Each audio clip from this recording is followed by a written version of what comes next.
So, hallo, hallo, hallo. Hi. Uh, only visible to you, share the love in chat. Only visible to you, share the love in chat. Party hat emote. Yeah, I don't know what this is about.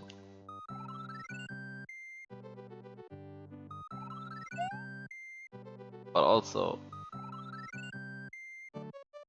Twitch has been like more annoying with pop-ups in chat recently, I feel like.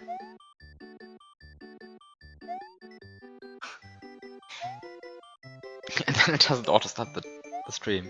Yeah, it's perfect, right? Like you have this program, like you have this website designed to do primarily one thing, which is serving live video. And then all of the effort goes into like putting annoying pop-ups into chat and blah blah blah, and not actually serving live video. So it's a bit weird. Like they should somehow focus on the bare essentials of their platform at some point again. Like make chat work and make video work, whatever. Hype you up. By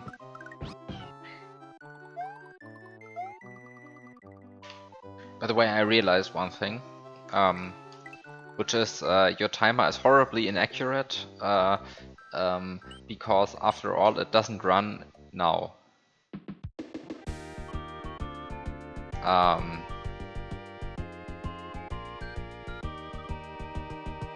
Because, and this is the thing that I didn't know, and that I now know,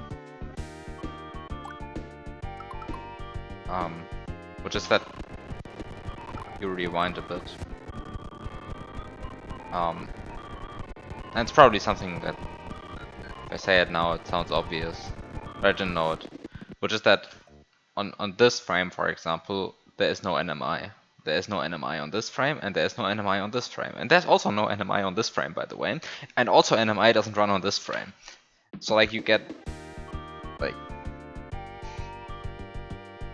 this horrible problem that the timer is like inaccurate by how many lag frames occurred during game mode 11 and 12. Because game mode 11 and 12 don't run NMI. I'm going to change that, but it's going to require some extra work.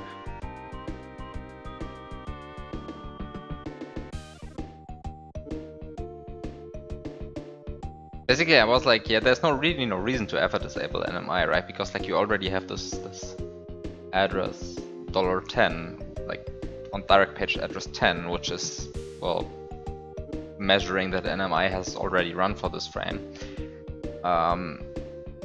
So everything that only needs to be redrawn on non-lag frames can be redrawn on non-lag frames, and that's fine. But no, actually the game actually disables NMI for loading graphics and stuff like that. And well, makes me sad. I want an accurate timer.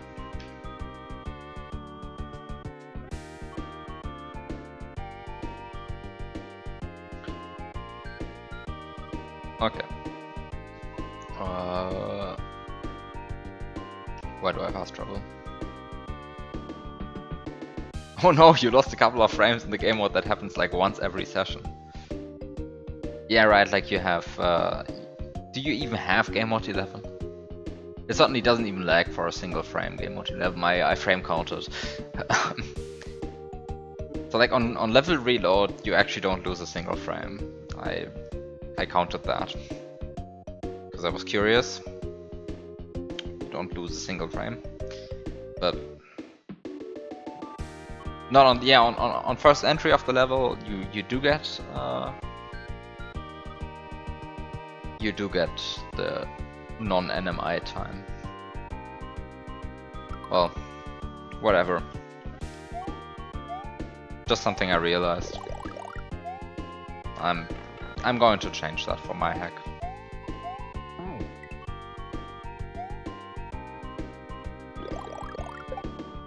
Because I want an accurate timer.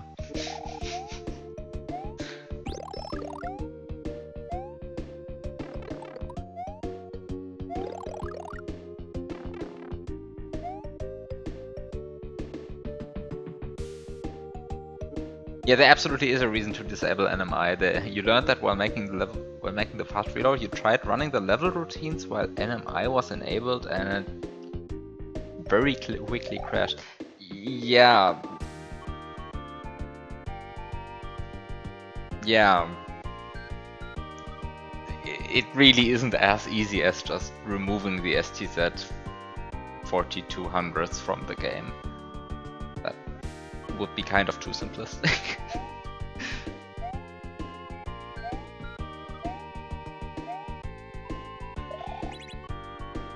Okay, so what was my goal last time? The goal last time was entering a pipe.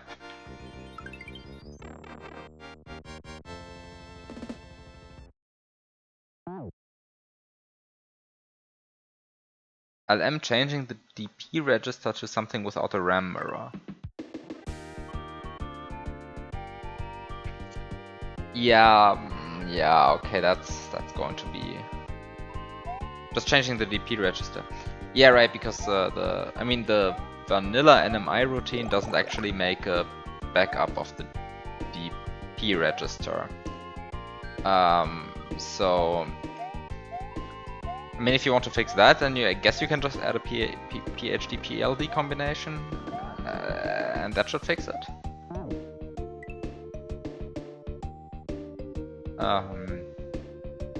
The bank byte register. You mean the DBR, the data bank register? The one you access with PHB and PLB?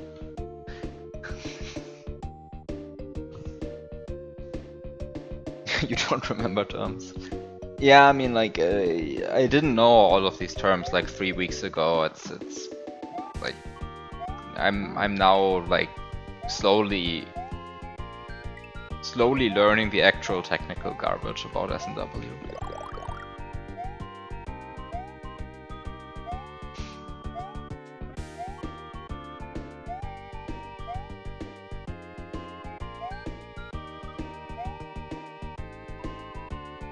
Like, I have spent an unhealthy amount of time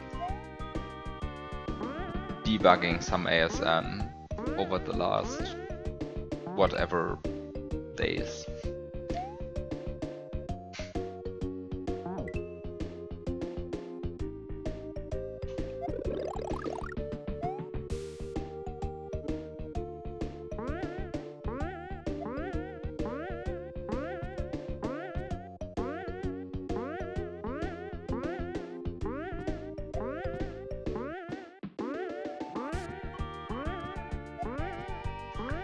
You think there's also certain DMA that might be problematic with NMI? That I don't know about. That I don't actually know about. Also, hi Red777. So where am I going with this, by the way?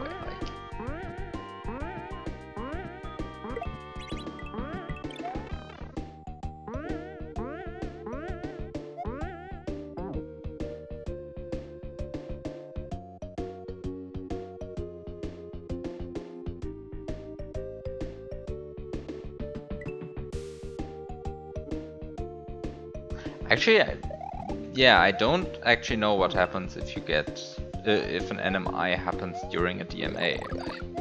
I don't know. Because I mean, while during DMA, the processor does essentially nothing, right? And like it just suspends operation until the DMA is finished. So does the NMI get handled after the DMA is done, or when does the NMI get handled? Does it interrupt the DMA? What happens then?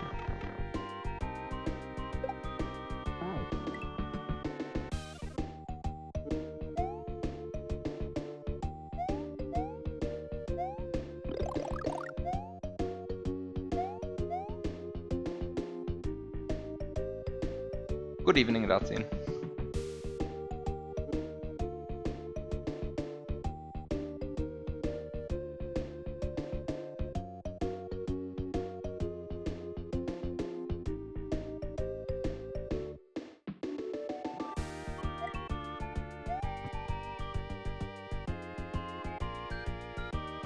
Yeah, but then always the questions of, I mean, the questions of course always, is the NMI itself problematic, or is something that happens during the NMI problematic? Because I mean, with most issues, I think it's the latter. I don't think NMI itself breaks anything, right? Like,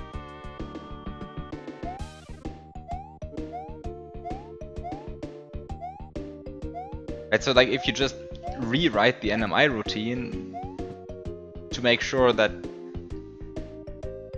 it doesn't do anything important, or doesn't do anything to like critical registers unless it is allowed to, then I mean, then I'm fine, right? Like, yeah.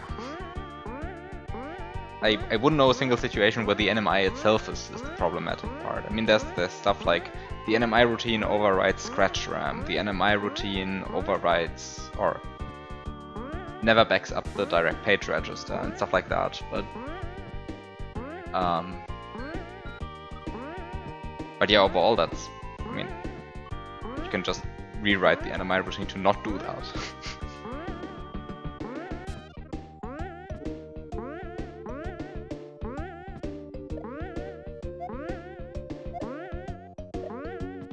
So yeah, I guess that's what I'm going to do at some point, and then I'll figure out if there are more severe problems. Anyway, what am I doing here? Like, I want to enter this pipe.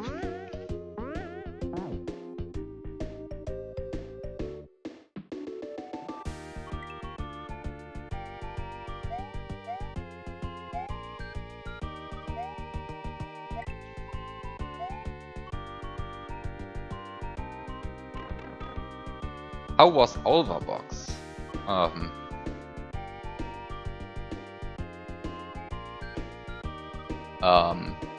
Less debugging oriented than I expected. I mean,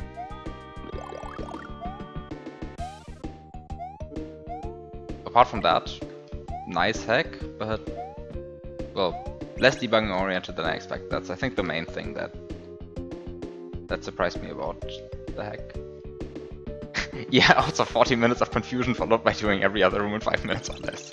Yeah, that was also part of the experience. I was like really trying to understand one room, and I just couldn't figure it out. And then it turned out it was just like a visual indicator that I completely missed.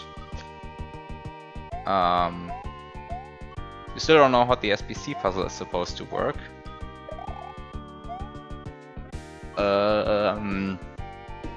Well, I mean, I know, but I guess I shouldn't say it, because that kind of defeats the point, right?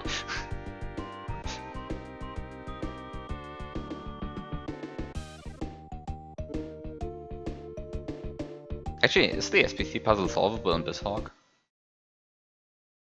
This is unclear to me.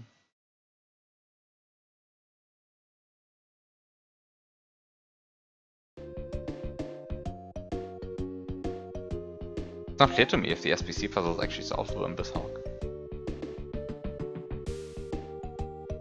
It's certainly solvable in Mason S, it's solvable in BSNES Plus.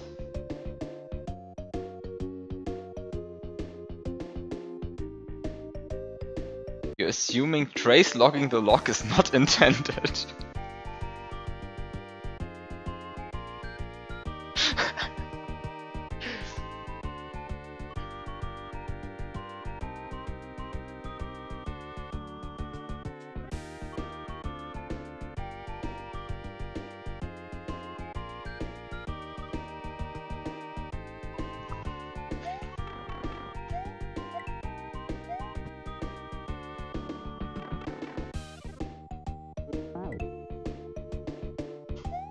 Yeah, I mean, you can protect against trace logging, right? I mean, you can really protect puzzles as badly as you want to, right? Like, you can, like, in theory, you can just implement your favorite hashing function and hash all of the answers.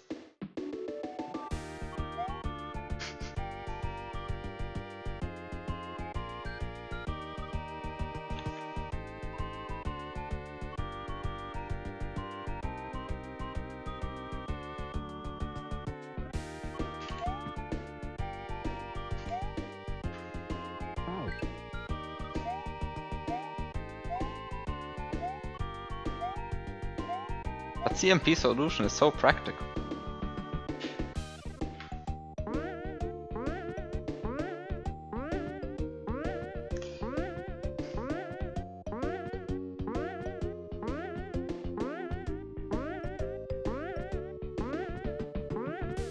Okay, so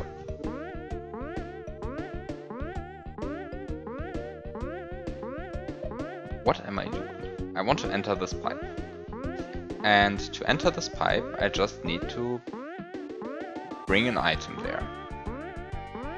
But to bring an item there is kind of difficult because... Actually, wait a second. I already figured out how to bring an item there last time.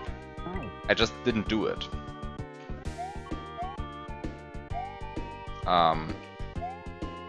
I just didn't do it because it turned out to be a bit annoying, and also I didn't figure out the details. But wait, okay, maybe I didn't figure it out. Now I'm confused. How do you reach this point again?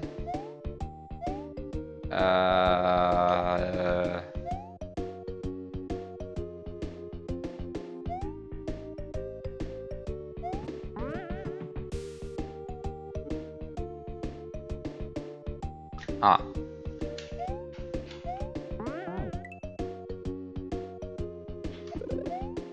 Press the gray P switch.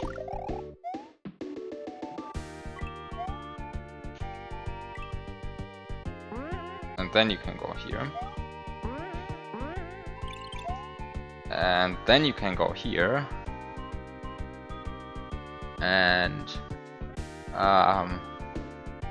then you can activate this vine. And then you notice that this object survives because it is in fact... Wait, it's not a sprite. This thing is on layer 1 and still survives the contact with the vine. Wow, this is rude. This is rude. How does this work?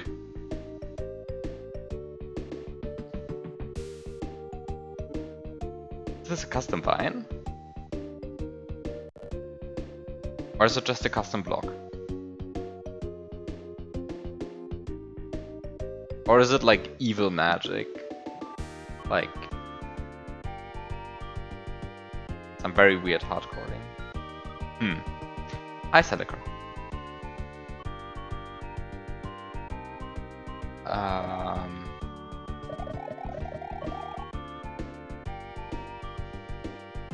Then how do I press the blue P switch? Like, okay, I don't press this blue P switch, I guess. I press a different blue P switch.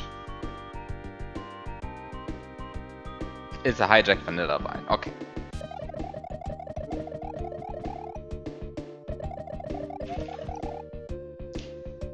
Where is this going? And actually, I mean, the main question is...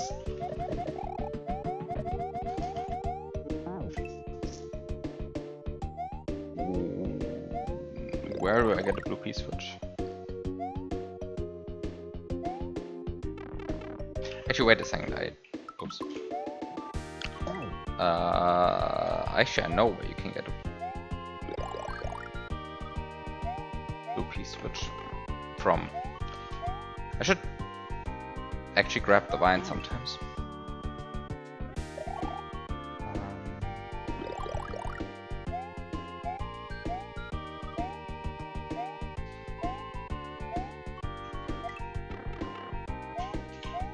Oh, right. The game is in this state where there's a cement block there. Kind of forgot about that.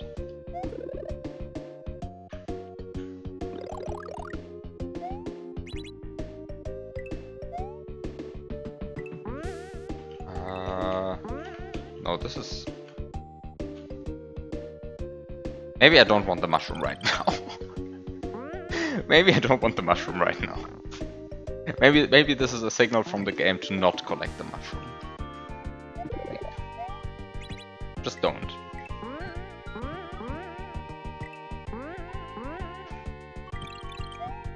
Oh, and this is a P switch running out block on... Oh no, this is a P switch running out block.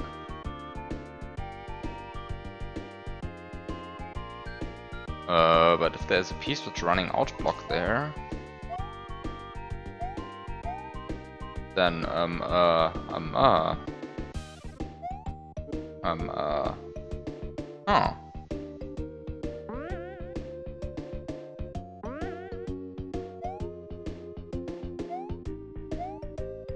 Oh, wait a second, I kind of forgot that this is not a brown block. This is not a brown block, actually, this is a block snake. And block snakes are permanent. So, as soon as the block snake is loaded, it's loaded forever. Which means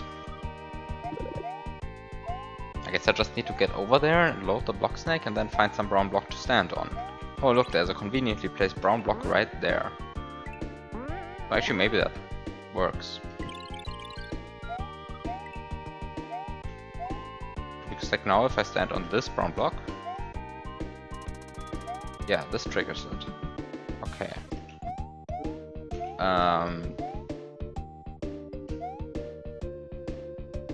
And now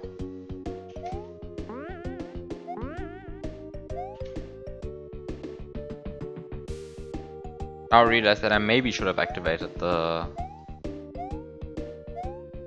vine before. Okay, next time I'm going to activate the vine. Before I do that.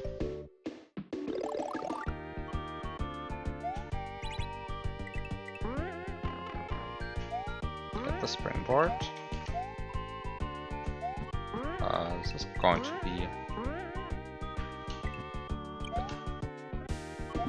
be fine. So you just activate this.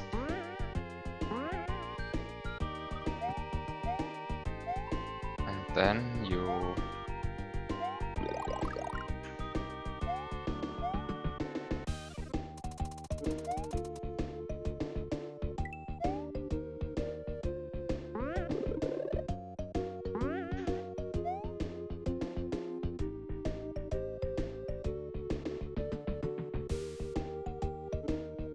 wait, am I blind? Where's the black line?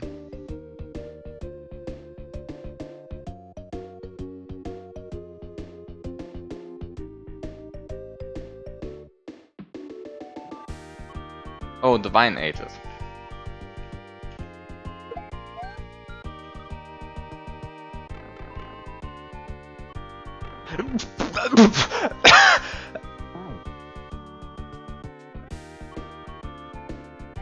What?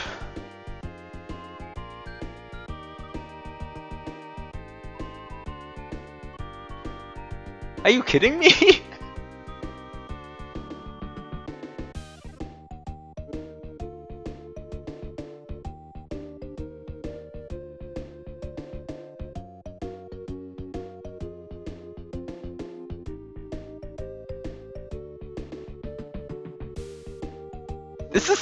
This is bullshit. This is bullshit. What is this?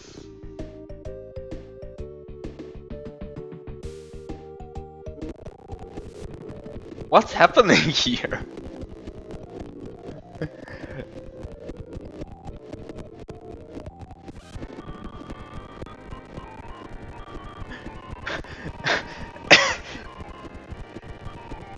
I just stared at the screen in disbelief for like half a minute, and this is how much I have to rewind now, but like...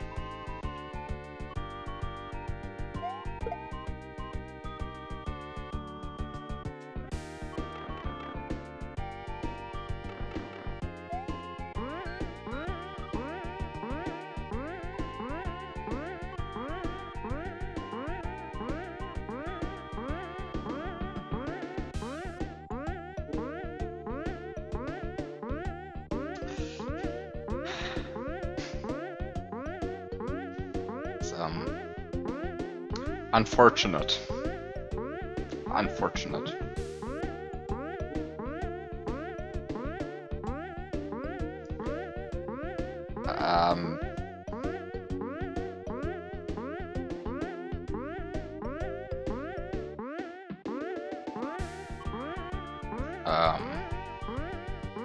Wait, but then how do I...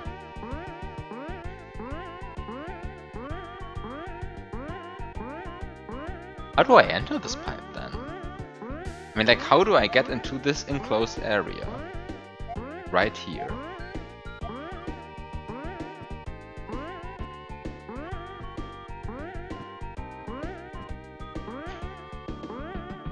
I mean, there's the way to go here from the left.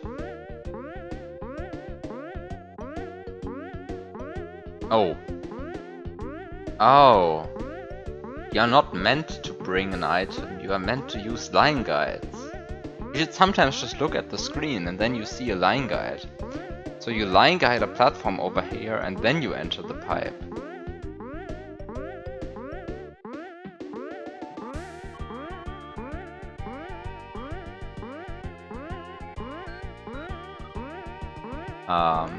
I guess that's the solution. You just somehow line guide a platform over here, but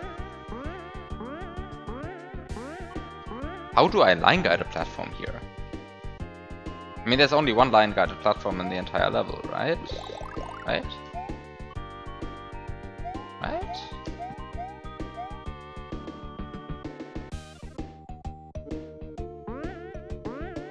Wait. How was the non-stupid way of doing this again?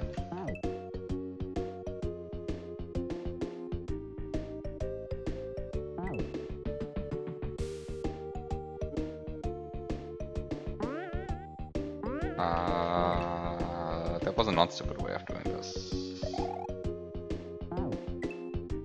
I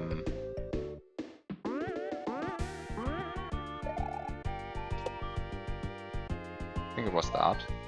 But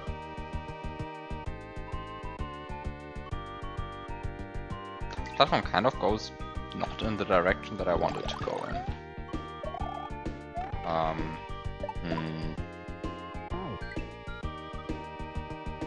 If I just wait long enough, where does the platform go then?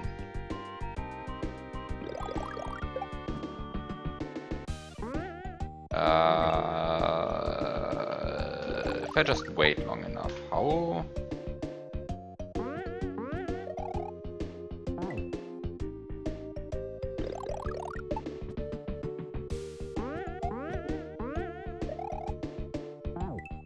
So I'm kind of losing the spike at some point.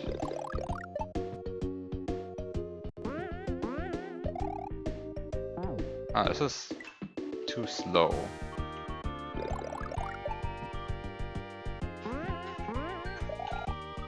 This should be fast enough. Yeah, okay. So now I try to jump back and see that that fails. Okay.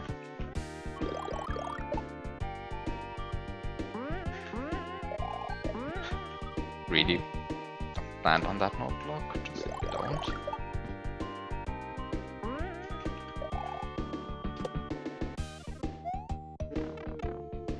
This is a 6-tile jump, I can't do that.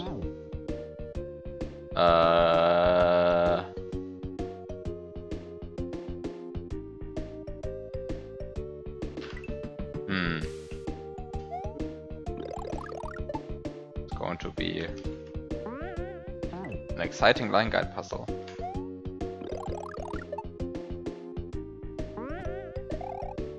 I think this is the only line guided platform in the level though, right? Okay, this was barely enough. But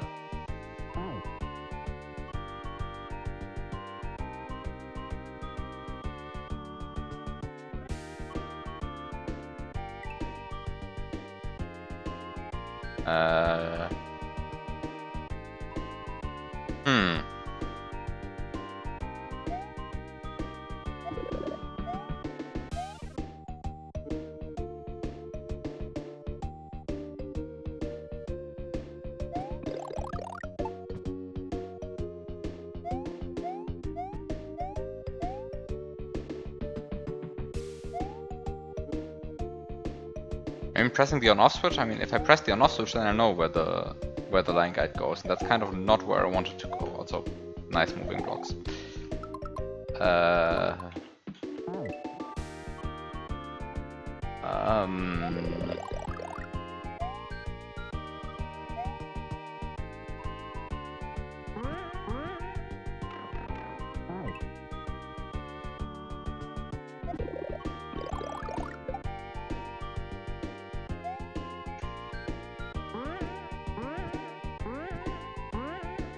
How do I get something to land on this line guideline? Like, I really need to be able to look at the line guides. How can I look at the line guides?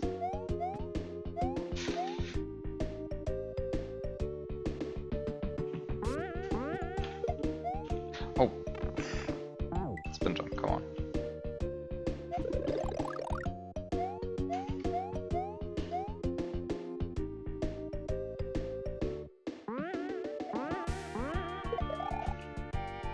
Yeah, that was too slow. That was too slow.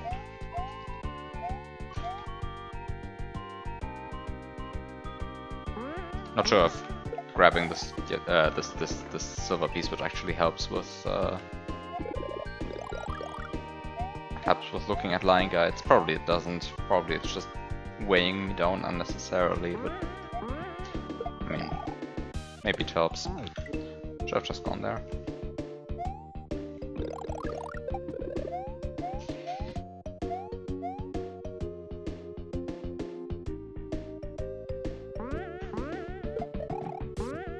Oh, come on.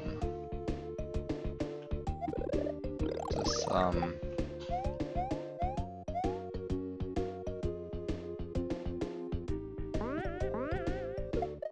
taking a while to land on that spike again, but okay, then you can finally go here again. Then you realize that none of these mantras actually react to silver piece switches.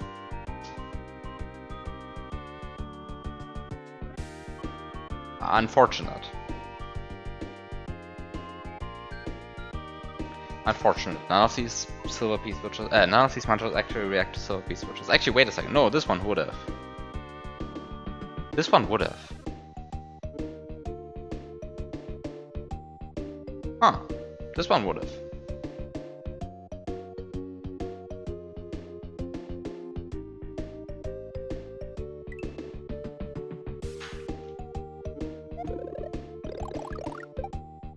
Hi, Shao. So if I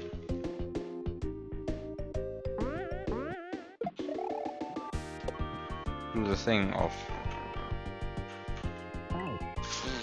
What just happened?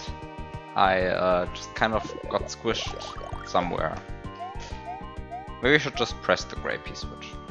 Just press it.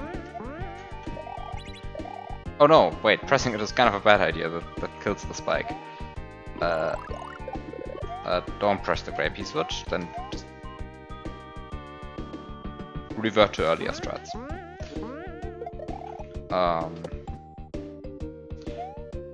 Because this? Just wait. See what happens to the platform. Not coming back, right?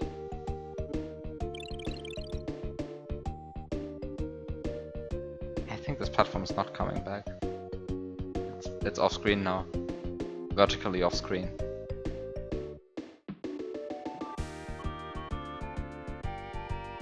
I think goodbye platform. I can't even get away from here anymore. What do I do with this platform then? How do I get this platform to move where I want the platform to move?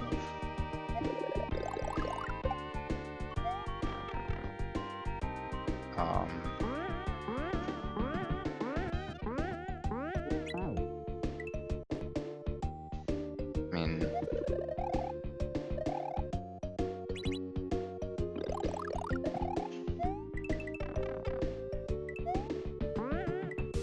Now I have a springboard.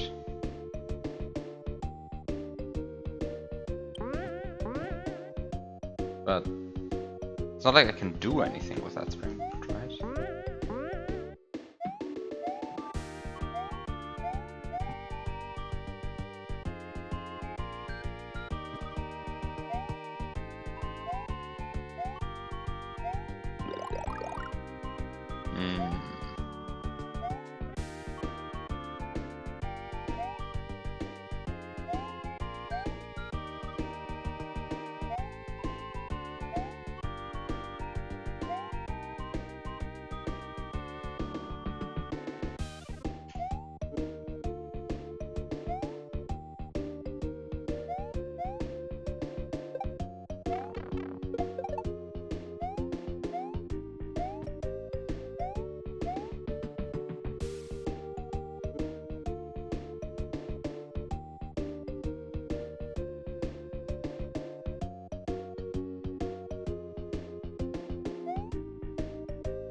Wait.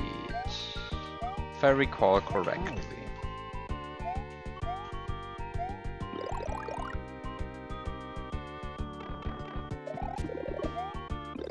No, I do not recall correctly.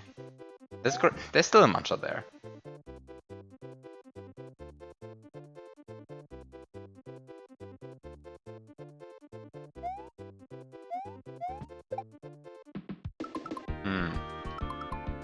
Oh wait, it's the archer reset.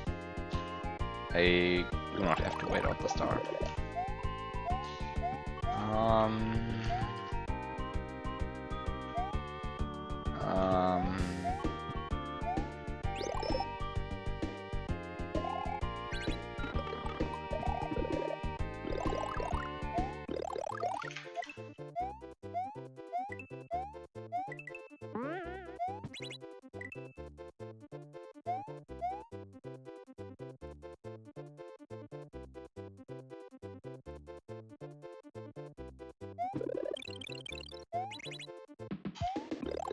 Ah.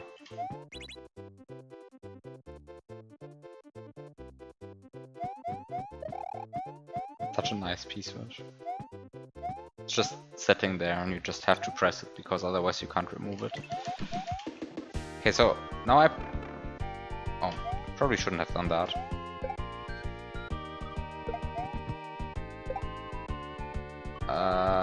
But now I'm kind of in the situation that I have a problem because I can't.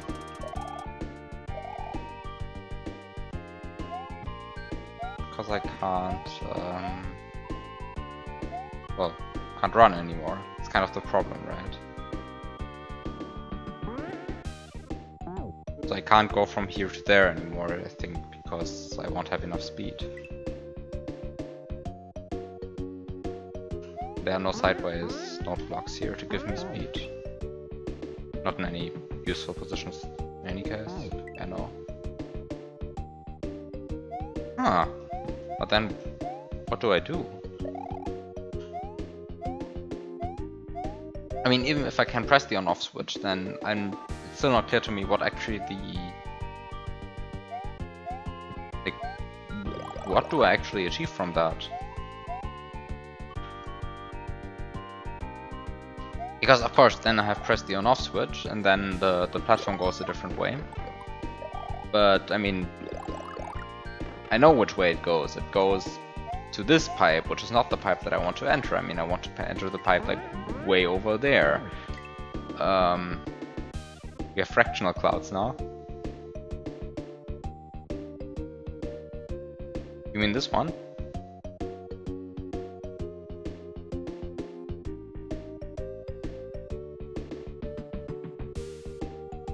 It's just shy, it's just hiding behind the other one. Wait, how do I get it to... Ah, yeah. You see? And now it's here.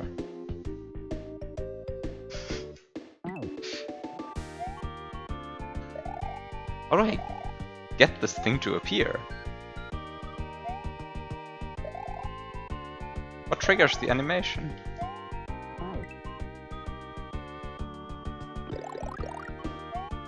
Jumping with low X speed. Oh, right, that's possible. Can I do the zip? No.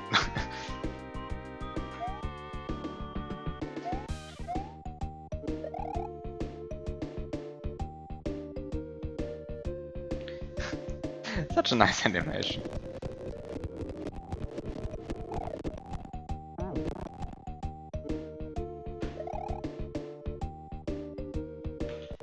It looks so smooth as well, like. Perfect. Actually, how's this done?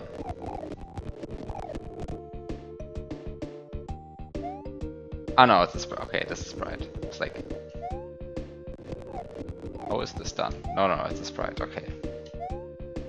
Not some crazy animation tactics. Just a sprite. Probably the correct way to do it.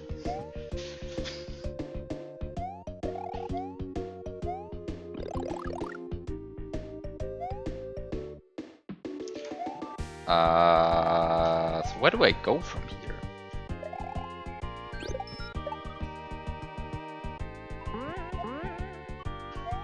I can press the on-off switch, but pressing the on-off switch makes me lose my XY buttons, so I can't run anymore after pressing the on-off switch, right? Because like the on-off switch that I'm talking about right now is the one up there, and there are no more button blocks in this state of the level.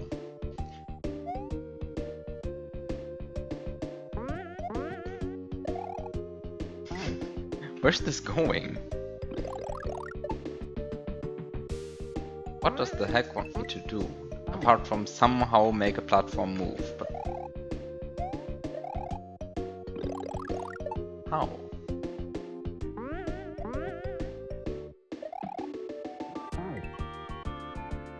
How?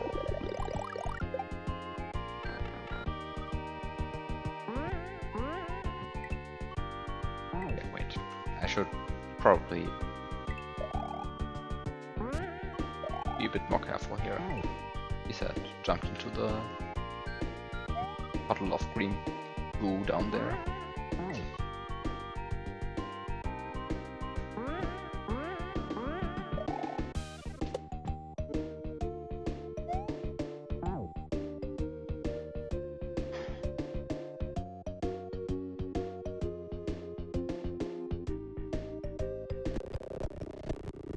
No, I mean, like, just looking at this, I mean, even rewinding doesn't help because it's a static thing of line guidelines. It's like, what is this?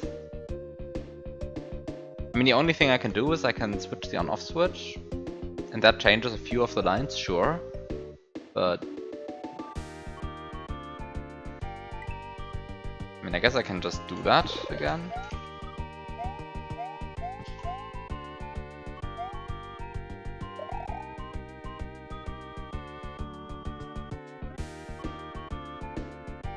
I actually didn't want that to happen.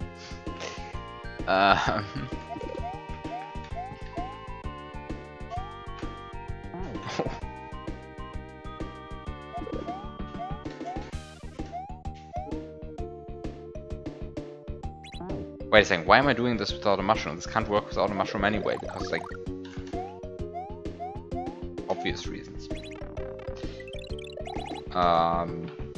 Okay, so I can turn around the on-off switch. However, this requires me to sacrifice the gray P switch.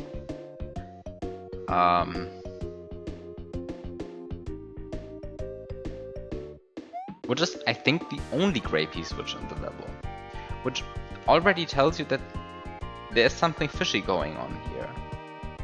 Because, well, I mean, the first thing that should tell you that something fishy is going on here is that I still don't understand what this gray P switch is, this muncher is about. Because there's only one gray P switch, and I kind of don't see how to interact with this guy during that gray P switch. Because I mean, there's P switch removing blocks here and P switch removing blocks here. So either there's a gray P switch somewhere that I don't know about, or I should somehow get there without pressing a gray P switch. But if I should get there without pressing a gray P switch, then what is all of this about? Because like all of this up here can only be reached if I press a gray P switch.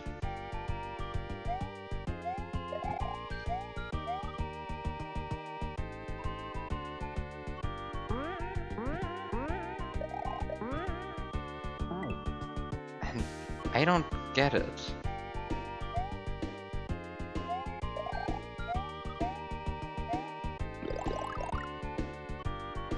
I mean, also the thing of like getting star power, right? Like you can just get the star here. You don't need to do all of the stuff up there to get a star. You can just get the star here.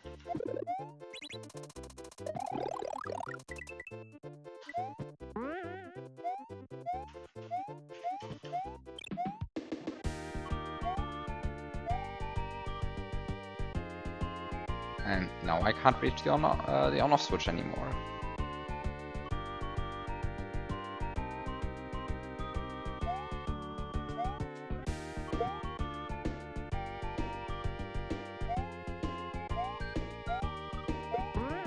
Oh wait, what? You can't go through there? I guess I should have... I can go through there, okay.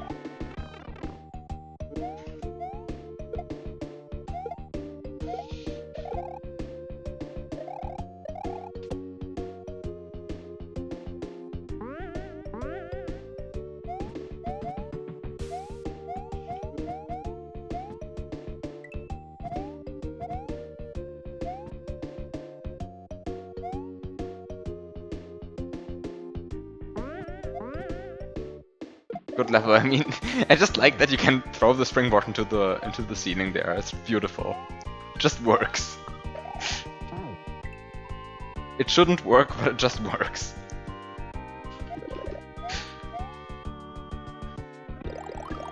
Like, it really shouldn't work, but whatever.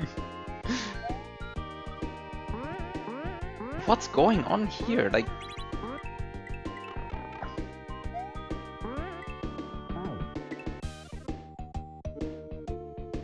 Like, trying to look at it from here still doesn't make sense. Like...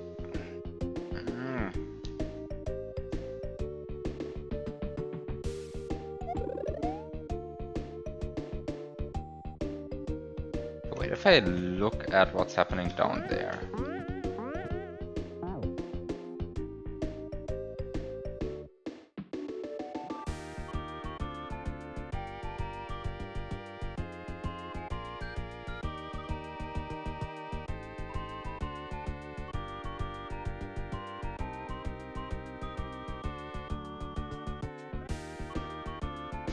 Yeah, but also you definitely can't jump from here to here. Which means, because you need the spike in order to go over here, then you can't go from here to there with a star.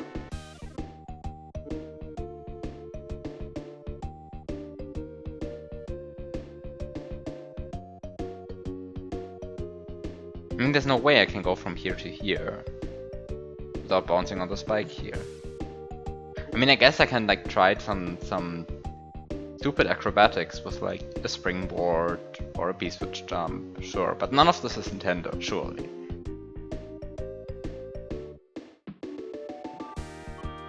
So I guess the goal is not to go from here to here using a star, but if the goal is not to go from here to here using a star, then what is the star actually for?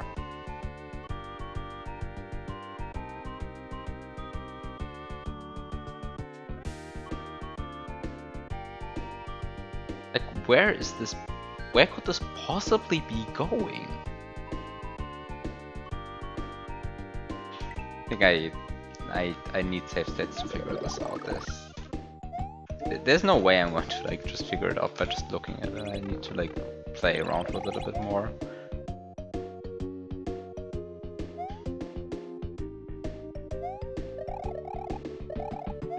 So I press the on-off switch, and now I can look at, well, I guess I can, first of all, get the mushroom.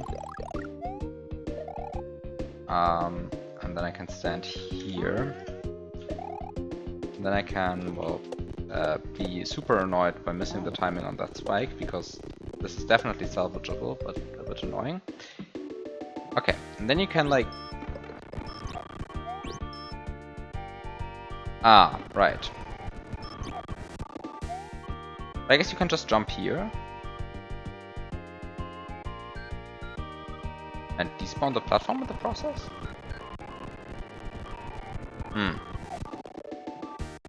Not the greatest thing to do.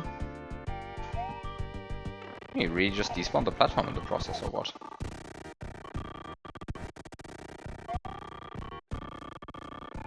I guess this despawns the platform. Yeah, I guess this is too far. Okay, so... I mean, you can also grab the springboard and keep the springboard that way, but like...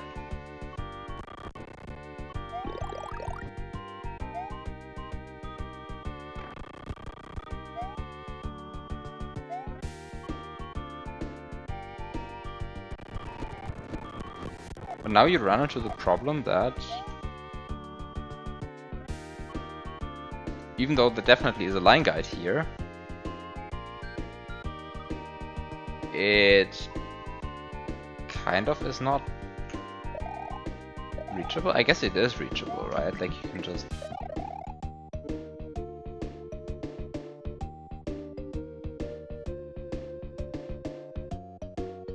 Ah.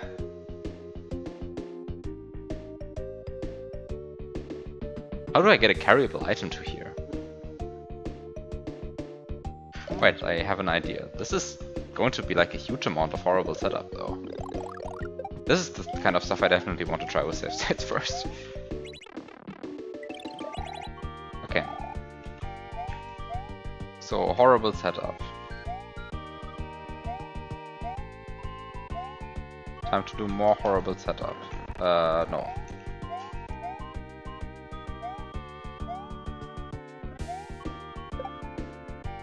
So you also get the shell. And now that I also have the shell, I should probably wait a bit here. This was too much waiting. What's the correct timing on this?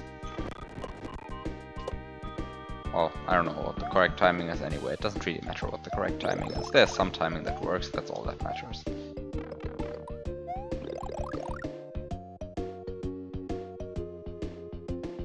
Wait a second. Are these are not actually invisible coin blocks, right? I kind of treated them as invisible coin blocks the entire time, but they really aren't. I guess you could use them as a, like, a shell bucket if you really wanted to. Or a springboard bucket if you really wanted to.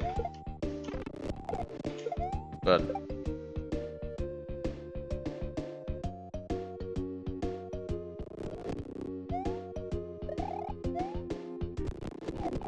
whatever. I don't want to use them as a shell bucket because the entire point of this adventure was to get the shell with me.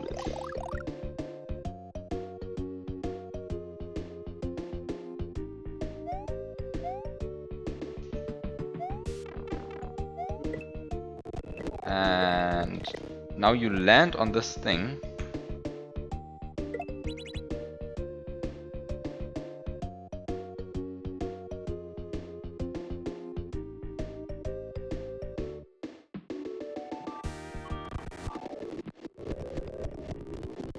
It's kind of useless.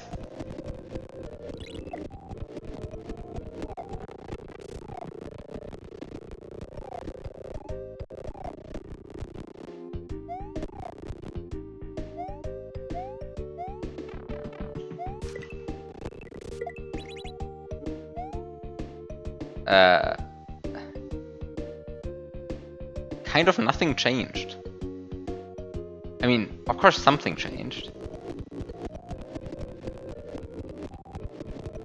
But not the things that I had hoped changed.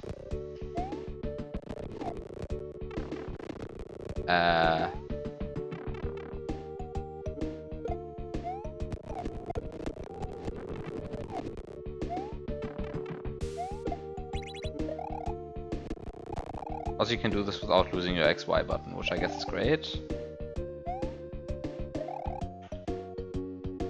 And now I have to look at this again. So how did this look before? So one line is changing, like... Ah, come on. Come on. What is this? So one line is changing down here.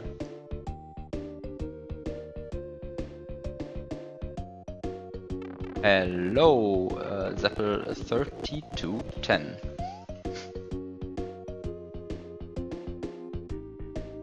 What is going on here? I mean, like, seriously, like...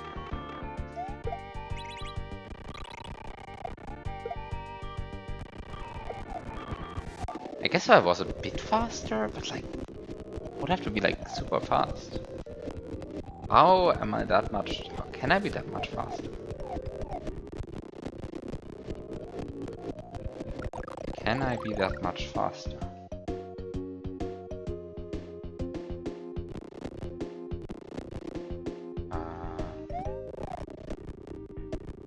I wouldn't know how to be that much faster. Yeah, no, I mean... No, you can be that much faster. No, you can't be that much faster. Wait, what? This is... this might be possible. But like, really? There's no way this is intended. You can definitely beat the platform to that line guide, but also the question is, does that actually help?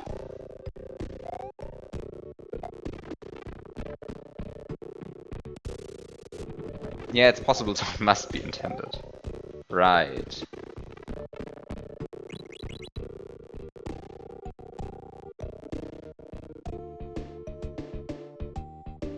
So I mean, if I do that,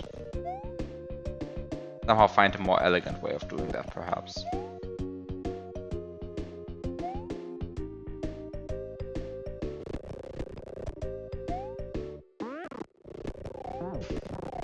Then it actually goes on the journey that I wanted to go on. Ah.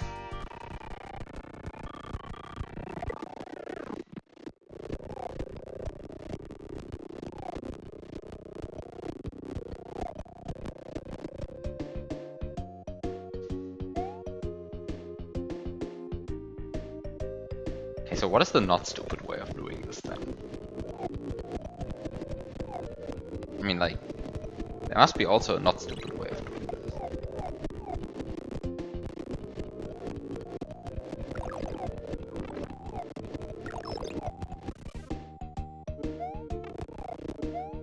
Wait, can you just do this from here? But now this has despawned the platform, right? Despawns the platform. So if you stand here, does this despawn the platform? I think Adam 3 is vertical despawning checks are too aggressive.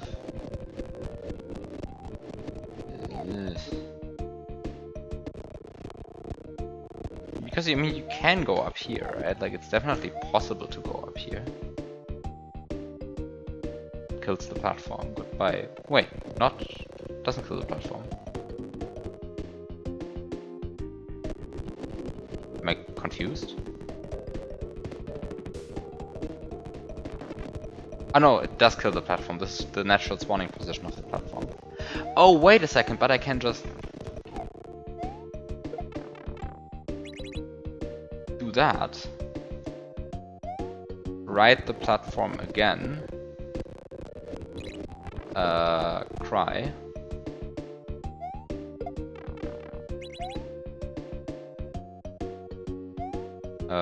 Realize that this is not working as I would hope. Ah, wait a second, but then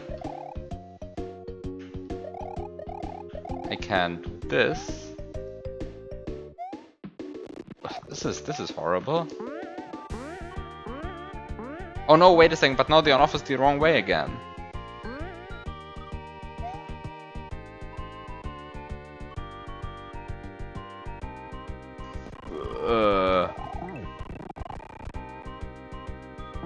Where is this going now? Like, where's this platform going now?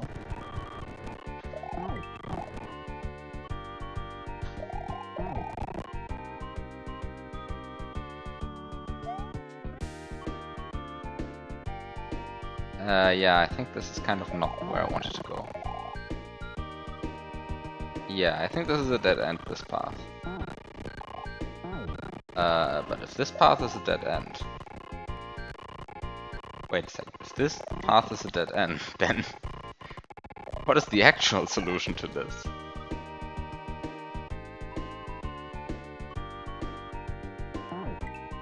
How do I do this without going insane in the process? I mean, I found a solution, but certainly not the solution. So I activate the on-off switch. Because surely that can't be a bad idea. Because I mean, otherwise, okay, so if I don't activate the on-off switch, then basically the issue is that the platform goes on the wrong track immediately. And we don't want that. So, by the way, this is a horrible way to get the shell. There are better ways to get the shell. But whatever, doesn't really matter. None of this is the complicated part. The complicated part happens like somewhere I'm not sure where the complicated part exactly happens, but... What? Did this...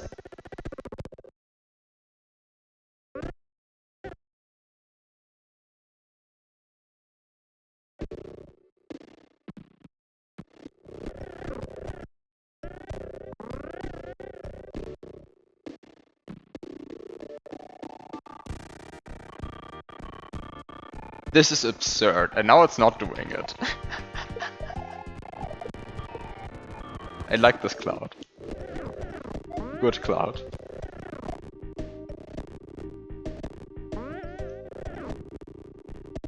I have no idea how this is implemented. I don't care.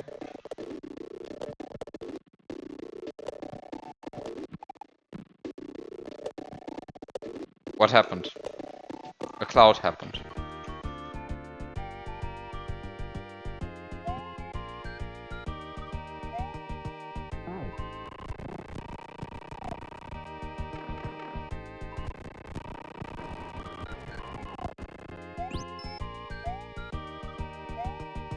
Wait a second, what is the correct way of approaching this? The correct way of approaching this? You see. I mean, there's just lots of things happening to the clouds in this level. Okay, what's the correct way of approaching this? I mean, clearly the correct way of approaching this is not to... So what's this? It's a node block. The correct way of approaching this is not to just go here and...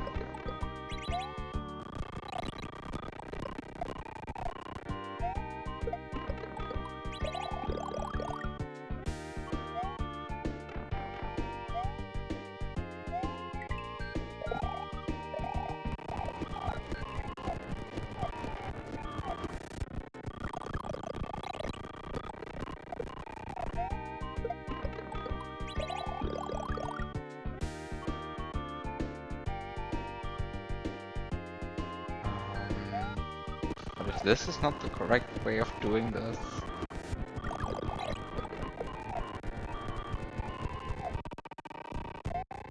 then what is? What am I supposed to do? I mean, I get a mushroom now, cool.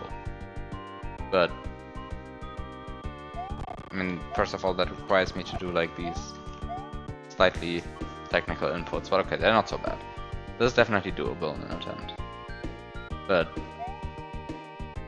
now I have a blue P-switch.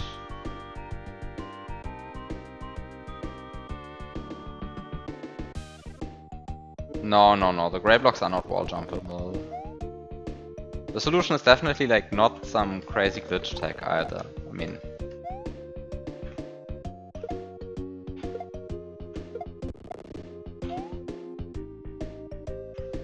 it's not some crazy glitch abuse hack. Technically they are wall jumpable. Okay, sure.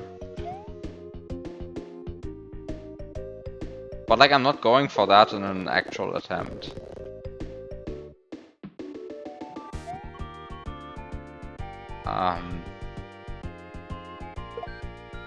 Also,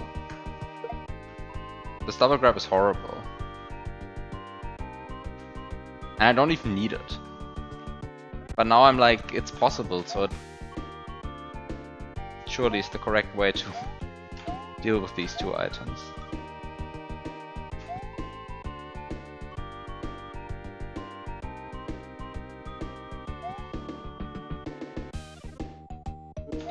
I've been experimenting with multi-grabs lately, and I kind of found that certain triple grabs are really not that bad to execute.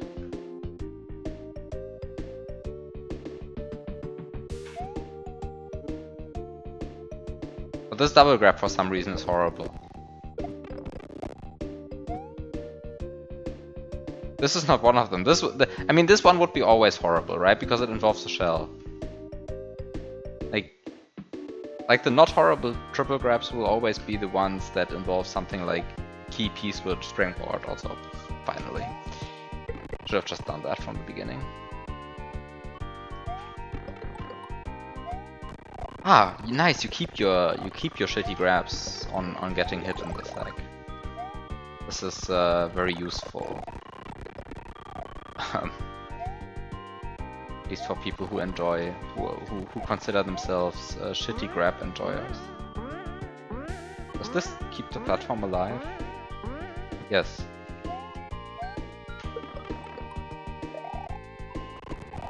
And this is not high enough.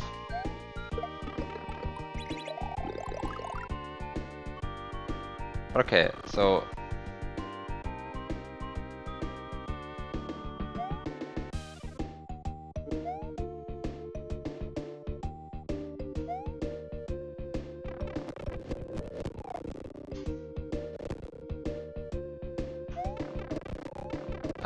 but like this is also horrible, right? Like this is horrible.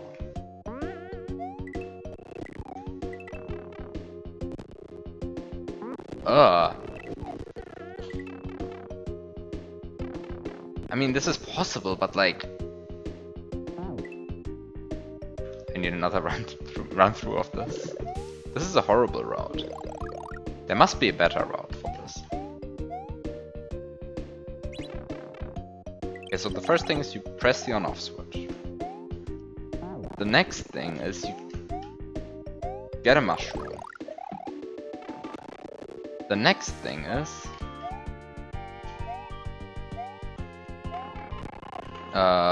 you get confused as to the spawn position of the Koopa, and then you spawn the Koopa, and you get the shell.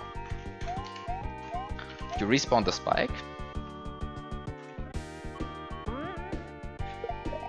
and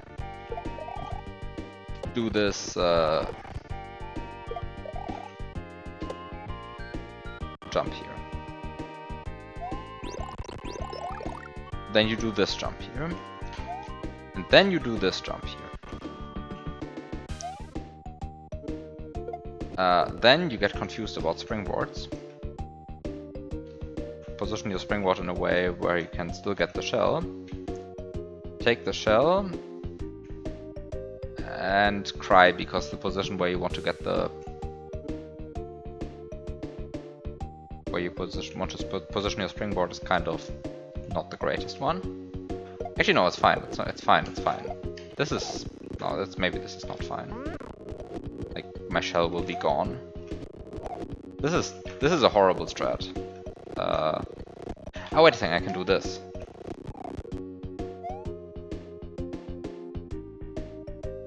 And then you get. Then.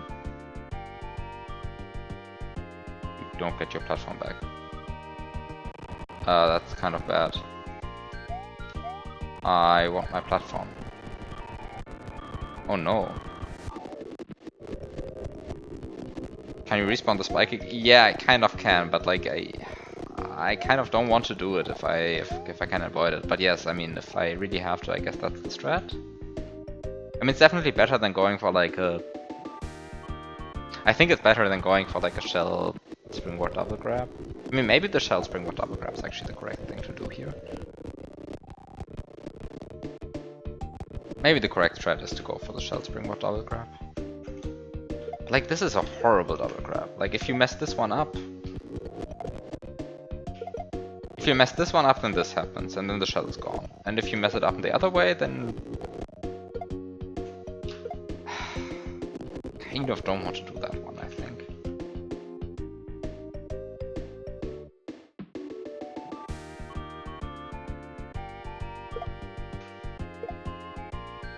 This is... It's a horrible double grab. Really don't want to do that, actually.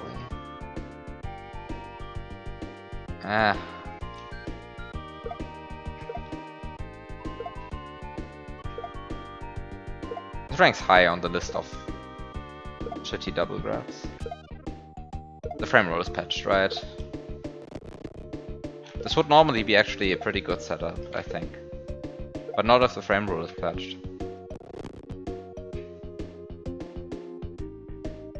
Yeah, I mean the goal is to beat this without save states at some point. This is kind of, I don't know. This is kind of not so great double grab. But on the other hand, it's like, it's fine. So you wait here, you drop your springboard here, you wait for the platform to appear again, and you go for a big jump. The thing why I'm like hesitating so much here is because I don't want to despawn the platform, because that's kind of the entire reason why I'm doing this, right? Can you just wait here for the platform? Or can you like wait here for the platform?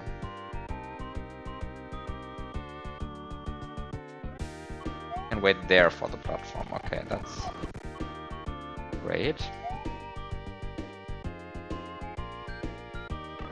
Oof. And then you have to still like do all of this garbage. And you have to like chase this platform here, which like good luck. This is also like this platform chase is a bit horrible. On the other hand, it's not that bad, I guess. Like you can definitely find strats for this. You can definitely find strats for this. Yeah, actually this is fine. You can find strats for this. The only thing that you have to like consider is this. Oh, this is too slow. This is too slow. Oh no, this is too slow. Why is this too slow?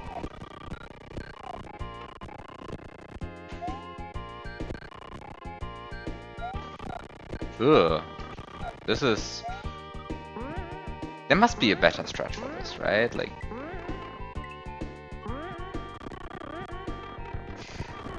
I mean, this is fine, I guess? Like, when do you start here? Like, roughly then? And then you, like, jump here, and then you... And then you cry, okay, great. Okay, then... I mean, should I really choose to do this, then it's really important that I... I guess I can just go early. Like, it doesn't really matter. I guess I can just go early if I really want to, because I can just stall on the node block there.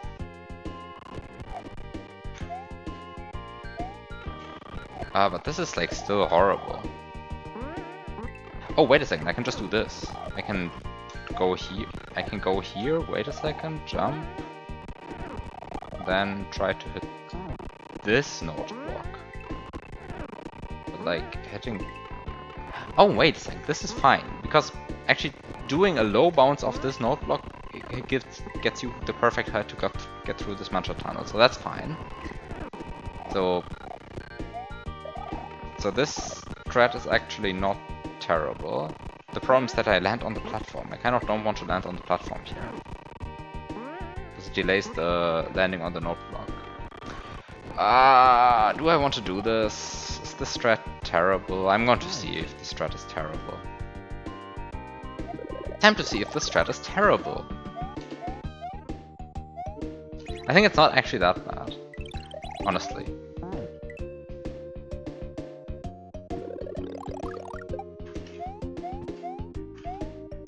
It's certainly not intended though. Although I really don't know how much it deviates from the intended solution. Like if there's just a minor thing that I'm missing that would make this entire adventure less terrible. Or if I'm fundamentally doing unintended things. I just don't know.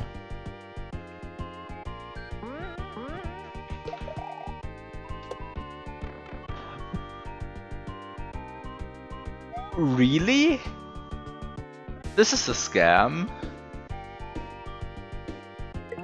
How did I hit that mantra? Wow.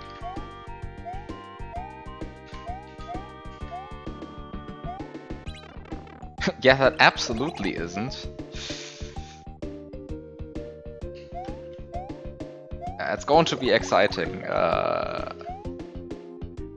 to see the actual solution to this. Probably much more elegant than whatever I'm doing here.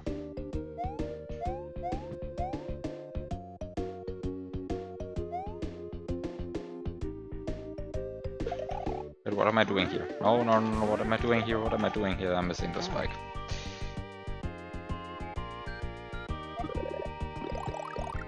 The strat would be impossible, and it was at some point. I'm so confused what might be the intended strat to this. Like, anyway, doesn't matter what the intended strat is, because I have a strat that totally works. Once I actually get it off the ground, it will totally work. I swear, it will be beautiful. It will be the best strat.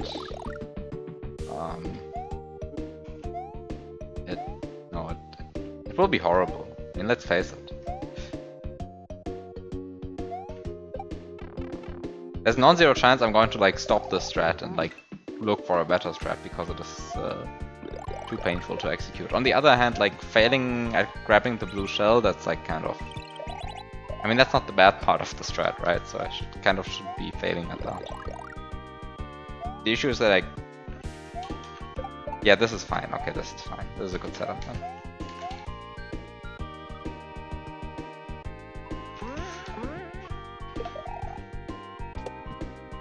Okay. Wait a second, this was not... Wait, what was the strat? Oh, the strat was to get the mushroom and then go over. I kind of lost track of what I was supposed to do at that point. Getting the mushroom, going over. That's the strat. Double grabbing springboard. Shell. Waiting on the springboard.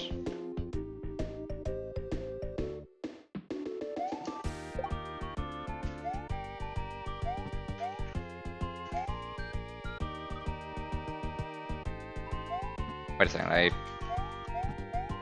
waited for too long. Wait for a short while.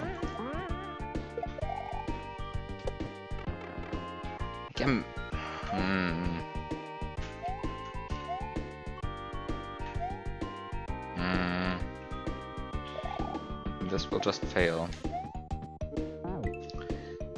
This will just fail.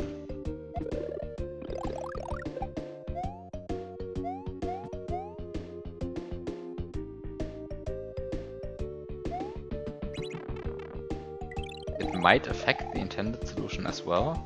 What do you mean? I mean, I guess you said you'll be quiet for now, so I guess at some point I will figure out what you mean.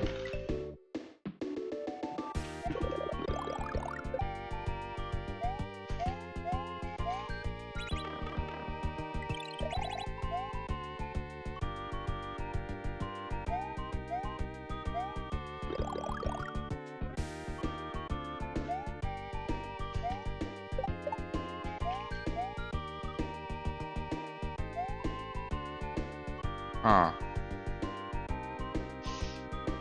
Wait. No, okay, so wait. I wait for the spike. Brief while? What's that? Is this salvageable? I don't think it's worth salvaging. Again, I keep losing track of where I am in this strat. Because I'm like trying to imagine the final platform right, but actually I think I know what to do there. It's just going to take a ton of attempts. Because it's somewhat precise. And also I just never get there, because the steps to get there are already like not so completely easy to execute. Okay, but this was fine. Only two.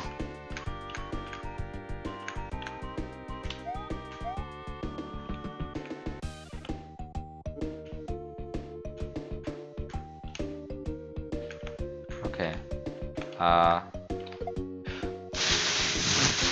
The fact that this actually works is horrifying.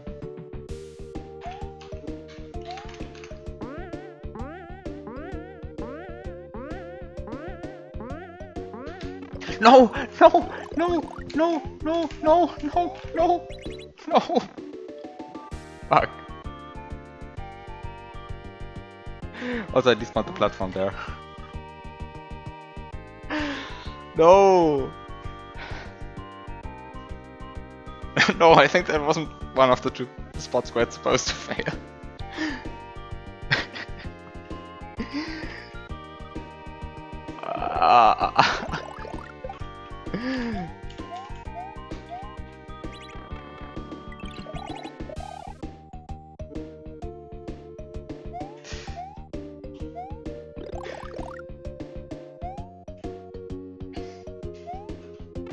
I kind of like the solution for how like shittily slapped together it is and like can go wrong at all the wrong places.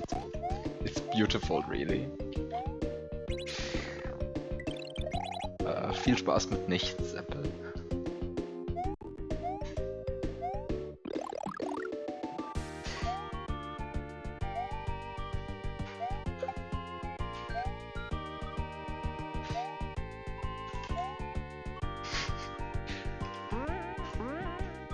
Wait, I didn't reset the spike position.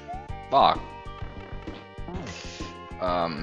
Didn't reset the spike position first.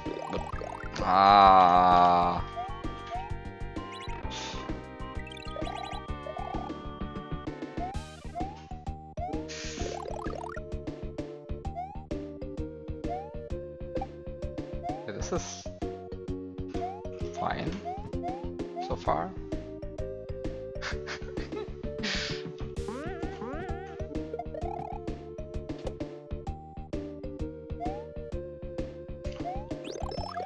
Okay, this strat actually works fine. The next thing is double grabbing the spring rod in the shell, which is a bit scary. And by a bit scary, I really mean like very scary. Actually, wait a second. This is salvageable.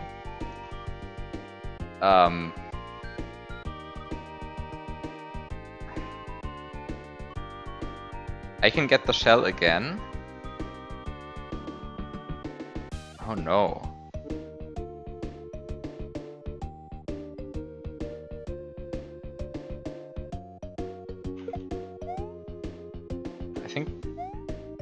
I sure hope that springboard landed, but I think it did.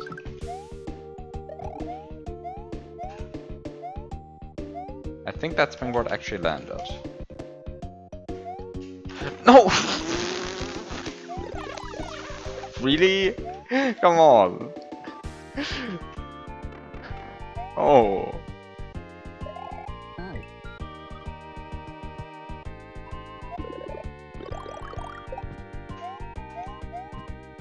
The backup strat of throwing the springboard there was so beautiful. But, I think I actually threw the springboard in the correct place. Even. Yeah, no, this is kind of bad. Oh, shit, I should have just bonked the Koopa, that would have worked.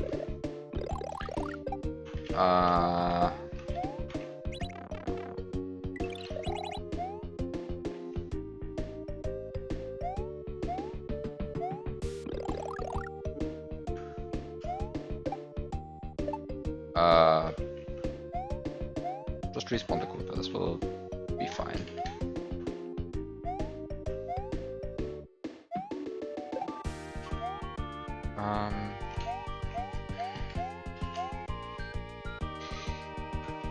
Okay.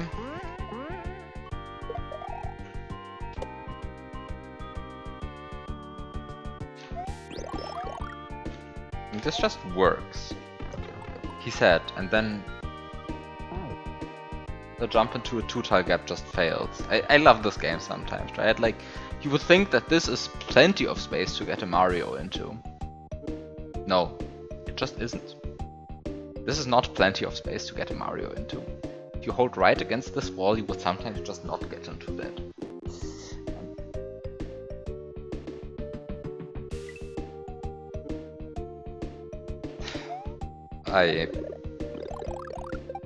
I'm disappointed every time that happens.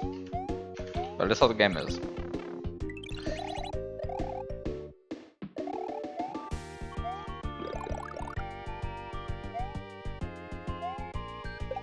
That's kind of one of the things that kind of just feels like bullshit.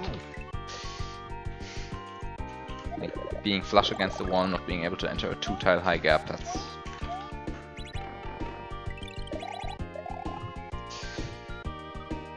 It's always a bit weird when that happens.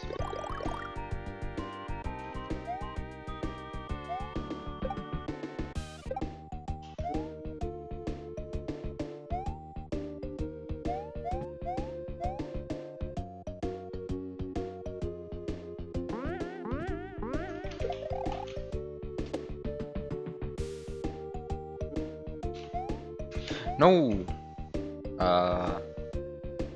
Actually, this is fine. This is fine. I think I can get it later.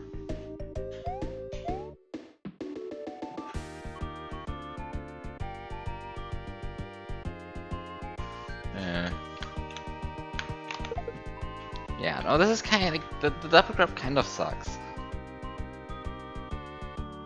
Whatever. Ooh, that might have actually been too far. I think it still landed, but that might have been too far.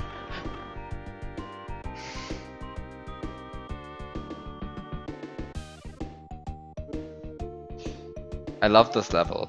It's really built in a way where everything can go wrong.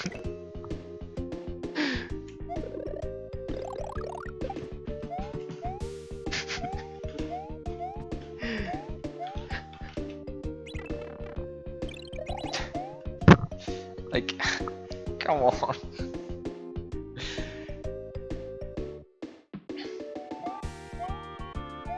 Okay.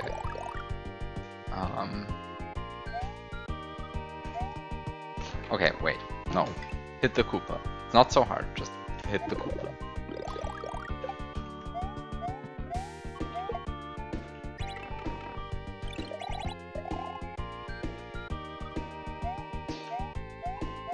Don't lose against the Spike again. Don't lose against the Koopa again. Like, just don't lose against this game.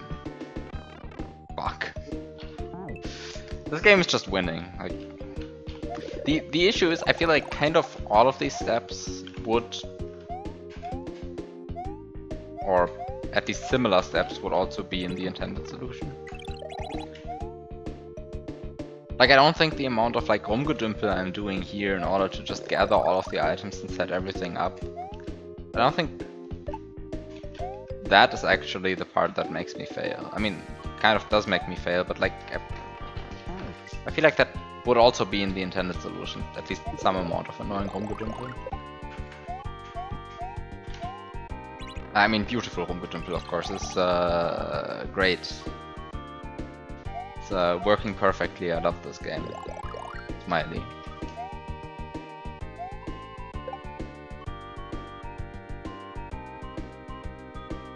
This used to work better. What actually changed? What changed? Why did this used to go better? Oh, the spike's gone. Oops. There's the spike again.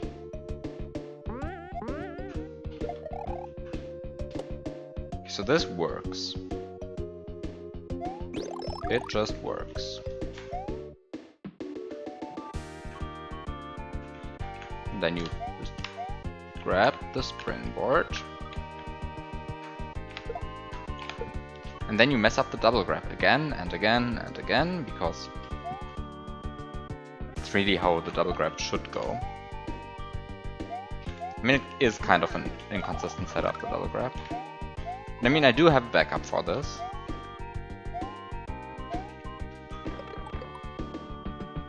The level keeps winning against me. I hate this. Like, I just keep being hit by random stuff.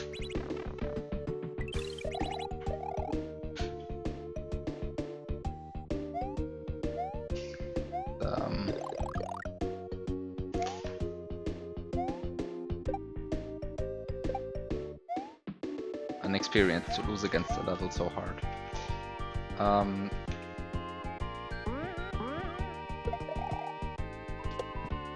Yeah, this was bad. I kind of already saw that from the trajectory of the jump. It's not salvageable. Hmm.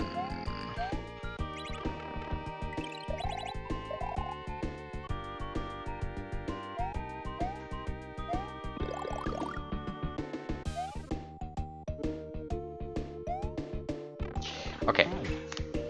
Stop missing the Koopa. Just please stop missing the Koopa.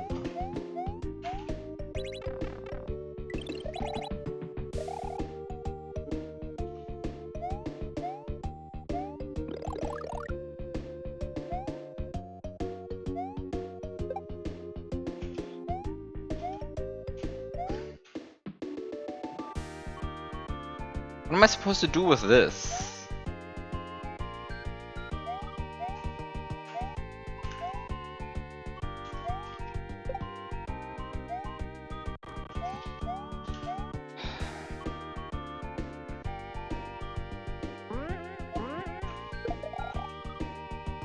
Oh, that was too slow. Interesting. That kind of didn't feel too slow.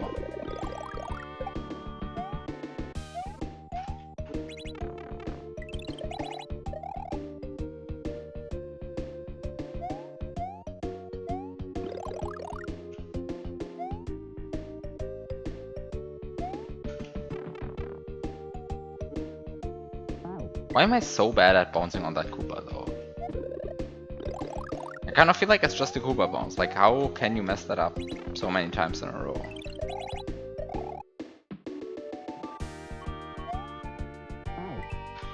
Okay.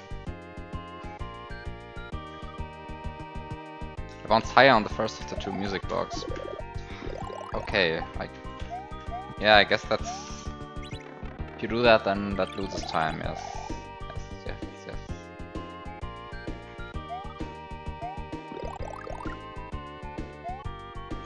So just... Yeah, but this is bad. I don't think I can get this. I think I can get this, but like... Yeah, it's a bit annoying to get it. It's actually not so easy to even like stop the Koopa in a way that you can get the shell. This was slow, but still good enough.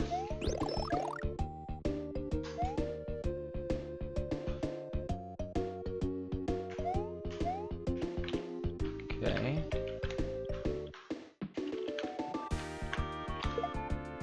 Finally. Finally. Damn.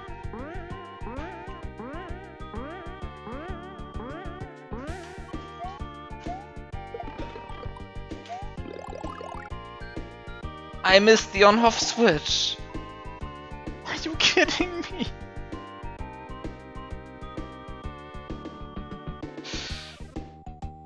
This was not good enough to hit the on-off switch. Ah.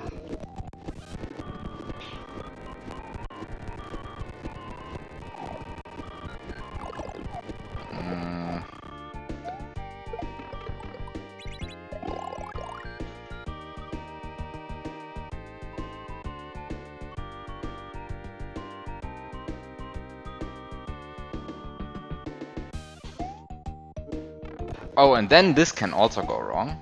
Perfect. I mean, good that I now know it can go wrong. That way I can, like, at least prepare mentally for it going wrong. Like, already cry. Wait, this is actually not so easy. But it is fine. Okay.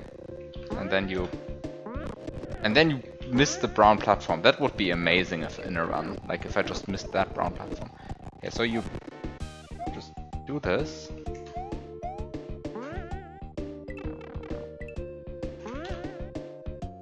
And then you just miss the pipe. That can also happen. Oh god, there's still so much stuff that can go wrong here. This is amazing. How much stuff there can be goes wrong.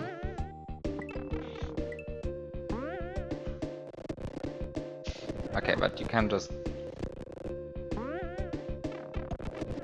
do that, okay.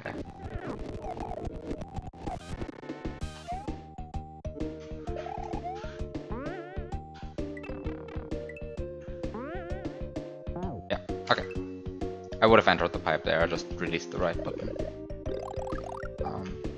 Before entering the pipe. Okay, ASM nobody needs. Node block bounce height depends on the pitch of the last played sample.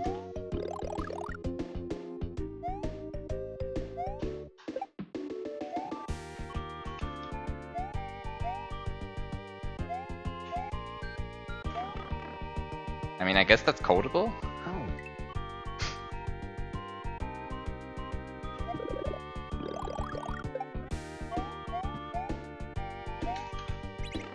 Although actually I don't know where the, like, how pitch is actually calculated. I guess pitch, a thing that the SPC knows about? Is it like stored in ARAM? Is it a derived thing? Like, what's going on? I actually don't know what pitch really is in terms of the SPC.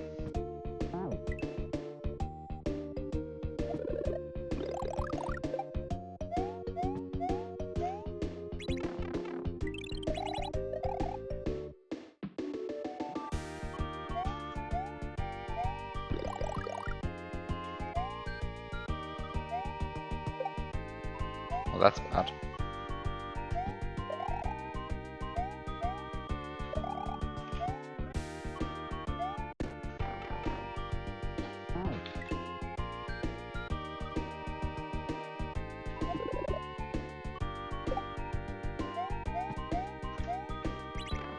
You don't know what pitch really is, also in terms of the SPC.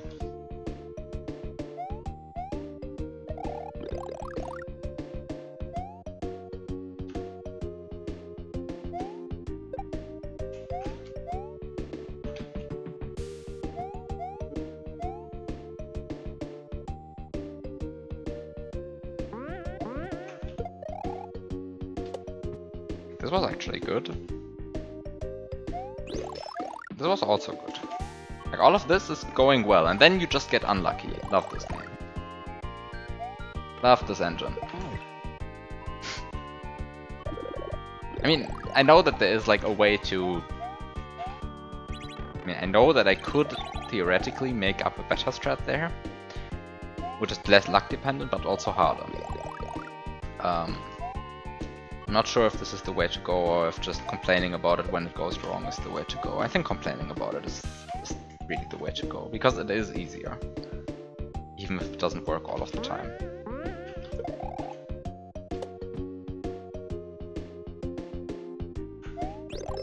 Okay, there we go. Oh, come on! Like, this is getting absurd, though. Like, really?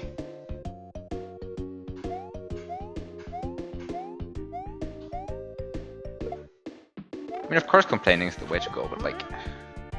Wow. Oh, blaming the creator. Oh yeah, I can blame the creator. I'm only not finished with this level because the creator doesn't know how to properly handle pipe transitions in ASM. That's what I'm going to say now.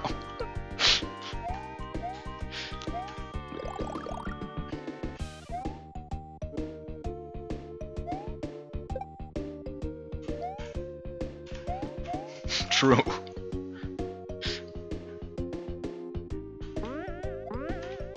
Yeah, I mean, the best part about that is actually true, right? Like, if I was able to get the springboard through a pipe, then I would be finished by now.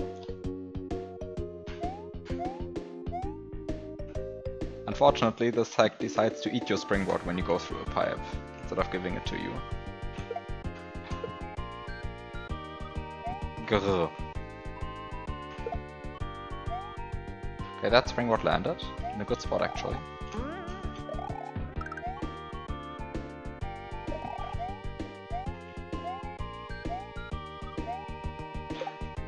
Are you kidding me? How did I mess up that badly? Like, that's horrible. That's horrible.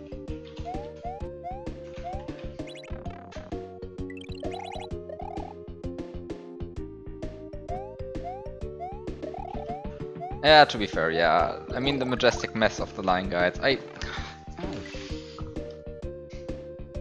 Yeah, and then we would have never seen this messy solution that I'm doing right now.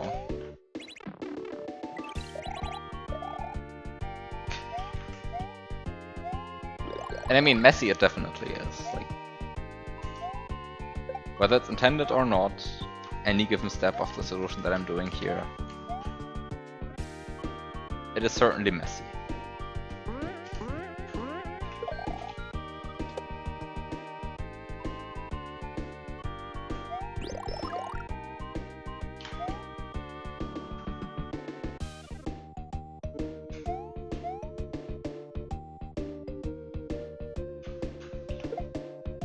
Oh, that worked.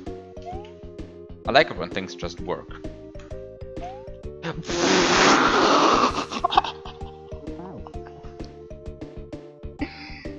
This is going too far. Why am I like this?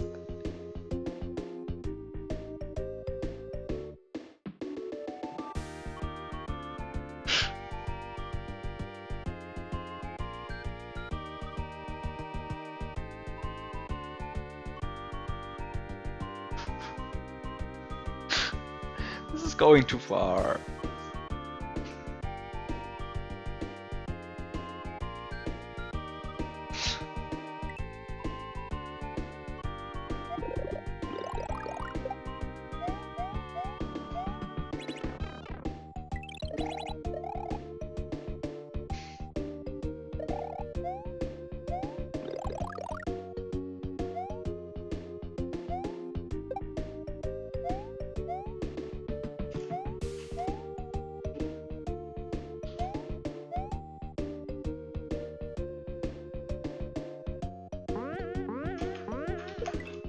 That was too slow.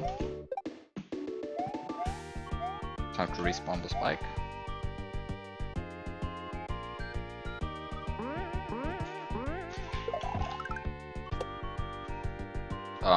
Goodbye, shell. I mean, I didn't need the shell anyway, right?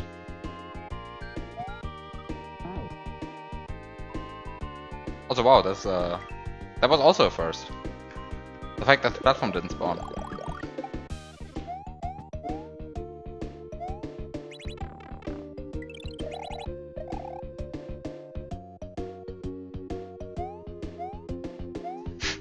Grabbing popcorn.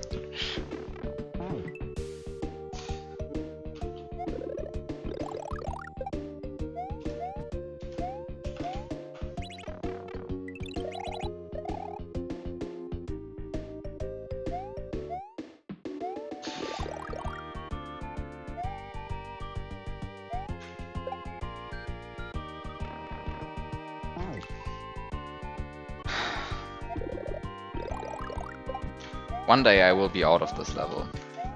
And then I will look at this and be very happy that it is over. Oh, shit. I mean, no, actually this is very funny to me as well.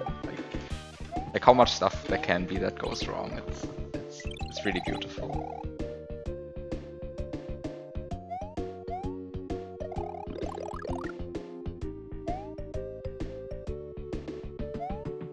Oh, come on, like, I should stop wiggling around in the air so much. Like, I should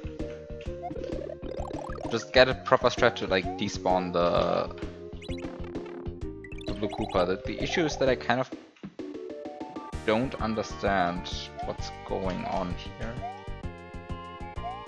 Like, with regards to the Blue Koopa. There's a checkpoint after the pipe. No, actually, it's even worse. Entering the pipe is the goal.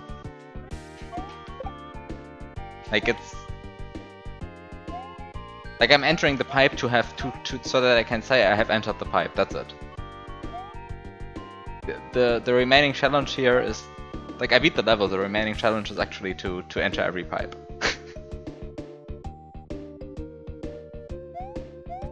I mean, I guess there's a second remaining challenge with just beating the entire level without checkpoints, but let's see if I ever do that. But I mean, at least the main level wasn't as awful as the strats that I'm doing right now, so...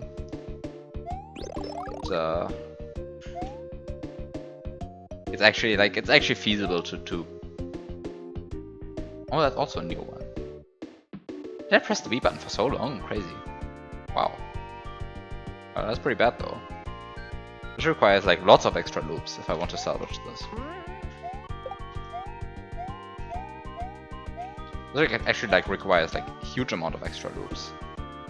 I'm not sure if like if this is even like worth salvaging, because like this is like so annoying, because like every time like yeah, no, that's not happening.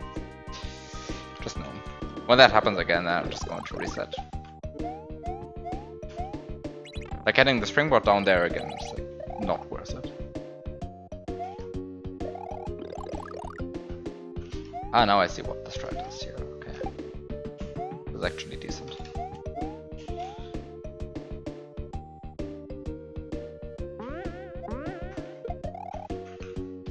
Oh wow, I jumped way too early there. Oops.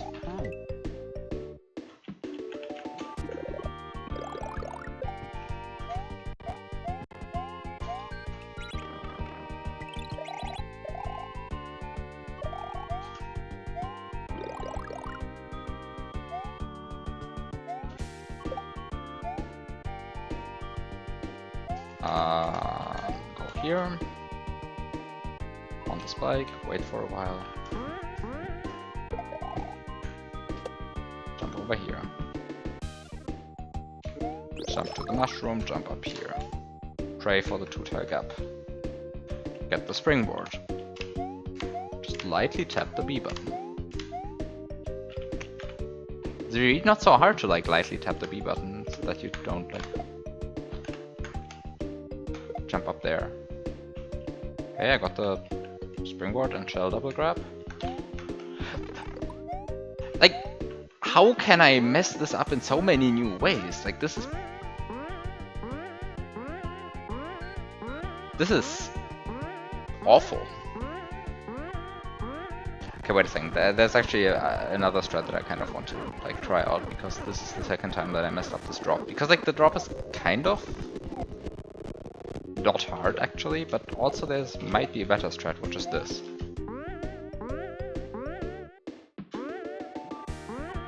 But also you're not allowed to jump high there. I guess that's actually the better strat, to like stand in the middle of the platform here and just throw. And actually the other thing to do is, wait, there's actually a third strat, which is even better.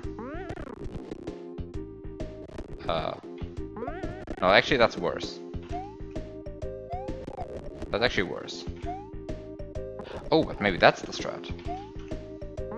Ooh, maybe that's the strat.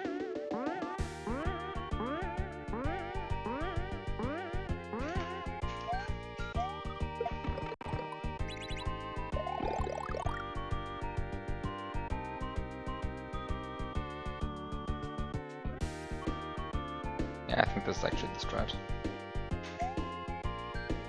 Ah, and then you fail this again. That's it. Like, there's so many ways to still fail this afterwards. Like, this is the thing that you really have to like learn about this. There are many ways to fail this.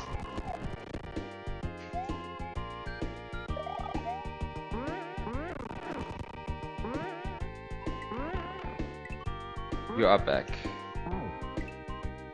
You missed... I don't know what you missed. You missed something.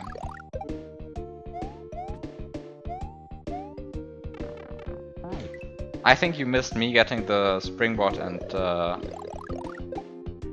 shell double grab and then not landing on the springboard. Which is also a first one, but also not that exciting. You did not have popcorn. That is very sad.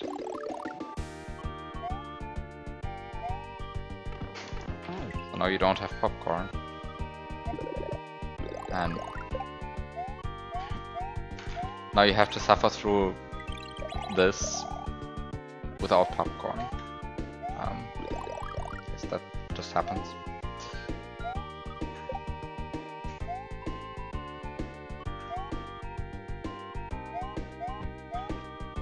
So you only got bread. I mean, to be fair, now you have bread. That's also pretty good. Maybe. Depends on whether the bread is good, I guess.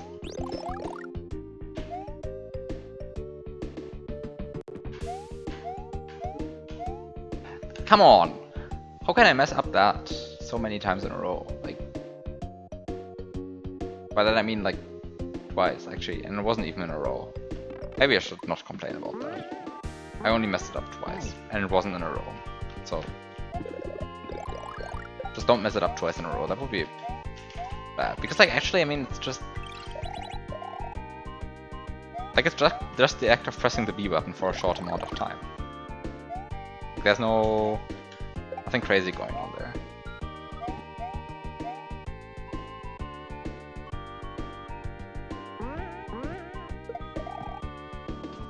Nope.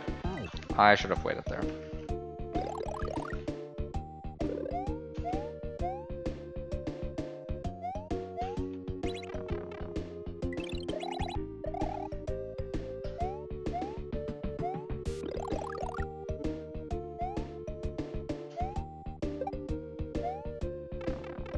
Okay.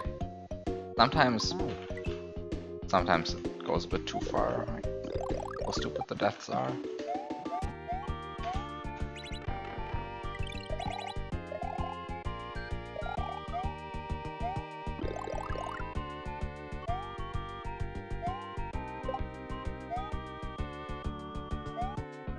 Wait, no. Respawn the spike first. Respawn the spike. That was too early. That was too early. I should just wait for the spike. I don't know why I'm now not waiting for the spike anymore.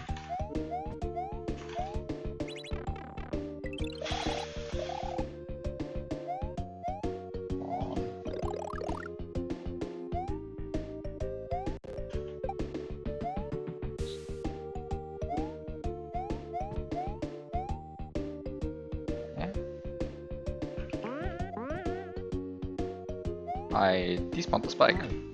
Also amazing.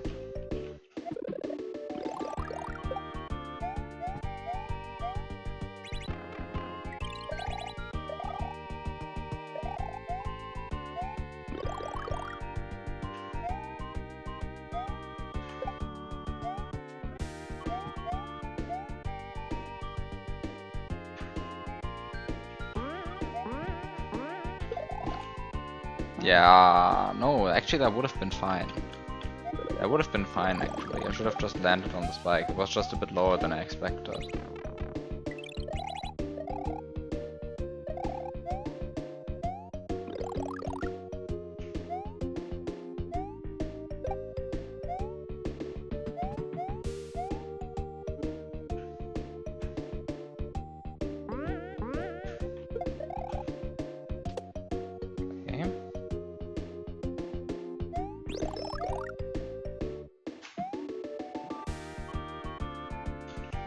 Grab the springboard.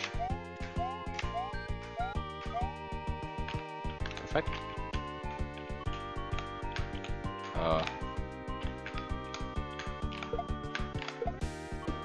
Okay.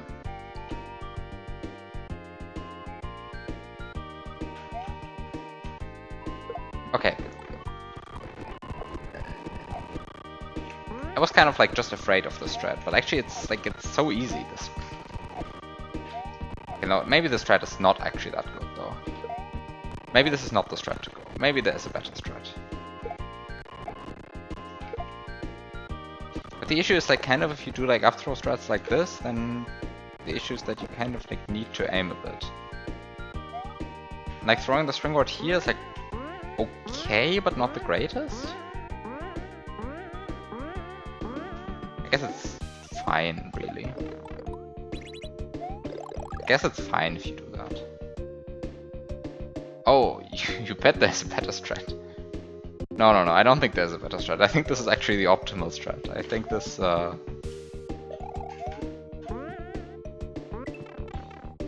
Oh shit, this is the... Okay, that was a mistake. I shouldn't... If this happens in an actual run, I would be very sad, but like this, it's fine. Okay, so now I know what to not do, and then it's fine. Okay, fine. You bet there's a better strat. I don't actually think there's a better strat. I think what I'm doing here is optimal. Actually, this is converging towards like an actual usable strat at this point. Like it started off being completely horrible, and now it's almost a usable strat. It's just like 2 or 3 iterations away from being like a viable strategy.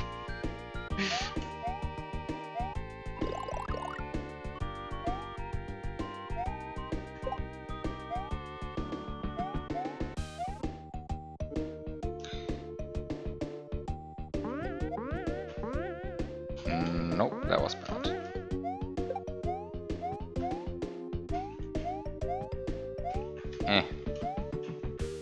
Get over here, despawn the spike, spawn the spike again. Okay, great.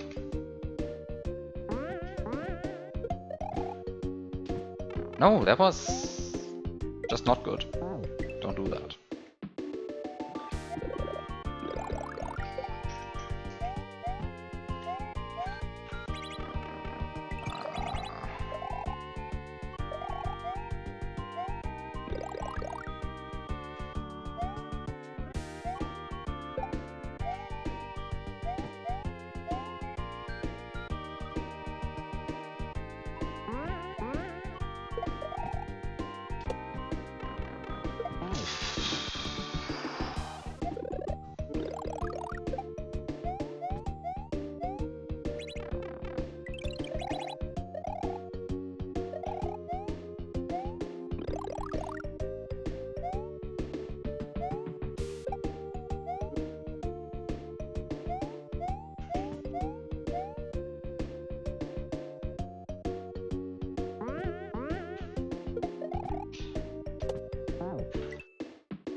What am I doing?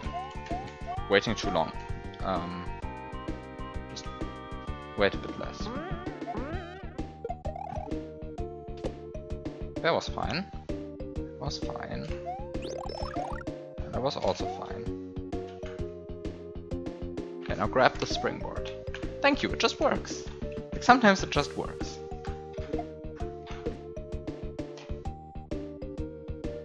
That, on the other hand, did not just work. It is salvageable, but not if you are incompetent. How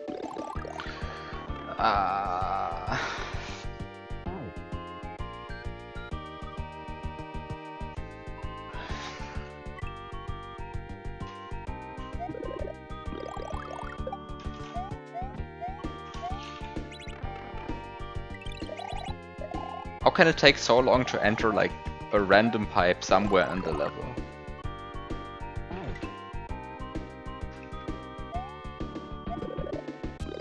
Like, there's not even any level behind that pipe, it's just a pipe.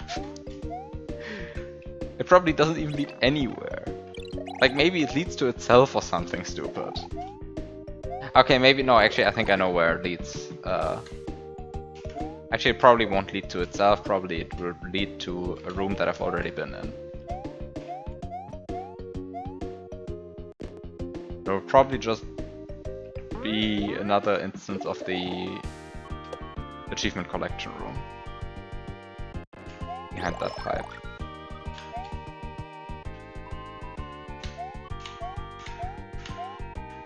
Okay. Yeah, I mean it's kind of clear that it should lead there in some sense, but yeah, that's fine. That's kind of not what I wanted, but it's fine.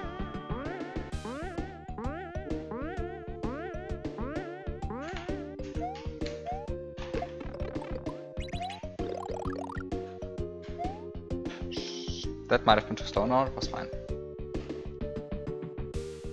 You put the entirety of Lack of Control 2 in that pipe.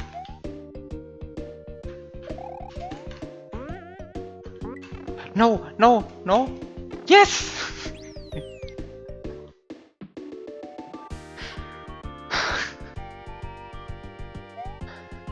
Yes!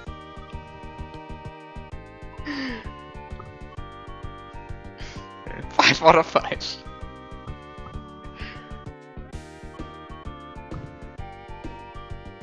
Officially a plumber.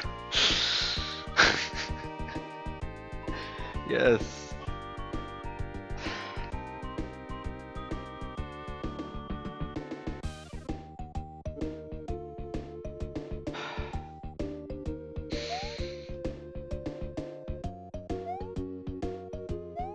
Yeah, sure, tell me where it should have failed.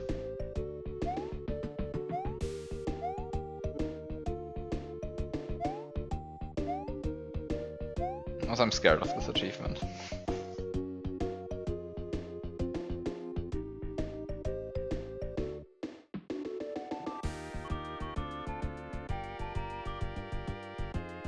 You weren't supposed to get through the munches at the end with the mushroom.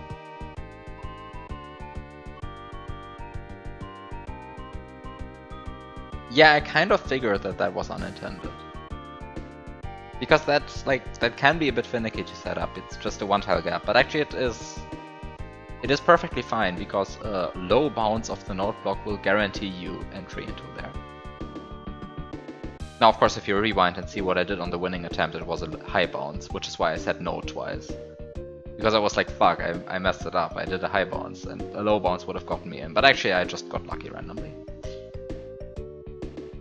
Going above where the P-switch is at the end was supposed to despawn the platform below at the end.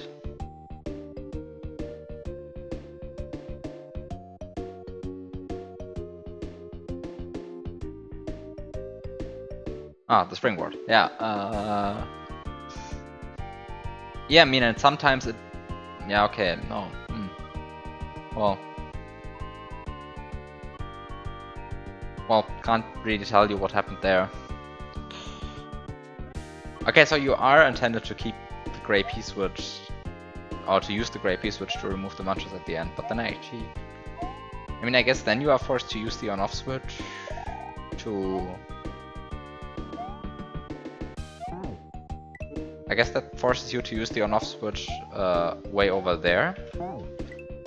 Because if you use this on-off switch, then these no P blocks prevent that. But then I don't understand. Then you lose the XY buttons.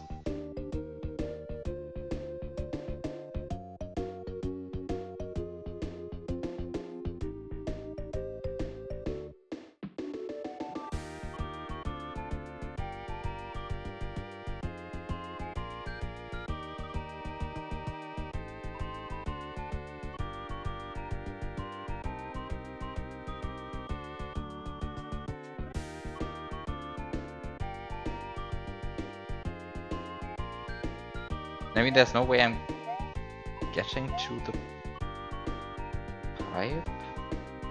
There's no way I'm getting to like the round platform without the XY buttons, right?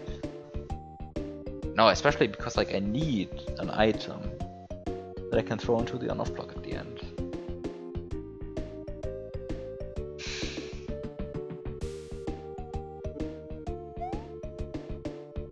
Like, I can't go up here without losing the XY buttons. Oh, I can't run anymore.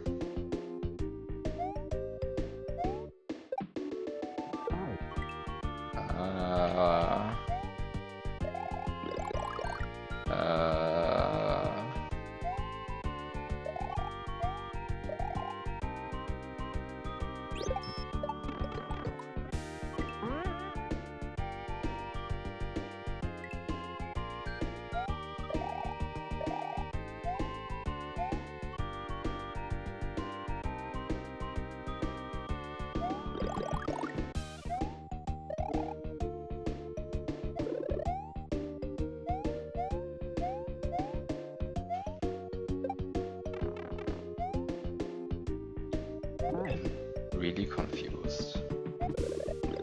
Like, there's no Y button that I'm missing, right? Like this... Like, going up there just... removes the ability to run.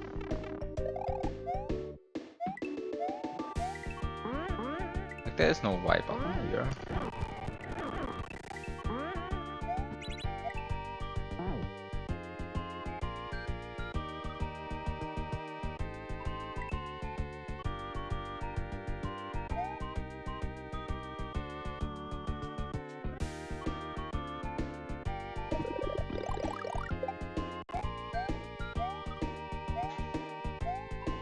Like, I just genuinely don't see the intended solution here.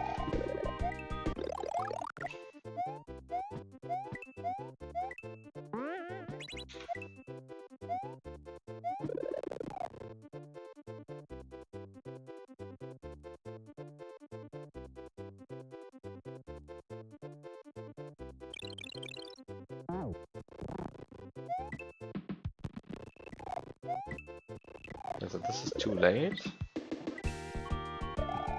Oh, well, it's despawned the star. You can do that. What? You can just do that?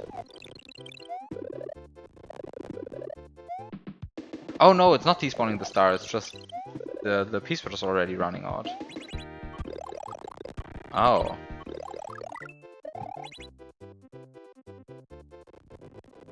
I mean, I guess what you can do is like you can hit the on-off switch and then you can try to do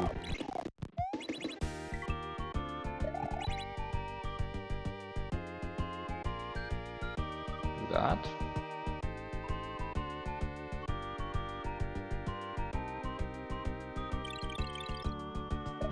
I don't know what these on-off, what these note blocks are about, but whatever.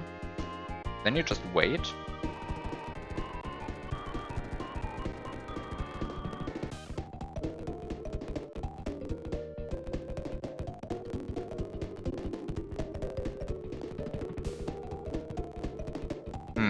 I kind of feel like the star is not bouncing down here. Well,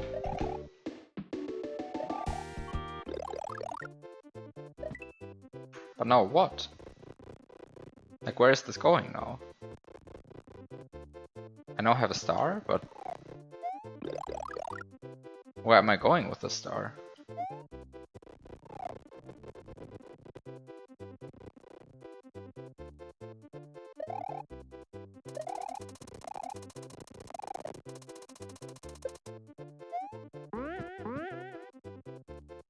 Where am I going with the star?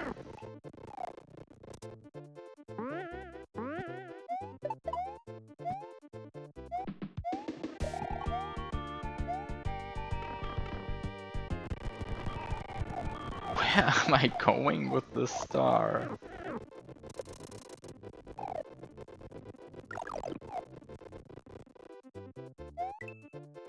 What could I possibly do with this star? I mean, like, going through the pipe kills the star timer. But also I just lost the XY buttons. Like, I don't get what this entire part of the level is for up here. Like, I feel like not being able to run like outweighs anything.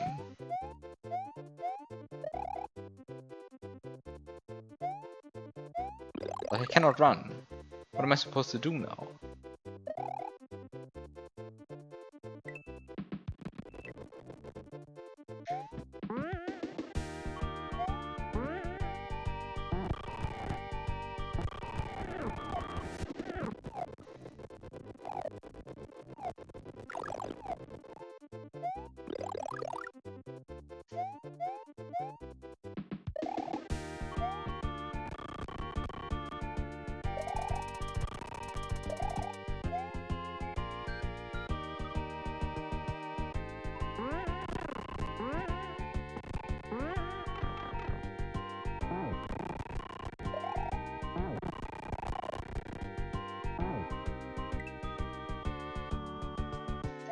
I don't get it.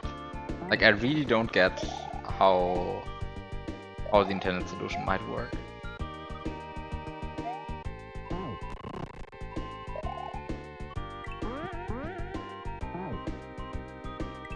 I just don't see it.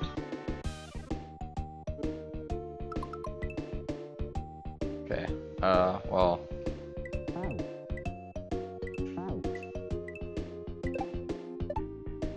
Am I actually going for H plus now? I'm not sure.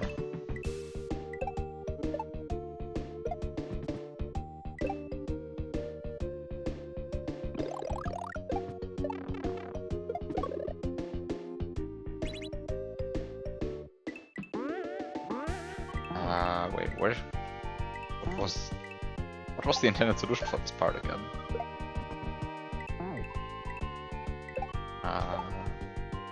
I mean, I beat this checkpoint like 3 or 4 times now. I still cannot remember the actual solution to this. Is the solution? I guess this was the solution. Did I disable auto checkpoints? Yes, disable auto checkpoints, thank you.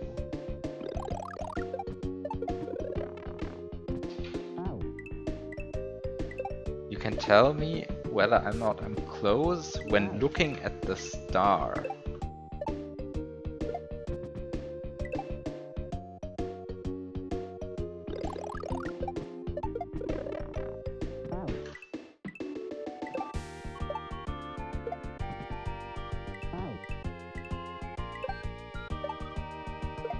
I mean, I guess I'm very far from intended if while looking at the star. Because like, whatever I'm doing there just doesn't make sense. But I also don't know what I would do differently. So where am I? Where's this one going again?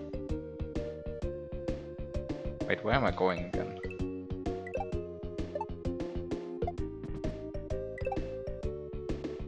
Okay, I'm activating the bind next.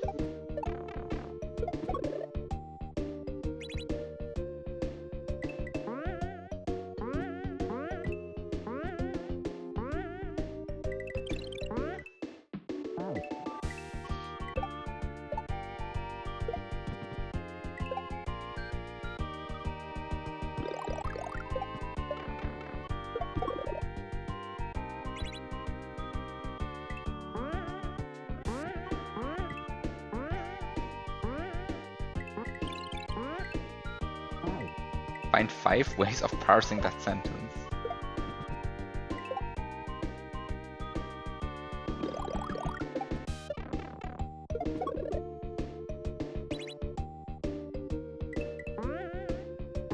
That achievement is not implemented. Why not? That would be a great achievement.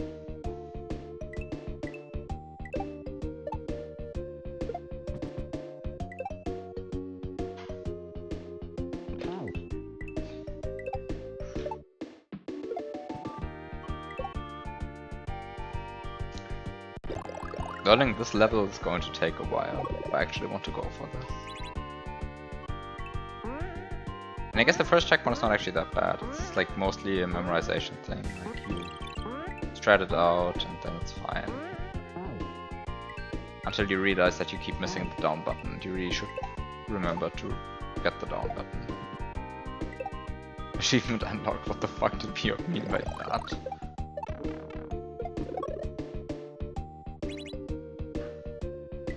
That's a good achievement.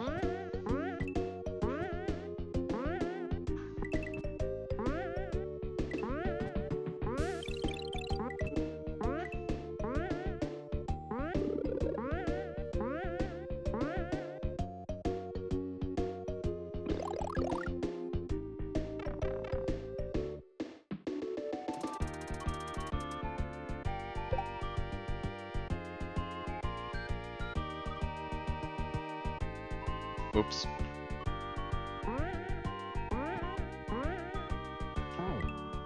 Actually, you can salvage that by just going another way. No, you can't. No, you can't.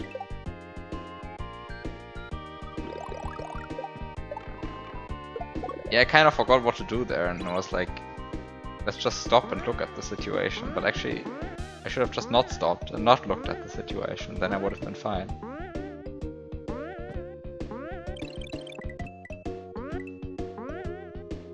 Not stopping. That's the solution there. So you really need to collect that silver coin, I guess. Oh.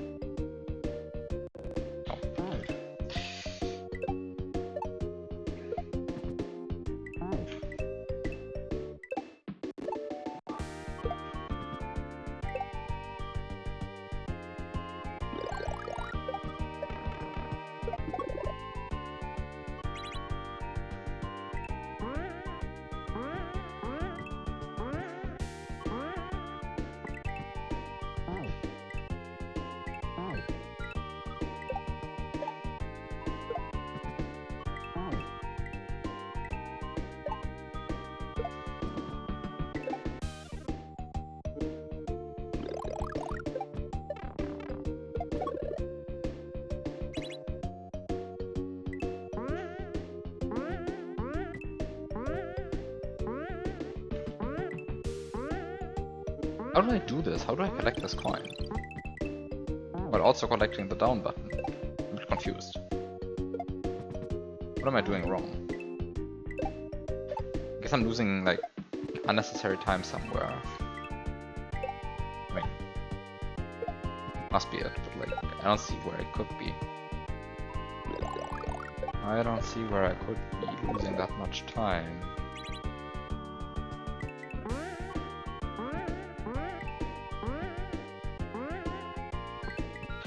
No, because you really can't do that. Like that's just too risky. I mean, maybe it's possible, like barely. Don't think so even.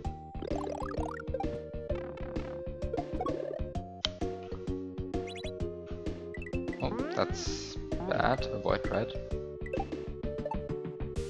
How does this checkpoint work again? Like, how do you do this consistently?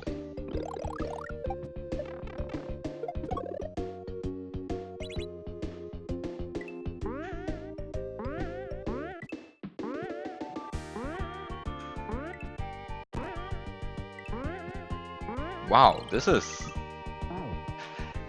Like, what do I do when that happens? Look at the star yourself to get B of Totel. Wait, okay, what? I can tell you whether or not you intended when looking at the star.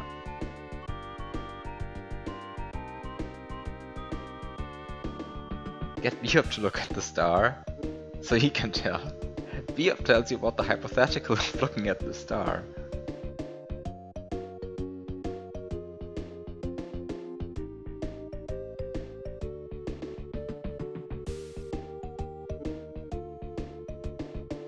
Bebop can tell whether you're close, but he's not gonna tell you.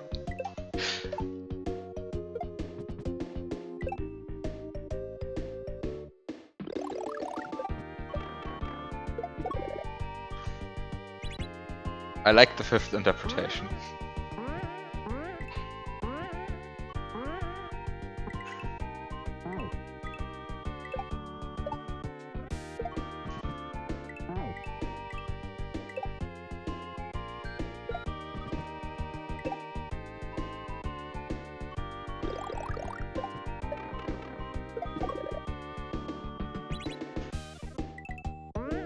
That's also bad.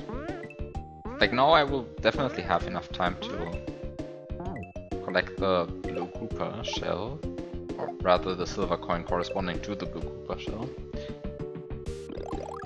But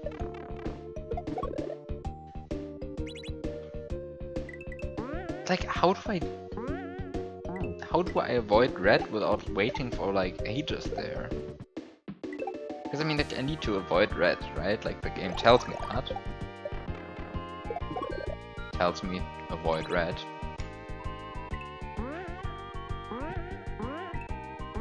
And hit. But like, I'm just missing the silver coin by so much.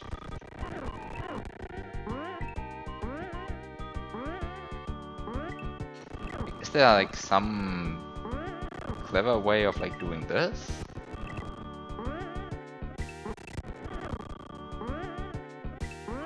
What is the intended way here?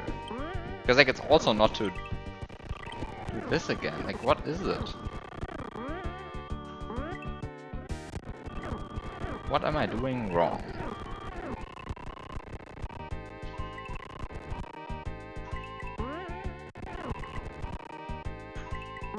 I mean, I guess I can, like... No, but like... How do I avoid red? Without, like, waiting here.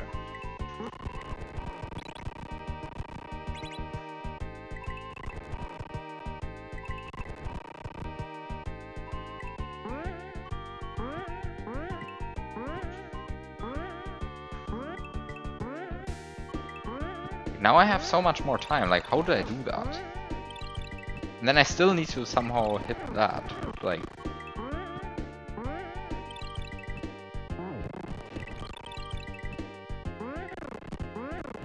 Am I supposed to land on the cloud? I mean, I guess landing on the cloud actually works. But wow.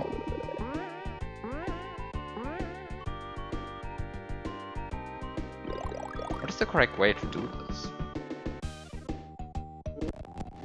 Also,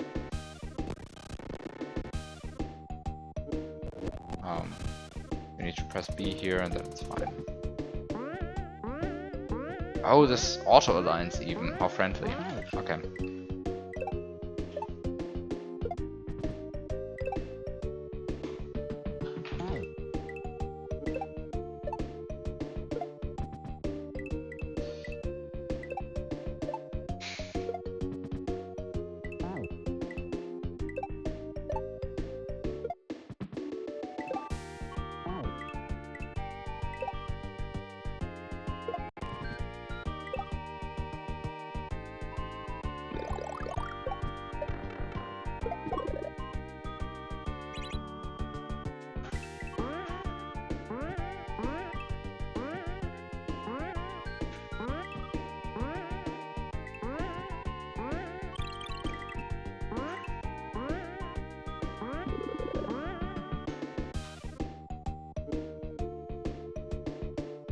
Well, that's a bit unlucky.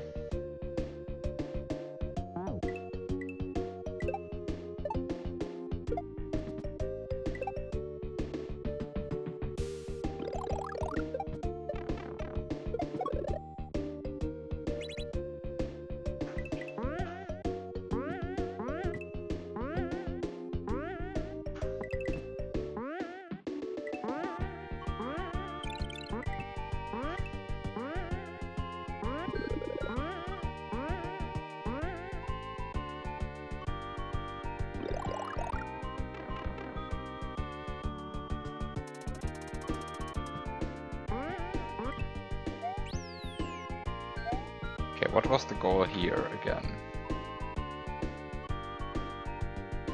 What was the solution here?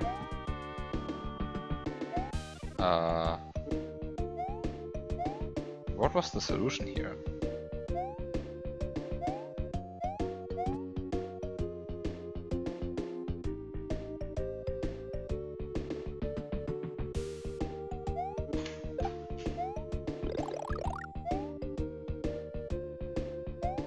I mean, I know there are arrows, but like... Okay, What?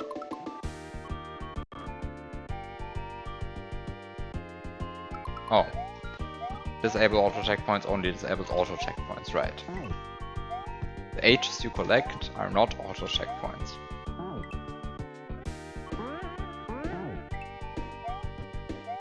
So you have to...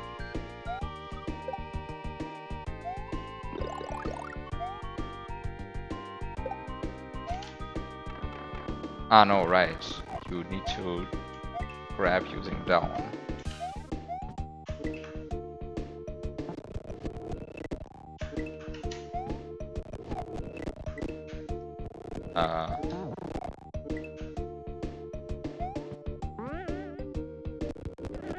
Wait, what was the way to go here again? What?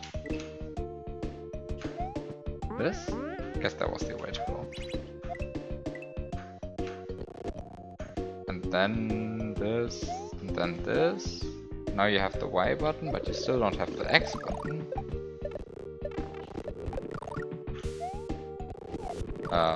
Then the question becomes...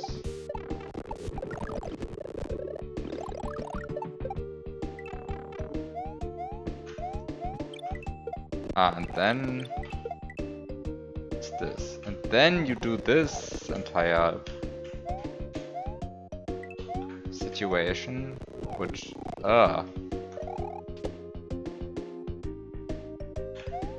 so much stuff to think about. And then you get the 8.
Okay, so I mean, I guess I can get like the boss sequence at least first try, right? So like this bodes well for Ageless. Like if I can get the boss sequence first try.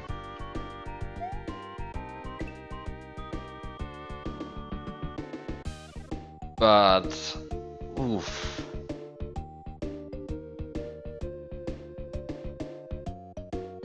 But then there's still like this last segment, and like this last segment, I keep forgetting the solution to it.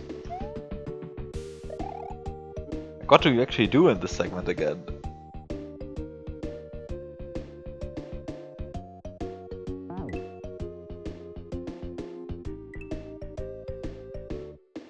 What do you do?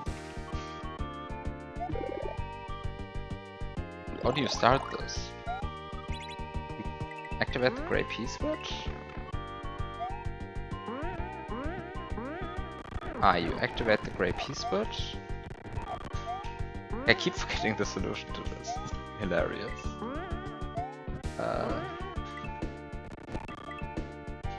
Then you do this.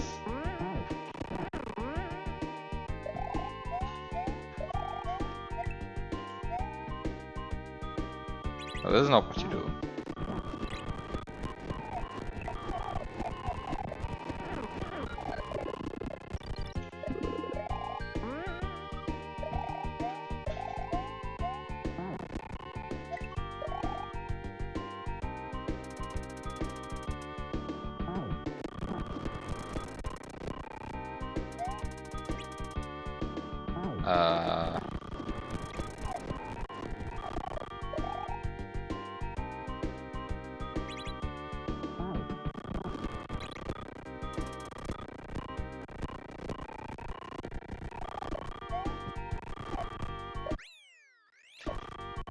Oh no, the solution. Okay, right. Okay, now I get it again.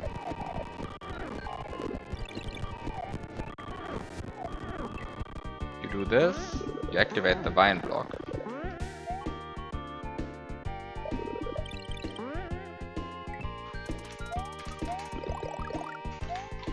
You get the mushroom, you do not get hit.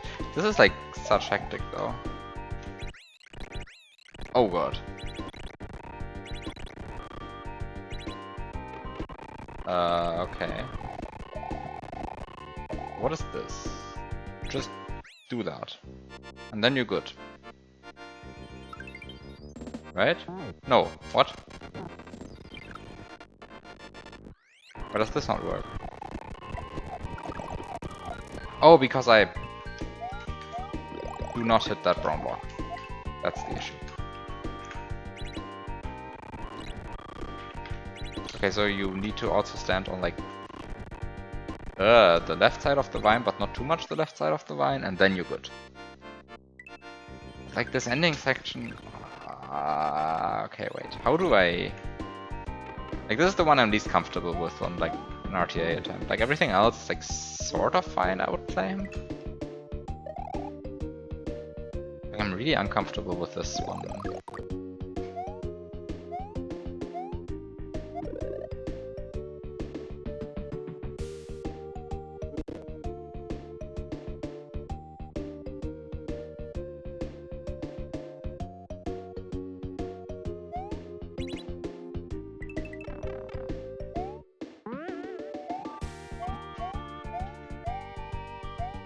Oh, wait a second, what?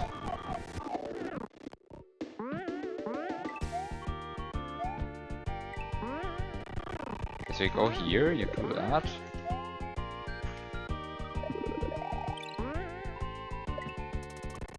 Oop. Do this.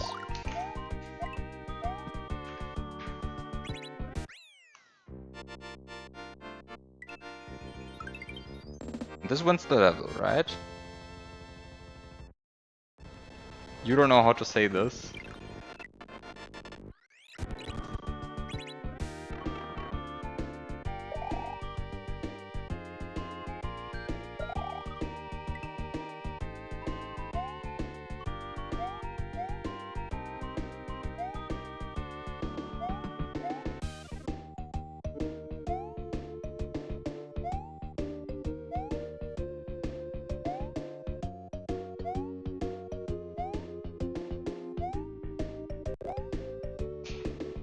Okay, wait. Does using a checkpoint mean for you touching a checkpoint or respawning at a checkpoint?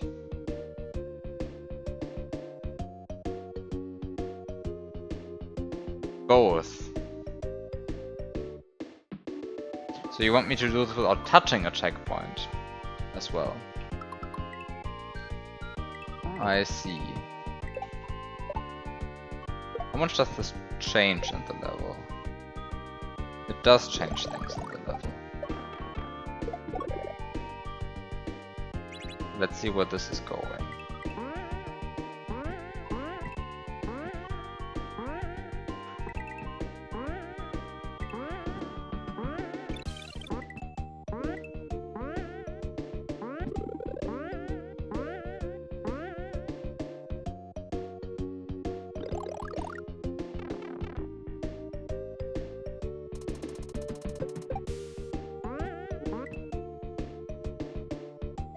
Okay, so now we're not hitting that.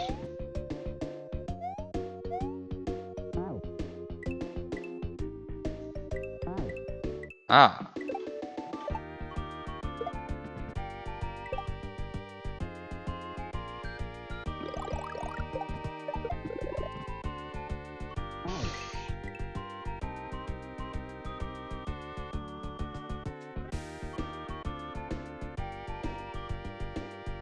Ah, that does complicate things.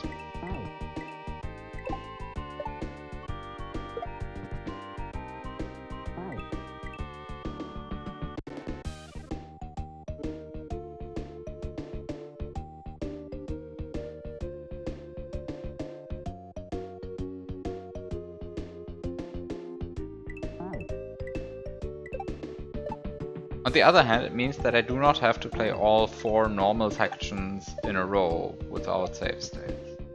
Which honestly I would have done. But now I guess the question is just how hard can I break the level, right?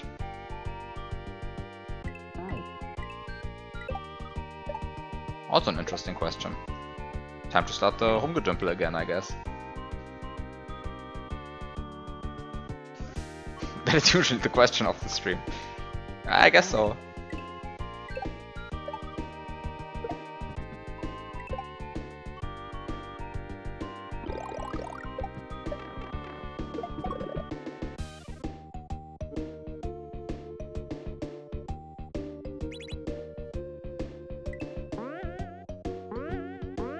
So I guess the first thing to do is to not collect this gray coin, actually. Well, luckily, that's not so bad. Not collecting a gray coin turns out to be not so hard. I mean, the reason why I don't want to not collect the gray coin is, of course, to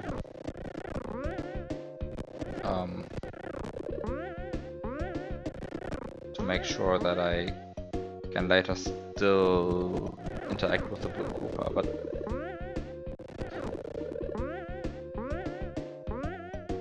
this does mean... Ugh.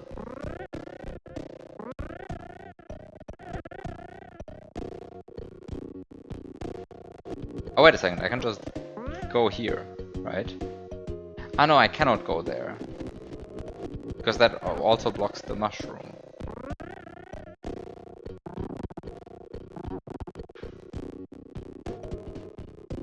Is there a 1 pixel gap where I can like stand?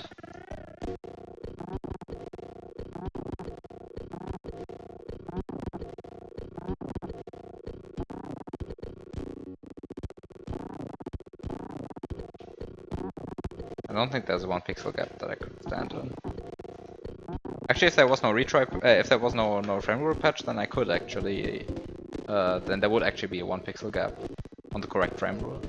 Because then you could like, because the position where the Koopa is on its farthest leftmost pixel should be, well, should be achieved for a single frame. And if I just make sure that the Koopa doesn't interact with me on that frame, then, and I also make sure that the mushroom interacts with me on that frame, then there actually is a 1 pixel thing. So this is another thing where the frame rule patch ruins your life. Horrible.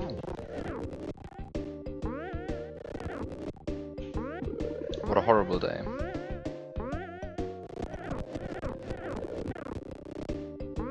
My day is ruined by the frame rule patch. It's cruel.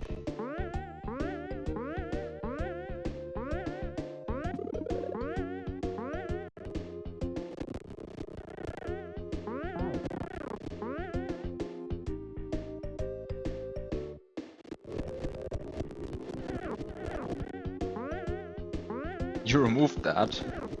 Wow, rude. How did you do that? Did you actually change the hitbox of a mushroom to be smaller? Or did you change how... Wait, this is possible? This is fucked up that this is possible.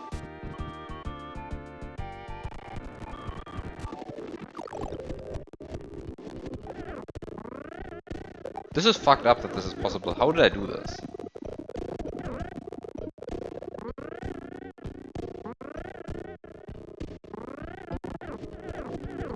What did I do? What am I doing there to affect this? Oh! Oh, I get it. Oh, I get it.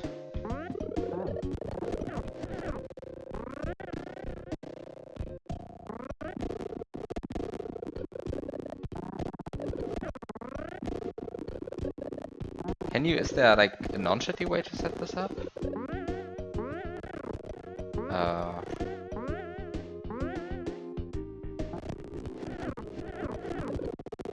Actually, there might be some... Yeah, this might be a non-shitty way to set this up. Oh, this might be a non-shitty way to set this up.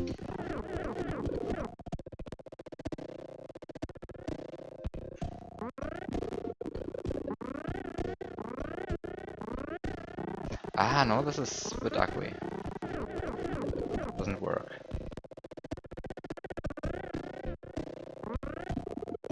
No.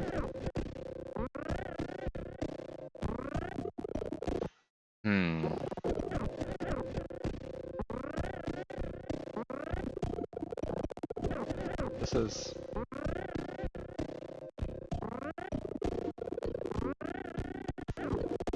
With the fact that this cloud moves just to make your life more annoying. It's beautiful. So the Koopa hasn't spawned yet. But now the Koopa spawns, I think. When does the Koopa actually spawn? Now it's time to get out the heavy tools. Koopa's already alive.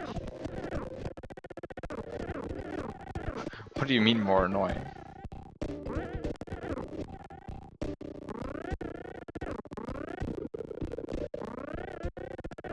I mean, if the cloud wasn't there, then... If this cloud didn't move, then you could actually...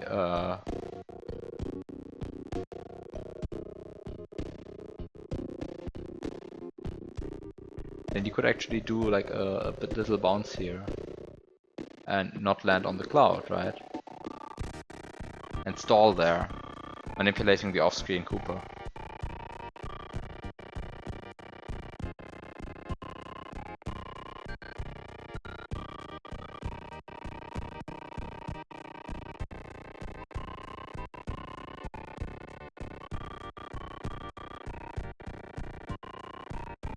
You see, and I wanted to abuse that.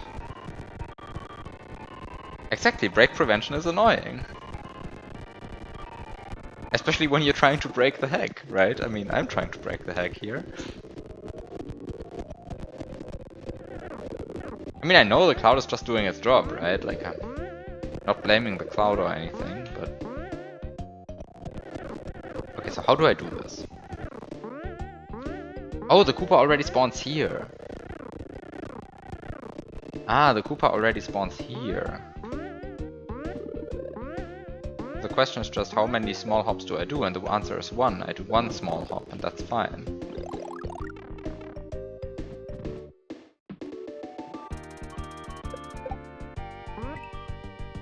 Aha, and now I...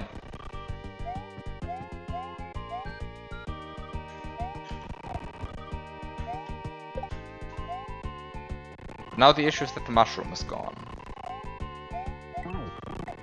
So the next issue is... How do I get up here?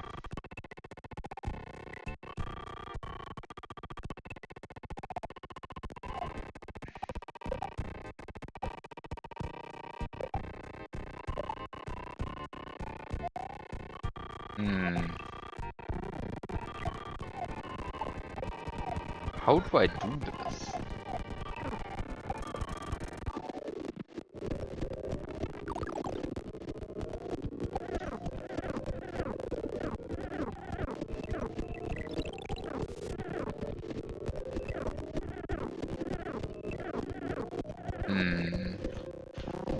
Okay.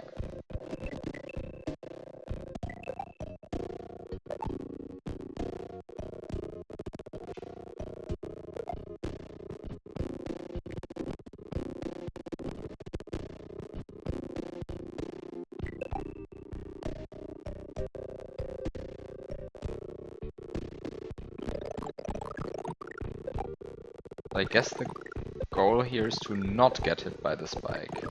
And to not get hit by the spike, I just do this.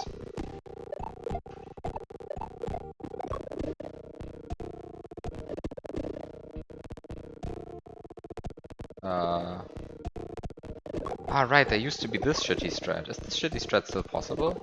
Or did you patch that?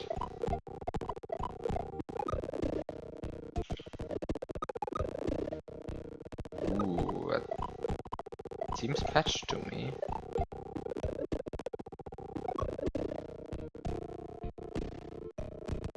Also, only now I realize that you use slots 10 and 11 as general purpose sprite slots. That's cursed.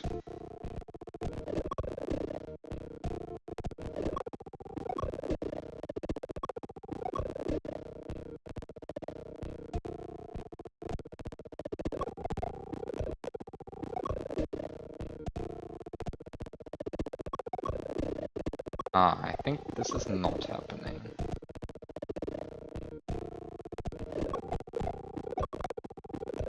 This is like... not a great route.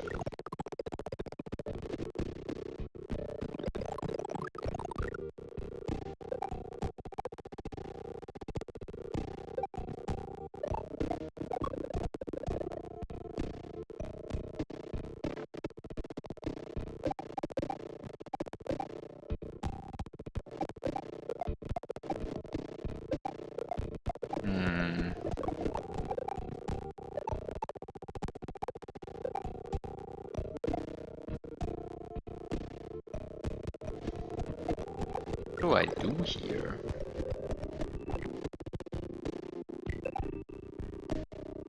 I mean, okay, so how do I start this level even? I mean, I start the level by killing the bullet bill and doing this. But like, out of all things I could do, I could also just do this, right? For example, just let the Koopa kick the shell. This leads to a slightly different shell speed, which makes this a bit annoying. So, which is why this is probably the better strat. This makes sure that I always have like the shell down there. But then of course the question is having the shell down there even so great, right? Like maybe it's not what you want to do in the first place.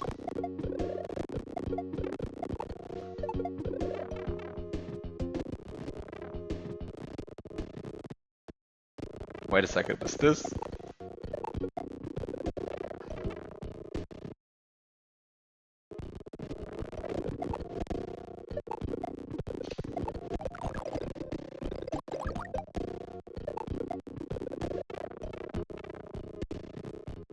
This is horrible, if possible.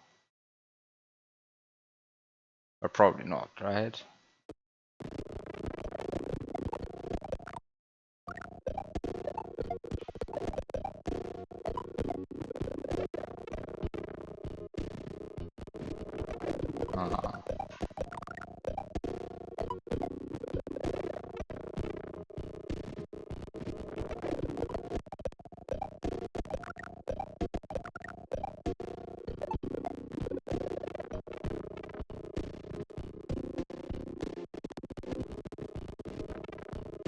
Yeah, this is not happening.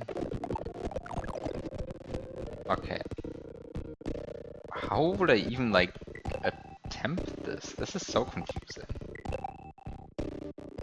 Like, the issue is I'm wasting so many resources on like this first go through the level, but like I don't really see a way to break out of this loop.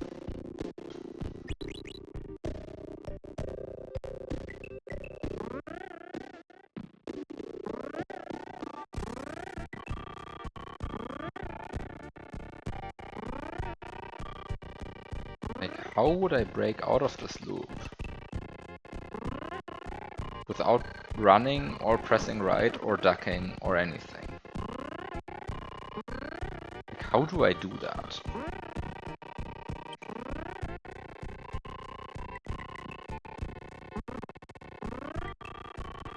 Also, I kind of forgot that this is just a coin. Why is there a coin here? Actually, why is there a coin there? Like, every time I see this coin, I think, oh no, panic. Peaceford is running out. But why is there a coin there?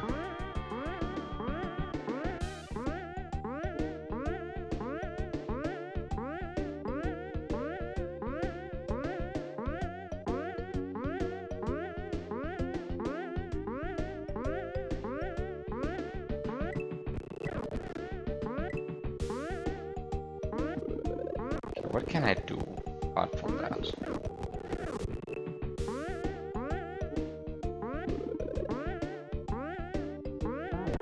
Okay, so what do I do here?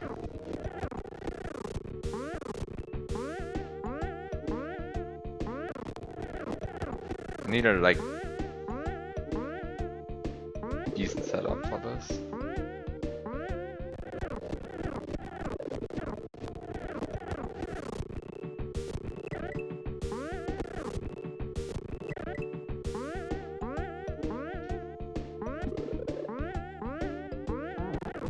This is not a great setup. But also maybe I don't need a setup for this because I don't need to do this anyway. Like on the other hand, it kind of seems like a useful thing to do.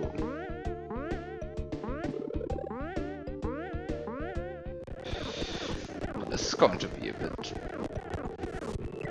finicky to set up.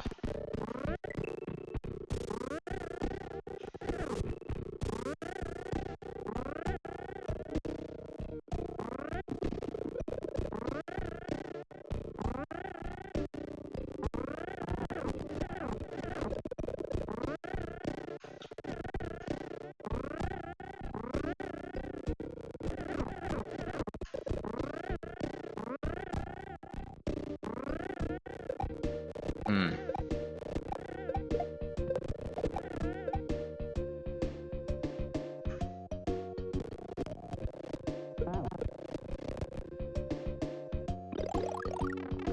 Like, how could I do anything here? I mean, the only thing I can see is like getting this mushroom. Now I can duck.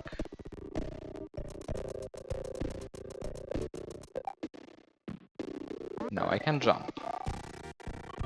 Which I can now use to...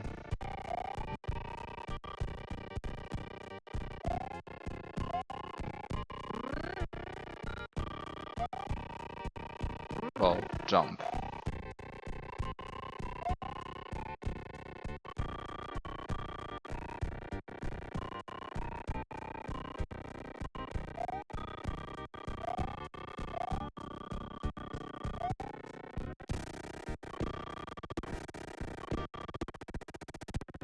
But I feel like I'm now in a position where I cannot beat the level anymore because I just wasted too much stuff.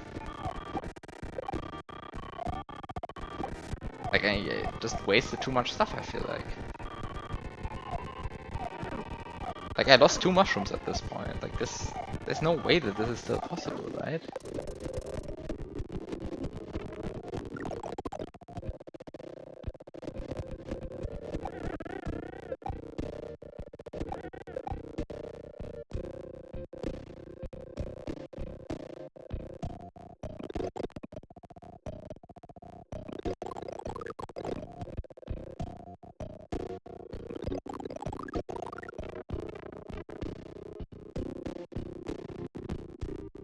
You're just losing too much stuff if you do that.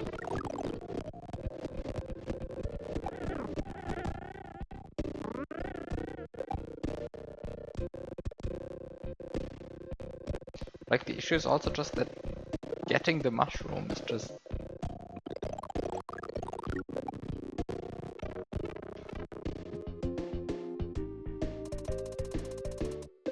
just not possible without losing it immediately afterwards. But then, I mean, what can I do now? I can, like, get the B button, sure, but, like, at this point... I wasted too much stuff, I feel like. I mean, I can get the Y button, sure. I can, like, be fast, get the A button. And now I have spin jumps. I guess now I have the Y button, so I can run and grab items. But...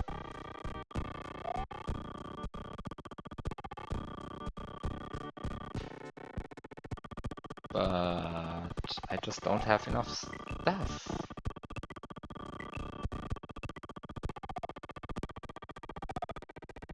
Anymore. Like, I'm just running out of resources.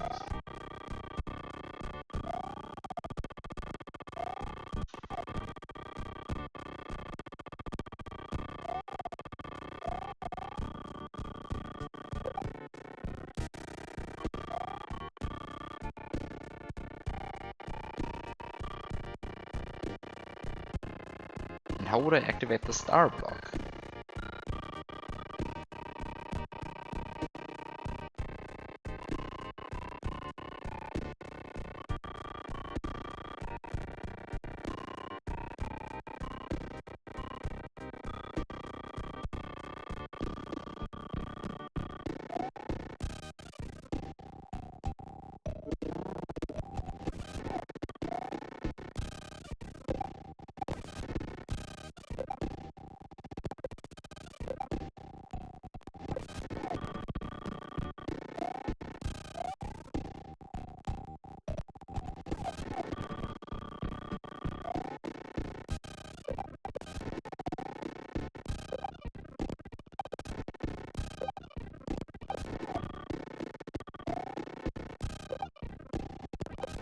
Like, I mean, I guess this, like,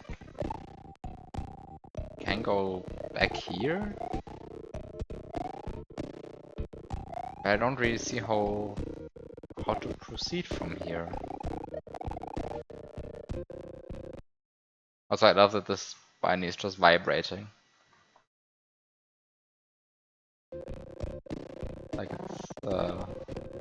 Beautiful. Just vibrates. Just does. What can I do now? Quality fake 1F0.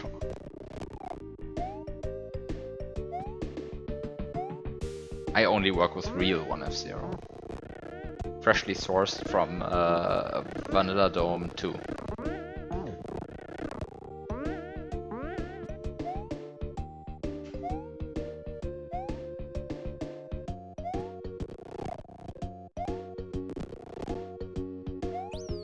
Oops, no. I'm not allowed to do that. Real unpatched 1F0 for the full experience. Actually, I mean, I am making a hack right now, and I am using real unpatched 1F0 right now. I have to check if it's actually 1F0 if I use something stupid like 1E4 again.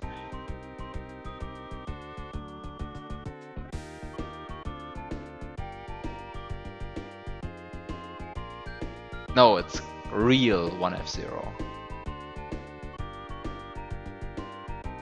Actual 1F0.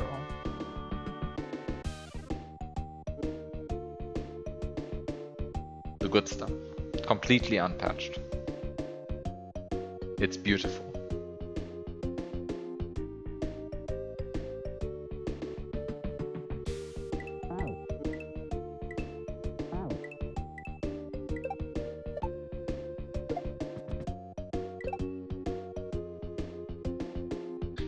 Also, I did some load, like level load timings comparisons, and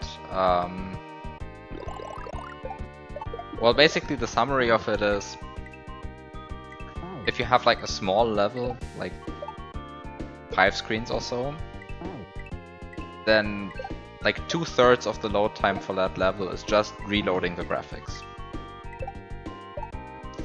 If you have like a big level, like let's say all screens decently full, then approximately half of the level load time is the graphics load. If you place every mancha individually, at some point this effect tapers off. At some point the graphics become actually negligible. And if you for some reason reload the samples every time, then this also costs a huge amount of time. But on a reload, like on a level transition where the music doesn't change and the target level is of a reasonable size, most of the level load is actually just reloading the graphics, even though lots of the time actually some of the graphics files at least will be the same. By which I mean, like, at least in vanilla, FG1, FG2, SP1 and SP2 never change. So like half of the graphics files get reloaded, but really had no business being reloaded. So yeah, that's everything I have to say about level load times. And pretty much like nothing else matters for level loads except for loading the graphics, loading the music, and loading the actual level data from the objects. The only step in the level load which takes more than a frame, which I didn't just say, is like initializing the map 16 VRAM data, but that always takes a fixed 3.5 frames, which I think is negligible, like it doesn't really matter. Everything else is subframe. Like, and then loading graphics takes 28 frames. If you just load 4 graphics files. If you load more, then it's even worse.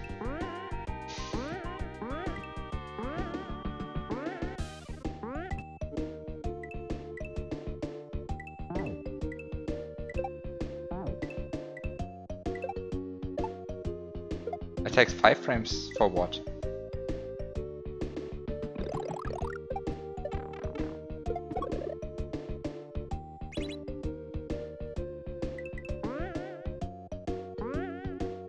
Building the VRAM data. I mean, the vanilla algorithm does it in 3.5 frames, right? So,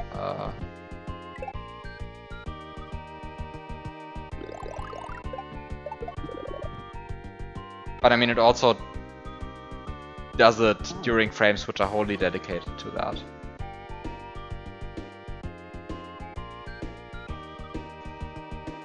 And it doesn't like do stuff. I mean, I guess you are loading the level partially during the fade in, fade out animation, right?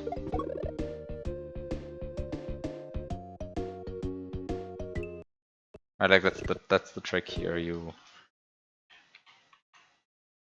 do everything during the fade out. Wait, there is no fade in to begin with, or I guess there is a like extremely fast fade in.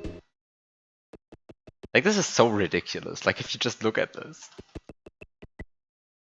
like the fade out is 16 frames, and then the fade in is 16 frames. No, it's actually only 14 frames, and that's this is so absurd. This is so absurd.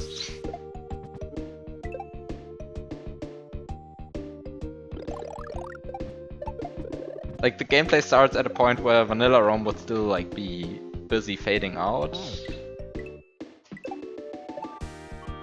Then goes through the steps of building the level and reloading the graphics in the case of LM.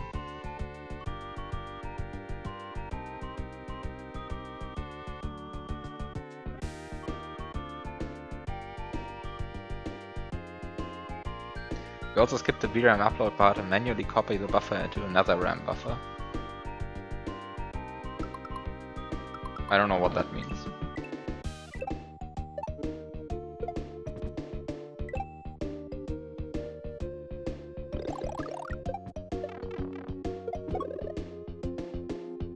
Oh! So you first build the VRAM data but don't write to VRAM yet, and then during the single black frame during this entire animation, you quickly DMA it over.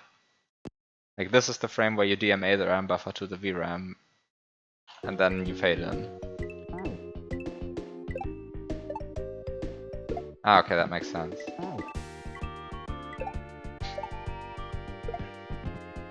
Yeah, I mean, I don't care about like getting it that much down, but like,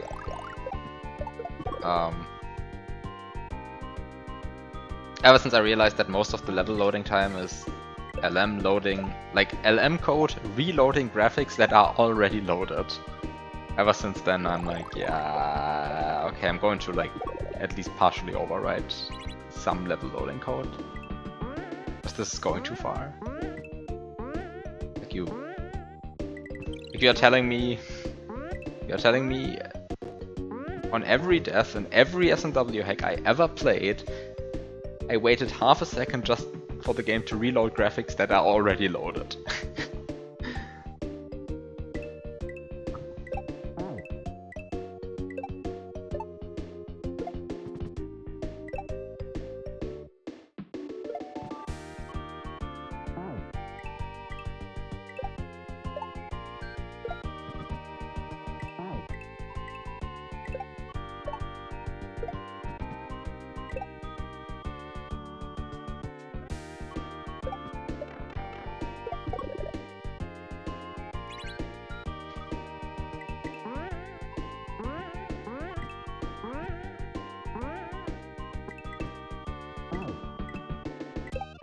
Okay, sure, but I think like nobody cares about the one black frame.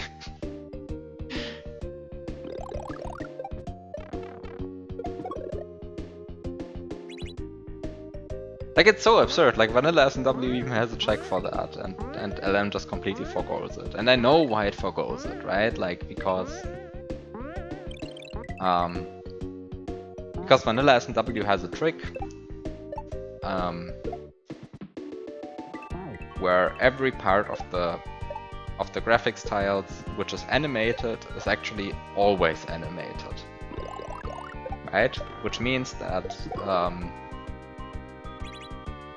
because if you don't have that, you might switch from a level where one graphics file is loaded, but it was part of it was overwritten by animated level data, and the next level expected to be not overwritten by animated level data, by animated graphics data.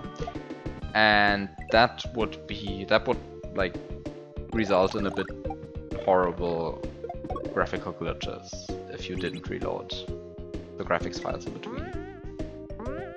But since SMW always has the animated data at the same position in VRAM, it doesn't matter. Like, you don't have to reload the graphics, even though part of it was overwritten by some animated data, because the next level is going to write it with its own animated data anyway. Which, in summary, just means as long as you pay attention to where you put your animated graphics and make sure that every animation always gets overwritten by another animation or is not used in the next level. As long as you make sure of that, you can just not reload your graphics and save half a second of your life and everyone's life.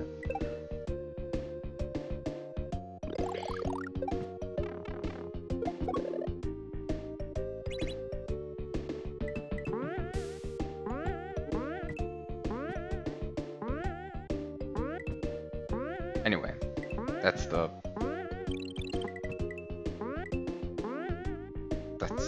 my graphics rant, and it's over now.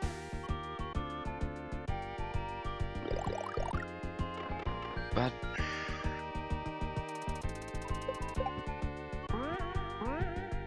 yeah, I kind of don't see where I can like meaningfully break out of this loop.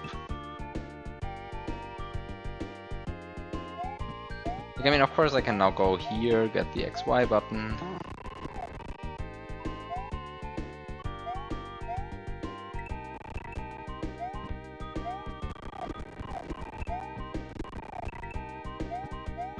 Yeah, sure. Then you could also make the animation code reset the loaded graphics file to a modified state, so that it only reloads that one.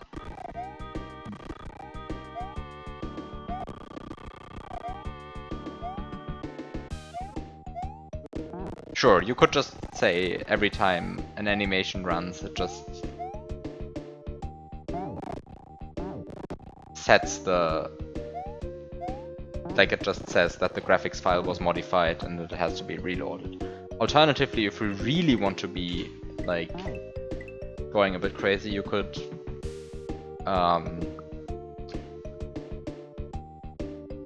like reserve a bunch of free RAM and then specify for individual tiles what they were animated, and then only upload these tiles again to VRAM. With the problem being that SMW's compression algorithm for the graphics doesn't lend itself to decompressing single tiles from graphics files. You can only decompress entire graphics files at once, really. On the other hand, decompression is only like part of the work. Uploading to VRAM is also a part of the work, and like doing that on a tile-by-tile basis as needed would also save a bunch of time. But if that's worth it is another question. Alternatively, you could just store the graphics uncompressed and skip the decompression part entirely. Which like really is fine, honestly. Like, I don't get why people like mess around with compression algorithms so much. When like the reality is, like, if you like, unless you go for like actually 500 X graphics files or something, like as long as you have like only 100 or 200 X graphics files, these are taking up 800 kilobytes uncompressed. Like, you have 800 kilobytes for graphics in your ROM, right? Like, that's fine. Why are we pretending like that's terribly much?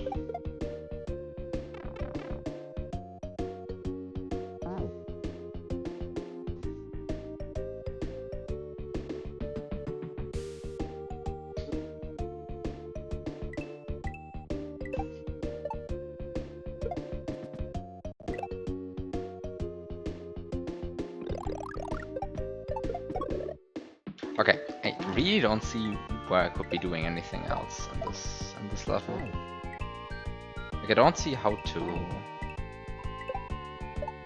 to proceed in this without collecting a checkpoint at some point. Like, what can I do? Like at the beginning here, I can like do basically nothing, right? Like I can only hit the bullet bill.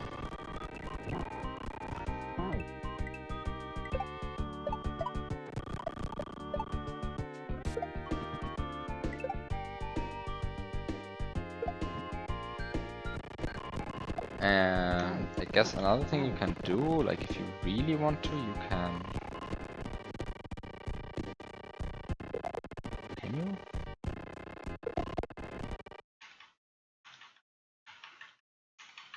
Wow, this is horrible.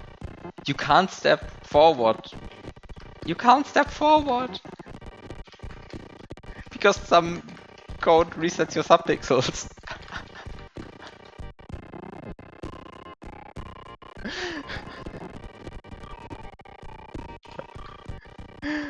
Wow. Wow.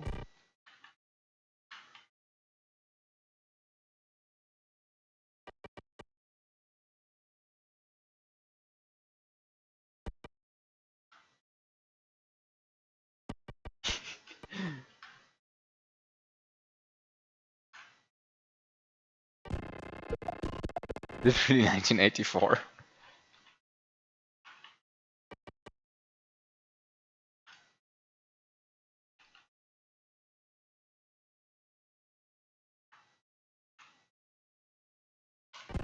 Like, this is horrible. Not that it would actually help here, though, but... wow.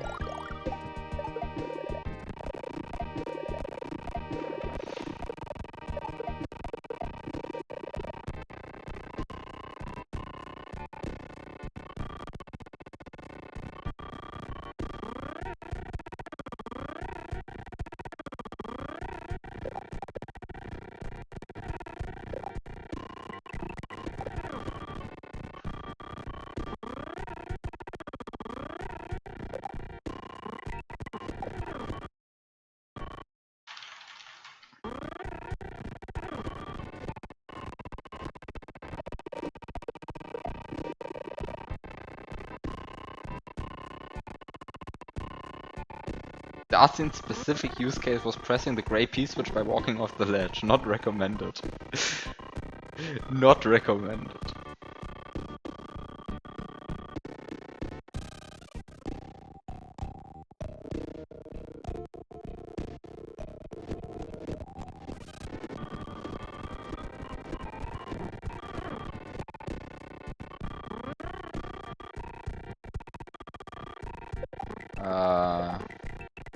And I feel like this is not going where I want it to go. Although it would be pretty cool.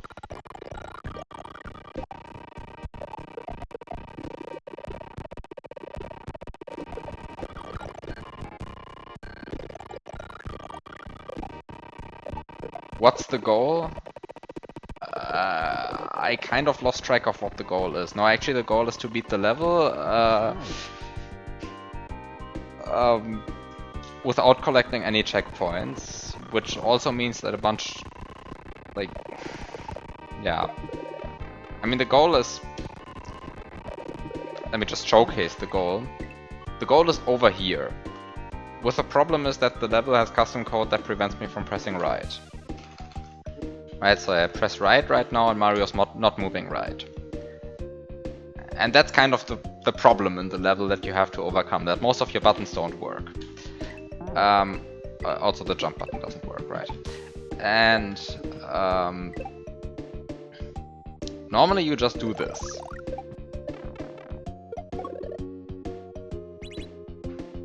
In the hopes that this actually works. So you do this. This, then you do this, and then you fail. Okay, well, what? Demonstration, but then you do this.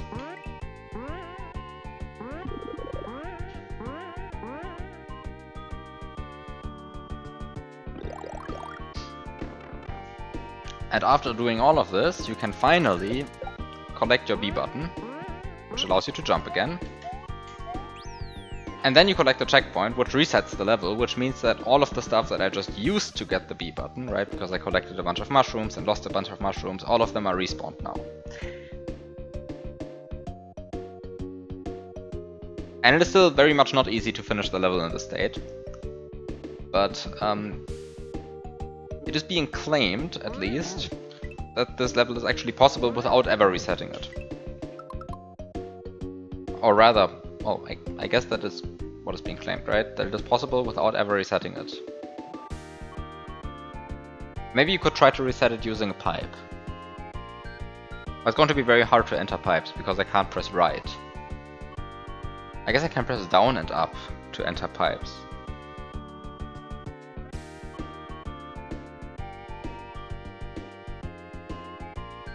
But there are actually no up or down facing pipes, right? All of the pipes require pressing right to go into them. How long have I been on this? Slightly inaccurate because I did use save sets at some point, but this plus my first, actually this is my this is the second version of this I'm playing. I played an older version. I think I spent like 5 hours on that as well. So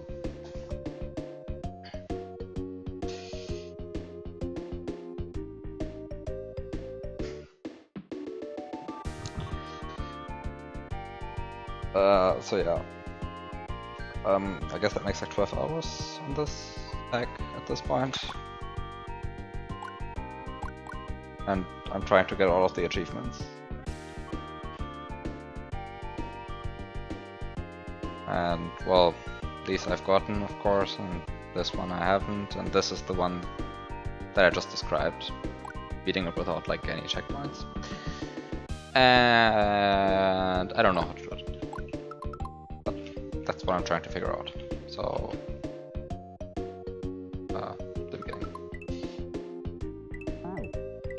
Also, at some point I disabled the background, but actually there is a background in this level.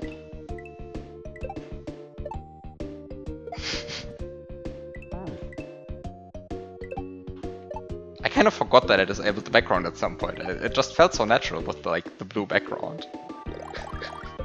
This looks so different now. Ah.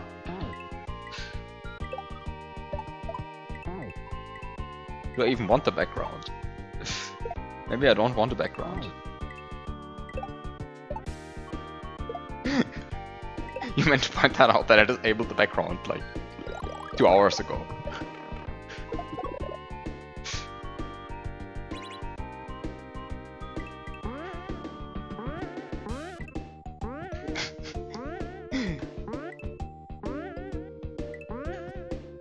Actually, the background is kind of funny because like it has these hills, but upside down.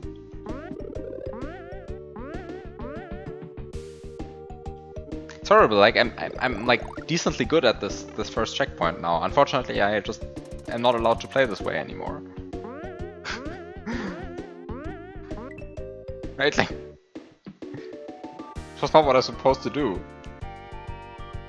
I beat the first checkpoint, but I'm not allowed to clear the checkpoint. Like. Oh no, wait, the checkpoint hitbox is so big. I guess it makes sense, yeah.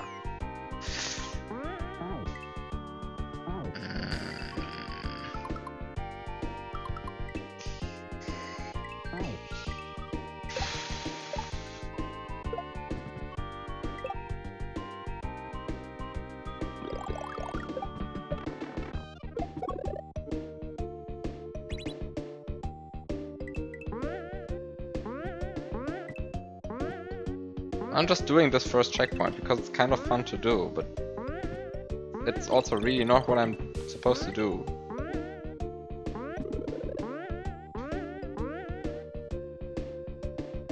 Also now I'm stuck because the mushroom won't come here.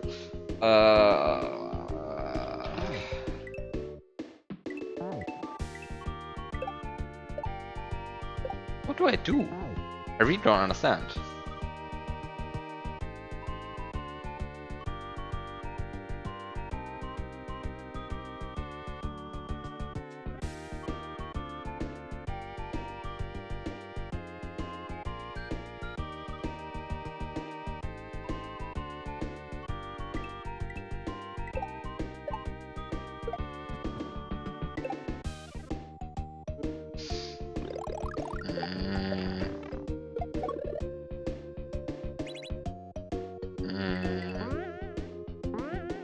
I don't see where this is going, honestly. Like, what could I possibly do differently? I mean, I can, like, keep the Koopa alive, sure. But...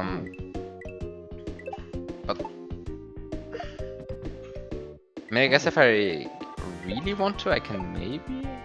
Can I do that?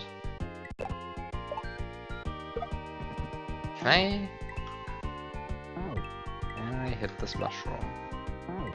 I feel like I should be able to hit this. No, I can't hit this mushroom. The mushroom hitbox is just too small for that.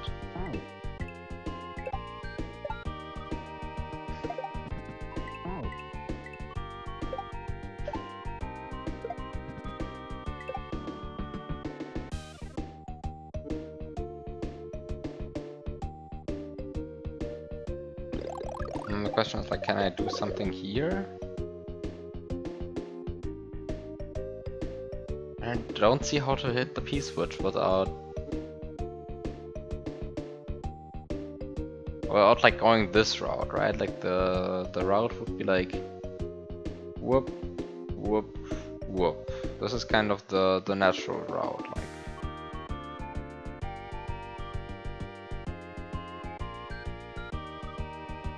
But if I'm small and can't duck, then I can't go through here.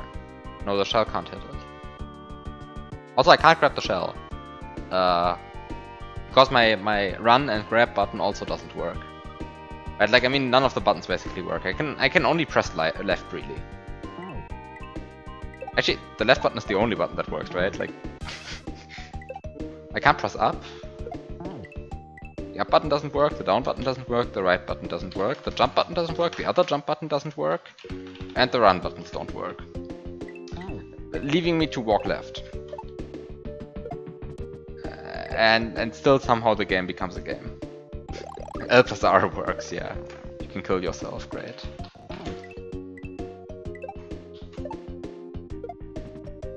And you will need it. A lot. Right, which is like why I'm... What? I got... Yup. Not be up. I'm just... Missed the alignment, I guess? But like, how did I miss the alignment? Like... How can you miss the alignment here?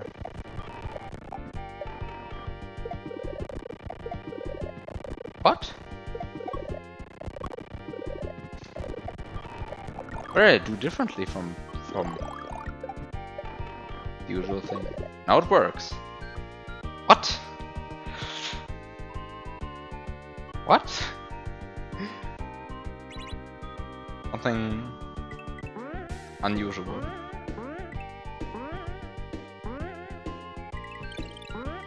I mean, of course I can like go here, right? And then I don't have the down button because the down button is here. And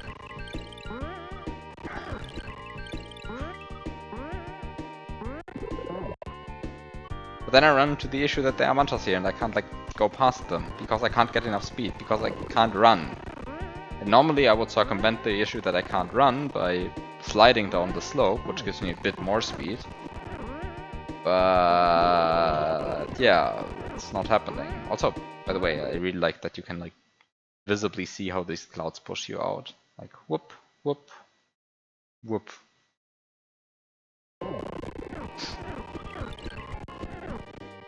Okay, so you can get the down button. Maybe you shouldn't collect the coin. Then you're good. Also, whoa. Okay, I really messed up there somehow. I want to play this properly.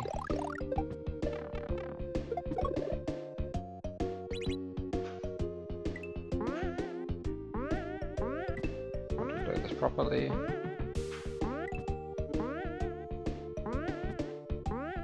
Should be fine. He said, and it wasn't fine. Like sometimes this just doesn't work, and I don't understand why, but okay. Right, and then I had this strat here, which also probably doesn't work, but also doesn't work, great. So the thread was this, and then this, and then this. Ah, and then you are... Okay, wait. Also a bit annoying to do. Wait, now this Koopa is like really confusing. What's going on with this Koopa?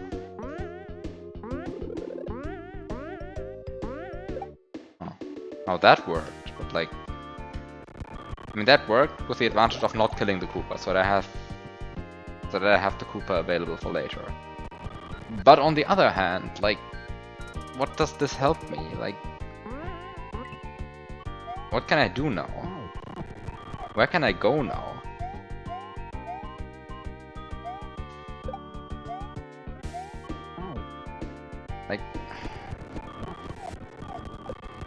Like I'm just not able to do stuff anymore in this situation. I mean, I guess I can like try to do this, go back here.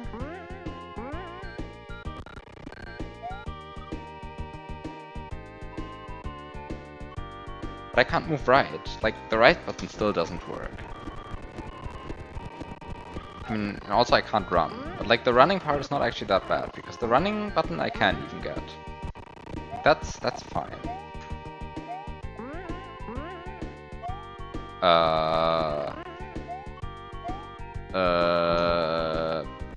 Oops. I think that's a situation which is kind of hard to recover from.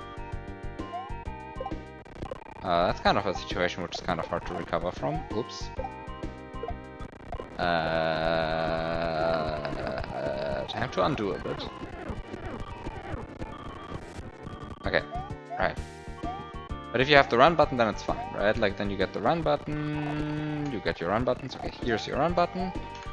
And you do this slightly awkward sequence of inputs. And then you realize that this doesn't work. Oh no. Oh no. Oh no. What do I do then here? Okay, I guess I can do this, but like this is extremely weird. Anyway. So I can be in this situation, but like even from this situation, for which I kind of like already had to do quite a lot. Like even in this situation, I still don't see how to do something from this position. Like how do I finish the level from this? Like, sure, I can go here now. Oh, I go way fast now.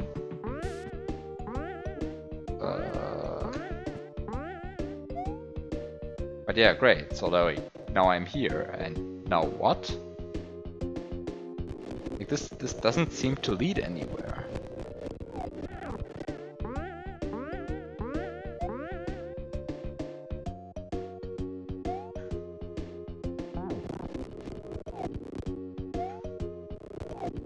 This doesn't seem to lead anywhere.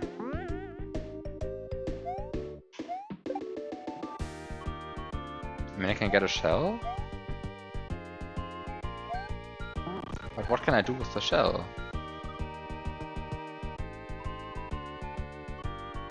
A bit unclear to me what I can do with the shell.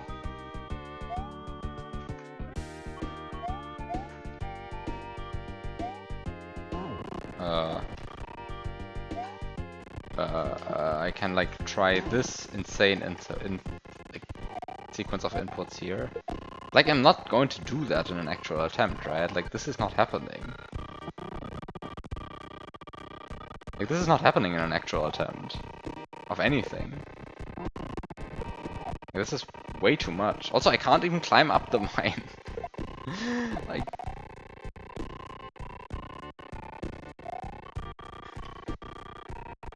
I can't even climb up the mine.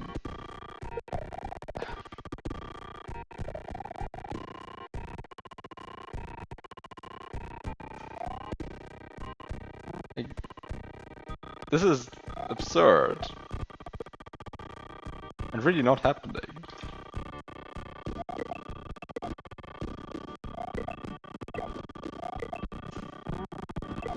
And I still can't move right.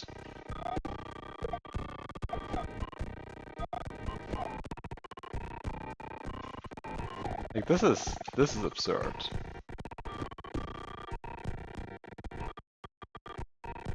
This is absurd. You shouldn't try this. But I have lots of speed now, which does enable me to like try and set up a shell jump somewhere, maybe?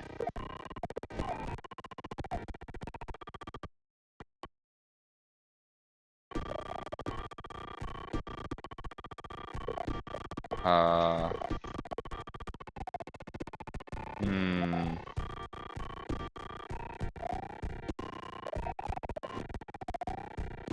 Like this is completely absurd at this point.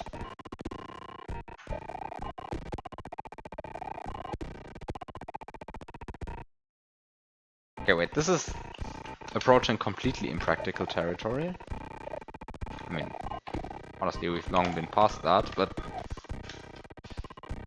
this is theoretically possible. What I'm doing here. This is perfectly reasonable. But like all of this is. But like this doesn't even work, right? Like this doesn't even finish the level. Also, like this is ultra obnoxious. Wow.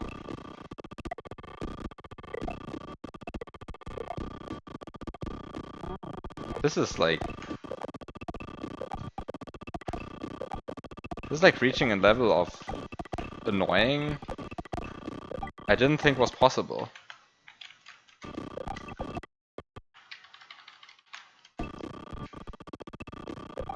Yeah, no, this is even worse than I thought it was.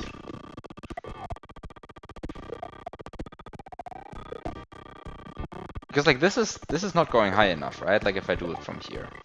Like this shuttle jump is just not high enough. I just like need to somehow set this up from like here. I mean this is possible, but like this is so impractical, it's like not even funny as a joke anymore. And the worst part about all of this is also this doesn't finish the level, right? Like actually wait a second. No, this finishes the level. This would finish the level, right? I think this would finish the level because the right button is still broken. So Mario cannot actually enter the pipe. Right, this is why this actually finishes the level. Ah. Now I finally realize why this works at all. Right, Mario cannot actually enter the pipe. So so it remains to find out how to actually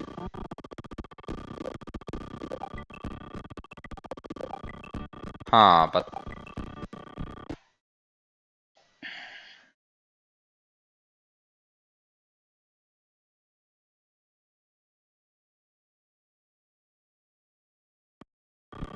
I mean surely this is possible, sure.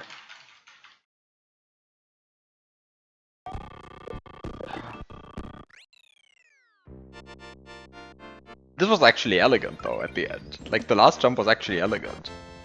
What the fuck, I'm being scammed!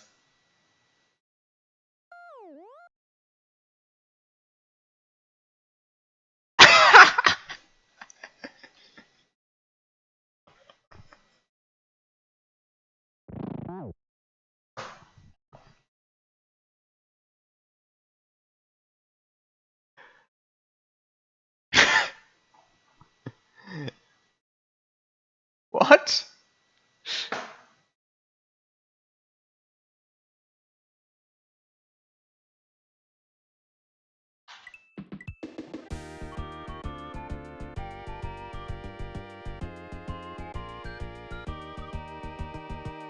I feel like I'm being scammed here.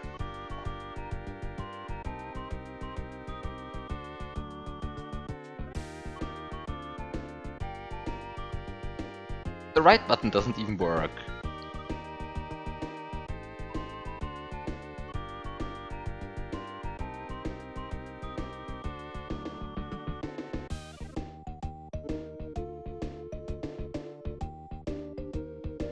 And of course Mario stops at the end of the goal walk if you can't use the right button. Because the goal walk completely simulates holding right, and only during the earliest phase your speed gets constantly clamped to 5. But actually doesn't get clamped to 5, it gets set to 5. Which in the vanilla game of course is the same, clamping to 5 or setting to 5. But in this case it actually turns out to be different. But then after the peace sign, Mario would normally accelerate all the way up to 20 speed or 21, because there's no longer any setting speed going on. But the game is still simulating holding right. Why do I know this? Because I recoded the goal walk fanfare last week.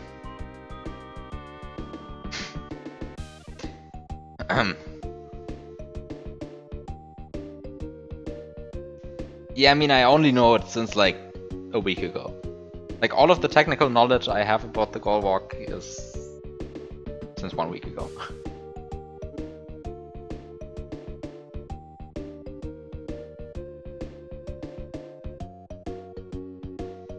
Because I decided to recode the goal walk. Like I'm recoding the weirdest stuff now for this hack. It's beautiful.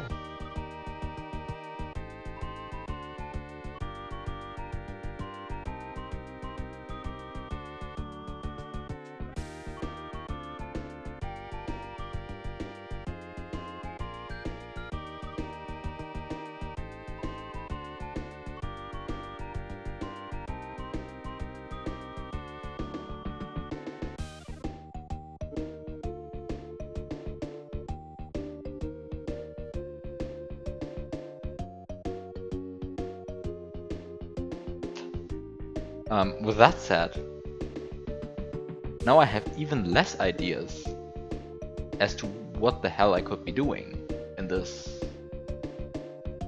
to actually like finish it without collecting any checkpoints. Like I genuinely don't see it anymore. Like, what could I possibly do?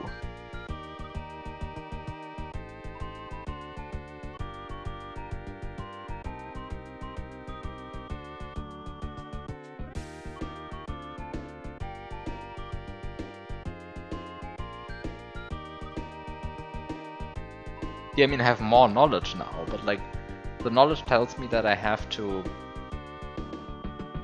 that basically trusting that the right button doesn't work is not the way to go. And given that I believe that this is in fact the only goal in the level,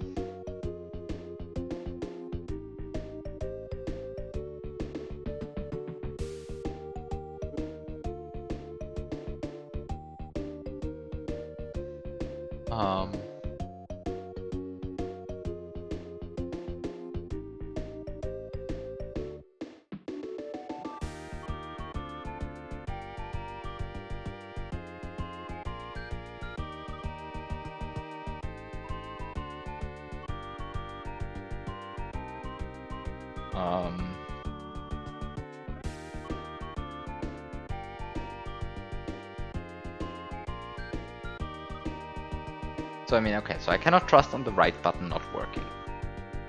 On the other hand, I don't think I'm going to be able to collect the right button.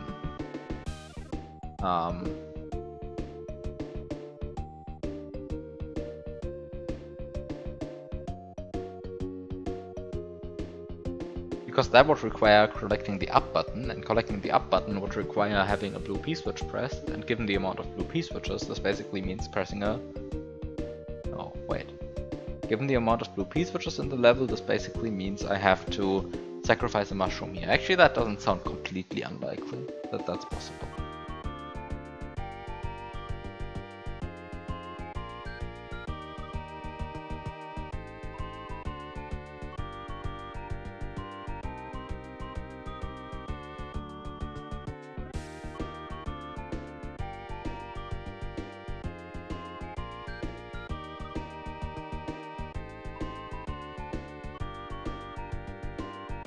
Ah, no, also, but no, the other problem is that collecting the up button requires you to sacrifice a mushroom.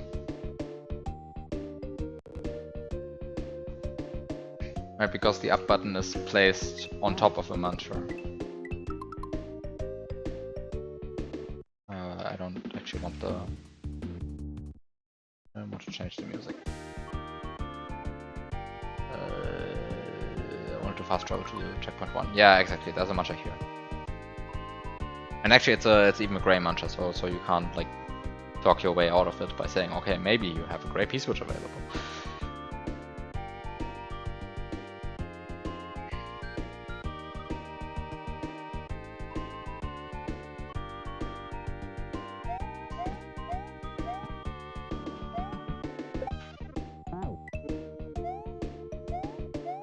Like this is the wrong position to start from, so I have to start from this position. But wait a second, I just for like running around I'm going to do this. But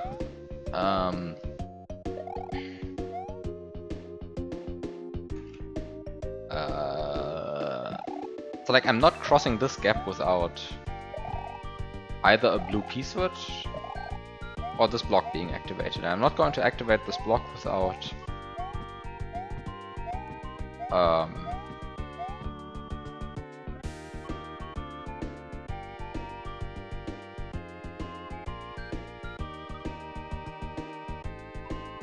not going to activate this block without the up button. It's just not happening. Unless you actually want me to like clip something into the wall here. If you want me to clip an item partially into the wall here, then please say that right now. Then I'm going to clip items into the wall there. Otherwise I'm going to assume that's unintended. Because it's also very annoying. But theoretically possible. It must be intended. Ah no, I can't actually do that. Haha, I can't do that because I don't have the right button yet. Oops. Definitely can't do that.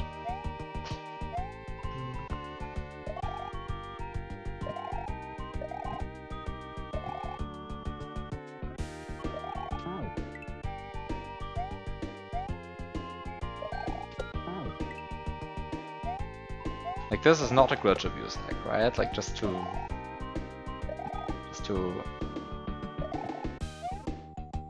note that.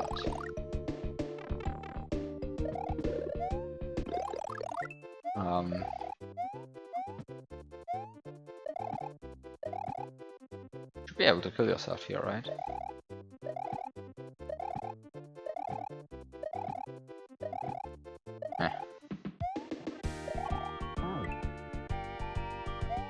I mean, that's already what I expected, right? Like, I expected that there's like no actual glitch abuse going on.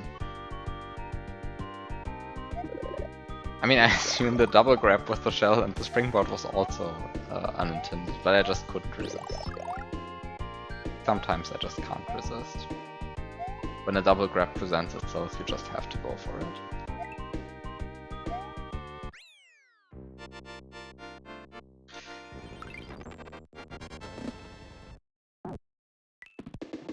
I don't understand why that wouldn't be intended. I mean, like, that seems like such a beautiful solution, honestly. Like, where is this going? Like, what?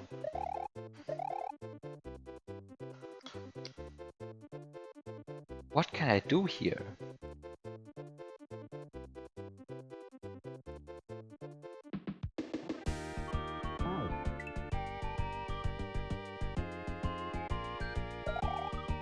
You mean the intended route for ageless? Or the intended route for the fifth pipe?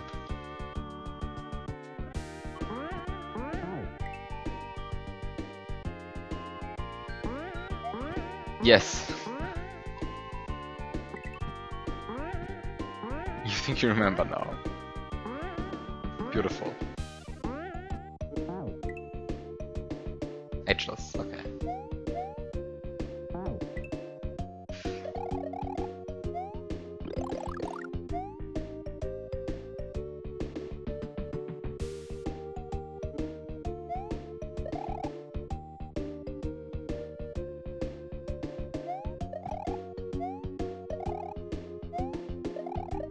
I'm so confused about what could possibly be intended at this point. Like, I feel like you would have to ignore so much of the level to, like, beat it ageless.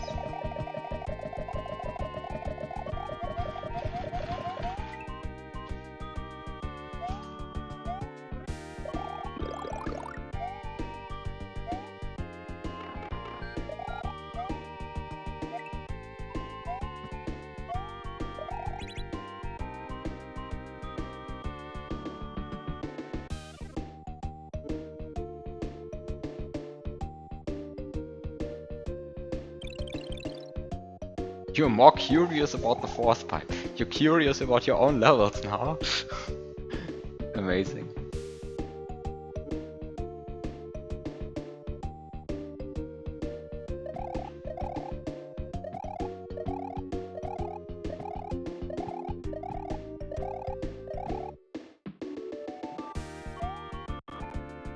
You should have recorded the intended solution.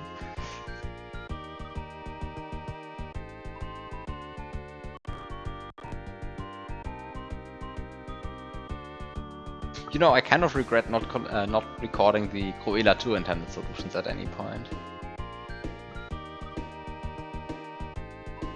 Like, I'm really not starting to notice that I don't know what the intended solutions were at this point. Like, I really don't know anymore for some levels.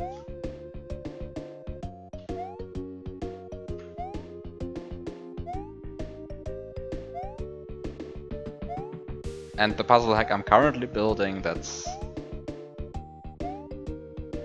almost worse, honestly, because I keep like breaking it. And then I think, oh wait, this break is actually very entertaining, I should keep this in. And I should force it down the line later.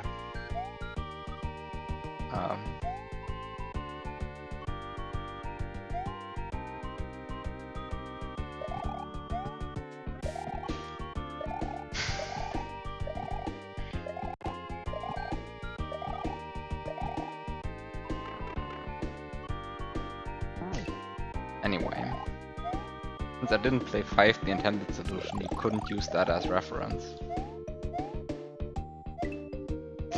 Well, that's too bad. Next time you should get people to play your hack who actually care about intended solutions then.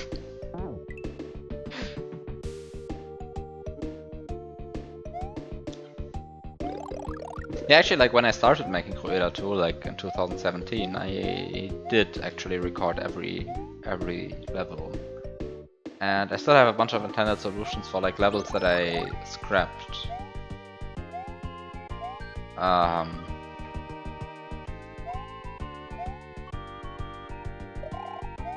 But like for some of the levels I just don't have videos. Like I don't have a video for Deserto Moviganta, for example, which is like... I think nobody ever did that the intended way. I think everybody broke that.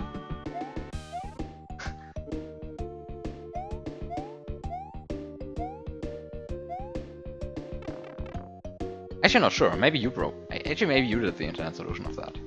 I don't remember.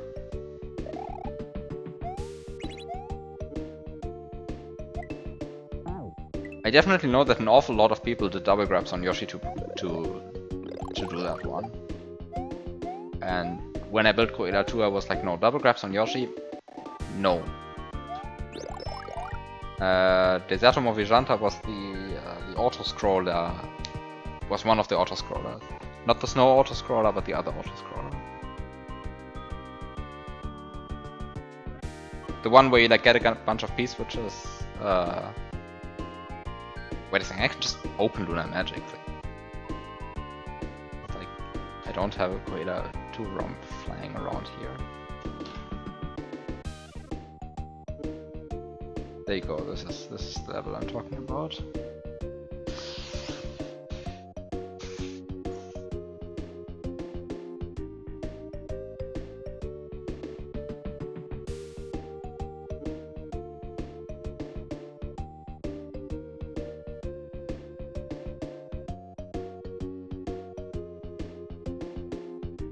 Wait, what? Is it the desert? No, it's not.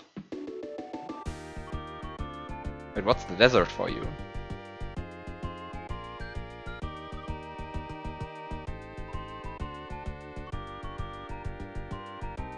Right, you tried not fighting that mushroom up there and it didn't work.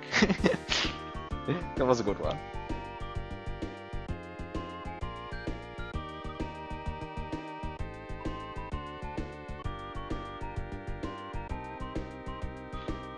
There are actually only 2 autoscores in here. There's this one and this one.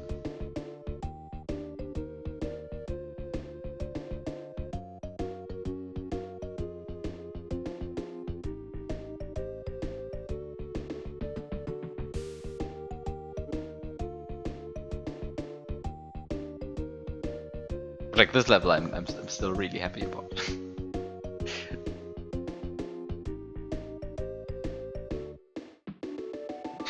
This is such a good level. I really like this one. It's like it's so absurd. Like these mantras are just placed perfectly.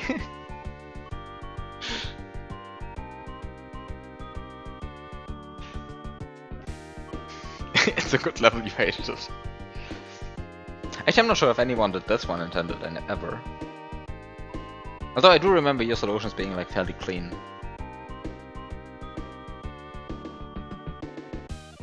Actually, it would take me like a while until I figured out this level again, I think. What's the route? Like first loop you can't do anything, you just get the mushroom. Then second loop you just don't do anything, you get the flower. Then third loop, I guess, is already the point where you can do the Koopa walking thing and get the key. And get your mushrooms back. And also get a P-switch. And then you have a key.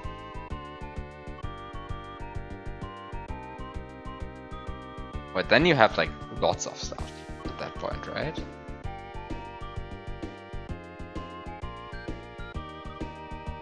Can't you get the power on the first run?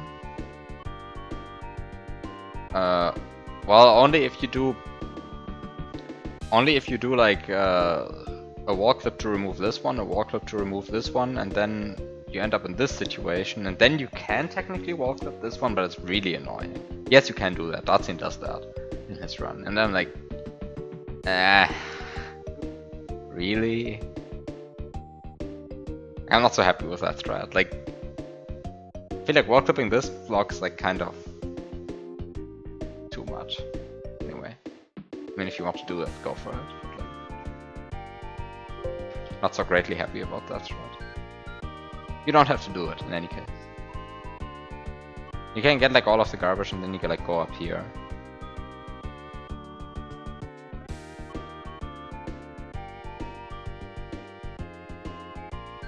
You need to find a clip.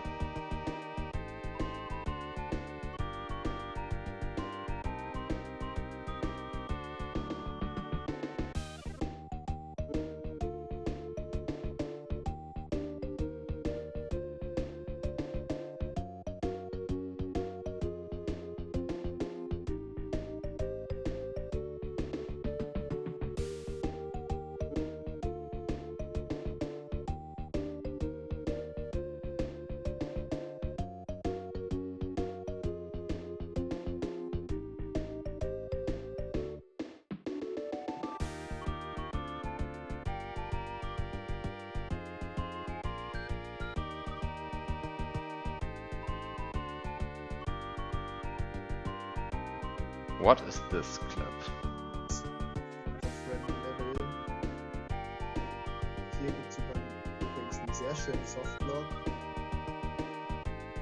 Und jetzt kommt man hier nicht mehr raus. Ich sage Ihnen einfach das hier, weil ich glaube, bin nicht genau. Warum? Bin nicht genau.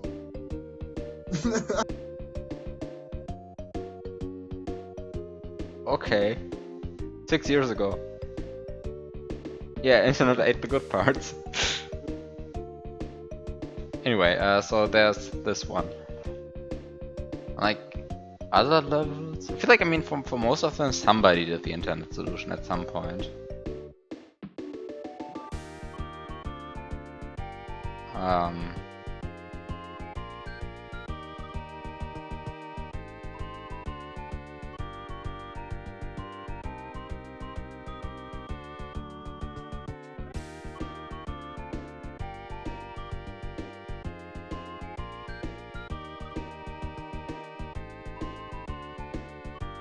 okay, this level is like a joke.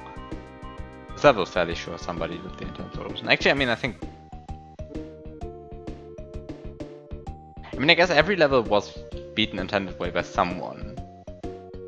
Just because Schwulk did most of the intended solutions. But like also most of Schwulk's playthrough is not recorded, so like definitely some of the levels have no recorded intended solution out there. And I'm not sure if I could reconstruct them for like a bunch of them. Including this one, like I have no idea what the fuck the solution was to this one. Like I mean I know how to get through this filter, right? Like I know that. Like all of that is fine. Like this is not the problem. The problem is how to set that up.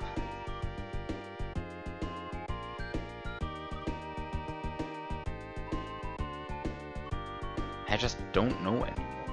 I just don't know anymore. Maybe I should like do a Koeda 2 replay at some point.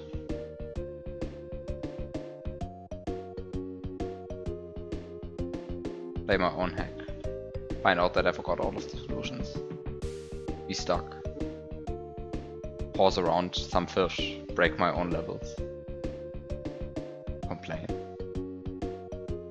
I don't know. Probably wouldn't be that bad. I still remember like a good chunk of it.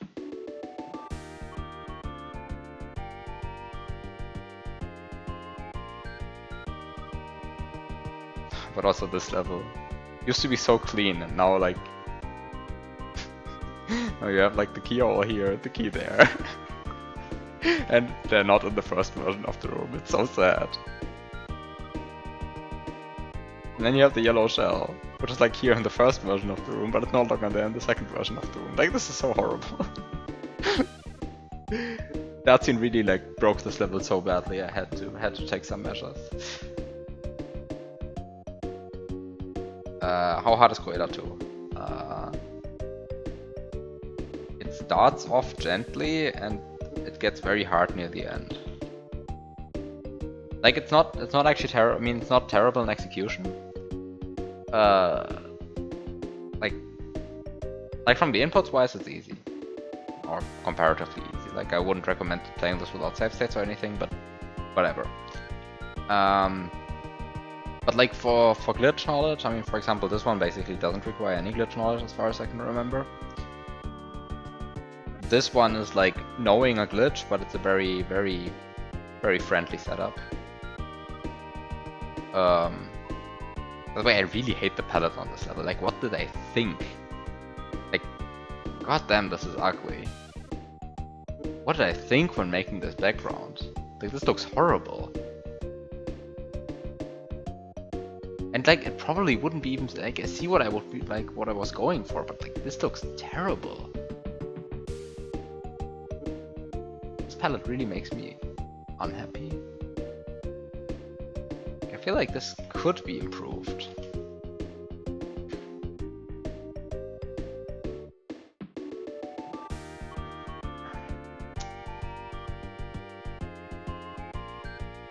I'm sorry, I have to like see if I can improve this, like if I can get this palette to a point where I don't think it's ugly anymore, without like changing what I was trying to go for.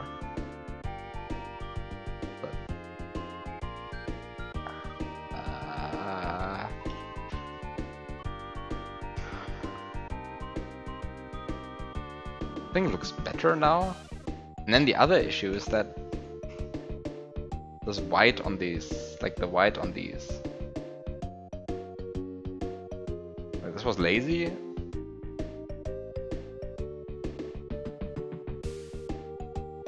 I'm not sure. I think I prefer this over the original. And I shittily slapped this together in like 2 minutes. This palette. Okay, it was based on the original one, of course, but like if I look at this, then I just think like, wow. What is the contrast on these lines? Like, these ones, like, ugh. Unhappy. Okay, so to actually answer the question, can someone with not much experience have a good shot at it? I I think you can have a good shot at it, but really don't expect to solve everything. Like, really just don't give up on that idea. Like, some of the levels are... Like, I think all of the... Like, okay. Should I say all of them are fair? I think most of them are fair in any case. But like, for example, this level is like...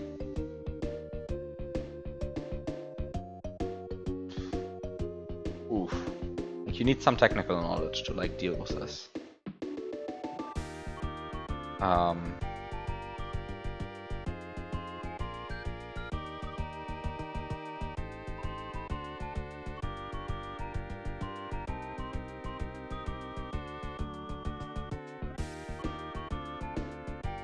Looking at it. Yeah, also like this room, for example. Like,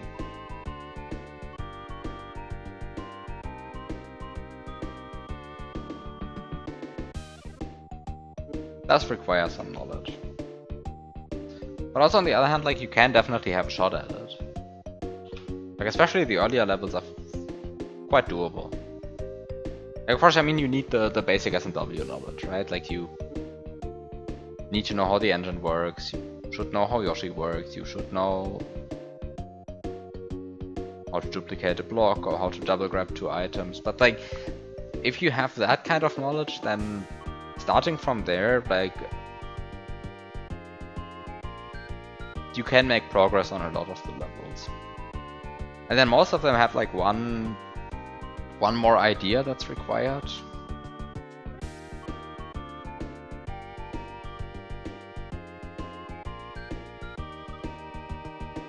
Like, I mean, a fair amount of glitch knowledge is definitely required. Like, I'm not going to like pretend that you can completely solve this without any glitch knowledge. On the other hand, like, if you are willing to look up the glitch list a bunch of times in your playthrough, you will be able to figure out quite a bunch, I think. Like, I don't know what like your amount of knowledge of this game is.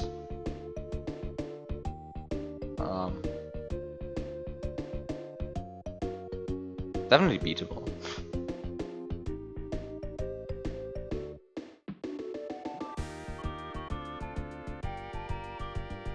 People have beaten it. But also, yeah, I guess most people who have beaten it do have quite a bit of knowledge about this game.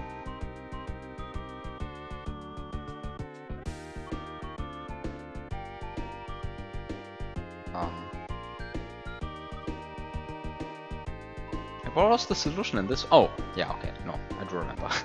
I do remember. But also most of the levels are fairly short, right? So like it's... Like the average level is not longer than this, right? Like, I mean, you've seen me scroll through this in Magic. Like this is the entire level, there's nothing more here, right? Like the key is there. The keyhole is there. That's it. That's the level. There's not more here. There's the key, there's the keyhole. Get the key in the keyhole. Damn, my pro level is like an hour.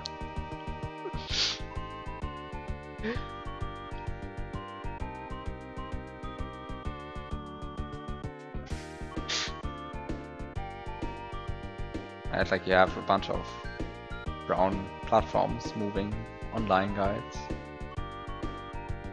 You have a rope, you have on-off switches.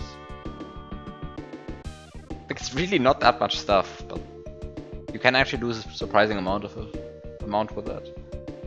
And then, yeah, I guess this is a bad example because I think this was actually the last level that was beaten originally. Not that it really matters because like the entire hack was beaten within like the first week by Dartzian anyway. Actually, it wasn't even a week. It was like completely absurd. How long did it take Dartzian to beat this? Like, it was like so absurd to me. Like, I released this thing, like 29 exits. And...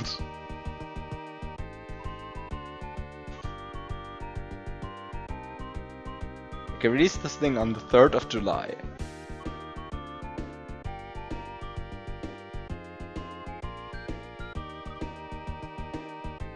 And then on the 6th of July, he was like, yep, here's my solutions.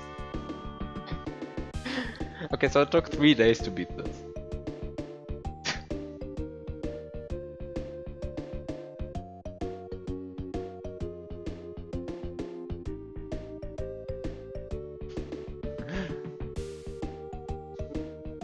I was like so happy about like building like the entire hack, like 29 exits. Like, yeah, this level is so cool. Like, okay, actually to be fair, the original version of this was breakable, right? Like he did not solve the intended way. He did not find the intended solution to this. The intended solution for this was like took a while for people to find. But like when I say it took a while, I mean like 2 or 3 weeks. Like this is not some crazy impossible thing. Like this is, as far as glitch puzzles go, or at least as far as modern glitch puzzles go, this is still fairly approachable. It's not Green Cavern or anything. Like had you asked me if Green Cavern was approachable, I would have just said no.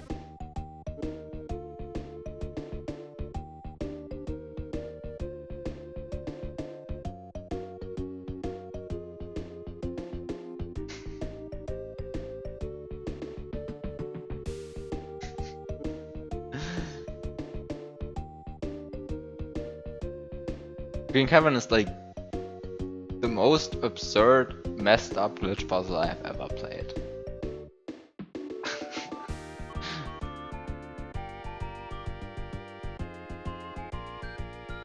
It's beautiful, really.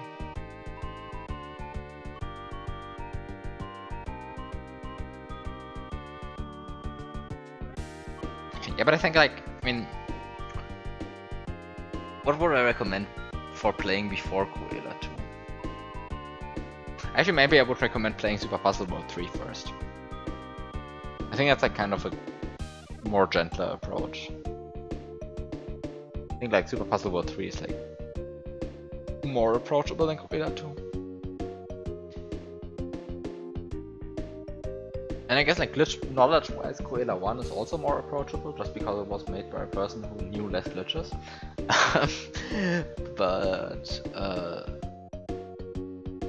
But also it has like a bunch of design decisions which I really am not fond of anymore, so I'm hesitant to recommend Cruella 1 to anyone.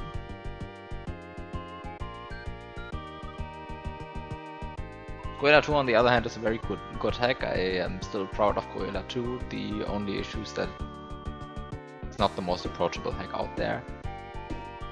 On the other hand, no glitch puzzle is super approachable, so like you do need some base knowledge for this. And at least as far as glitch puzzles go, it's still tame. Fairly tame. At least the earlier half. The later half does get somewhat convoluted, but also still not so bad. Okay, now I have talked for 10 minutes, criticized pilots, criticized another hack of mine, and all the while I've just not been playing Lack of Control. On the other hand, I really don't know what's intended in Lack of Control anymore. How did we get into this? Ah yeah, right, because it was about forgetting intended solutions. And then I was like, do I still know the intended solutions to Cruella 2? And the answer is really, no, I don't. Like, for a good chunk of them, I just don't know the details anymore. Like, I still know the big ideas of every level, but like, do I still know every detail of every solution? No, absolutely not.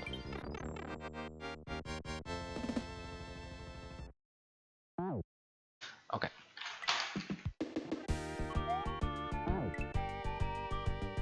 And with that said, I really don't know what to do here.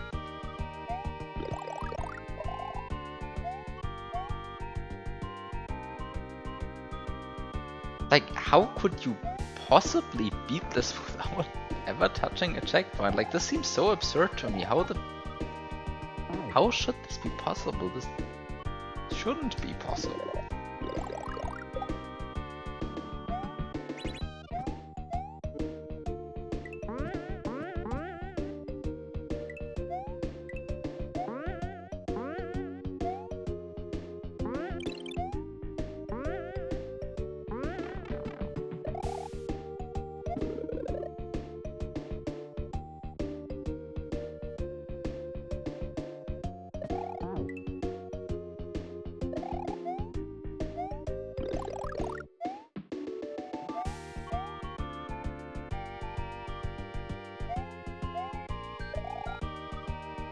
Yeah, no, the creator is a terrible person who should test his levels. Hmm.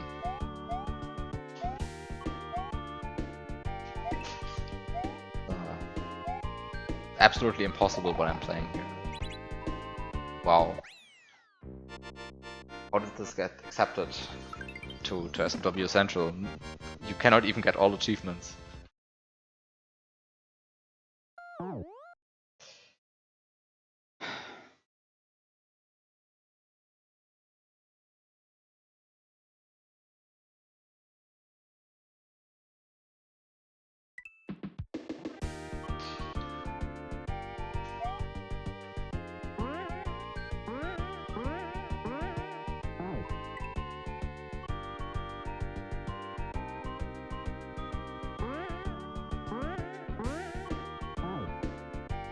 Um,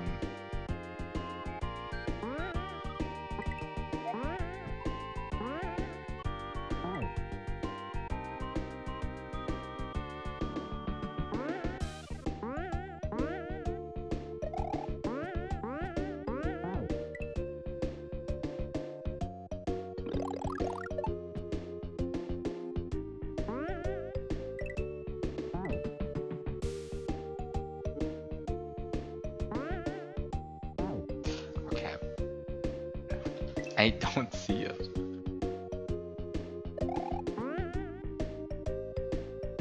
Yeah, exactly. The achievements weren't played during moderation. I'm aware of that. On the other hand, I do trust you that they are possible.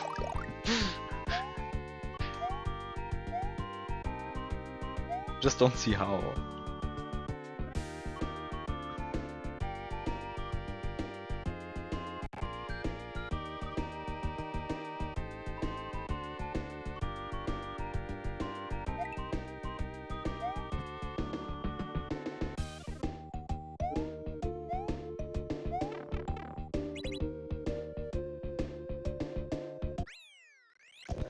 Like, how could you... Which ways do there exist of, like, beating, like, this level without...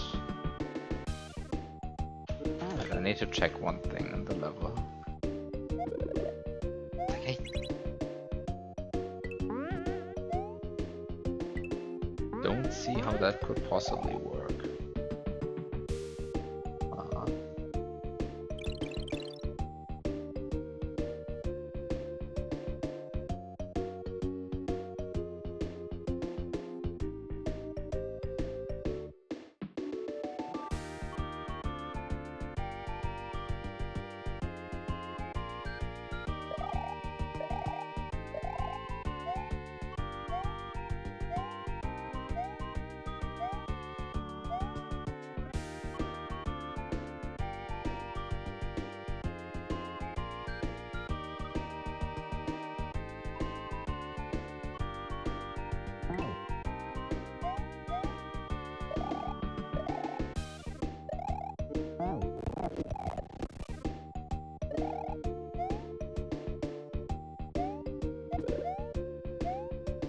What? Does it not activate the block? Oh.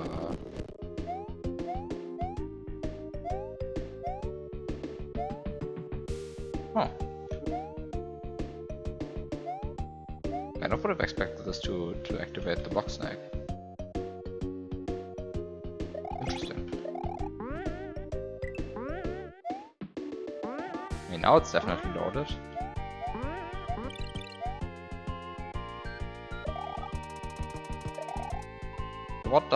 What actually happens when you activate the block snag? Like, what gets eaten? I know I finally say the black line as well. There's the black line. Beautiful black line.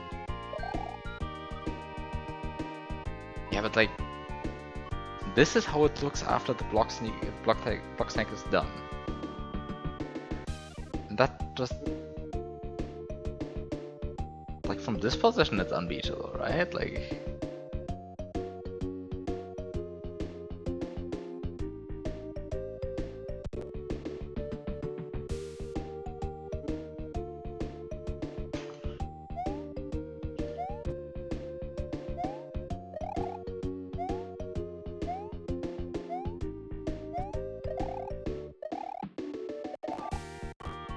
Do you like the strat of like going up there with a mushroom, and then pressing the blue P-switch, and falling down, and walking against the block that's still here, is kind of the only solution that I see to the entire ordeal.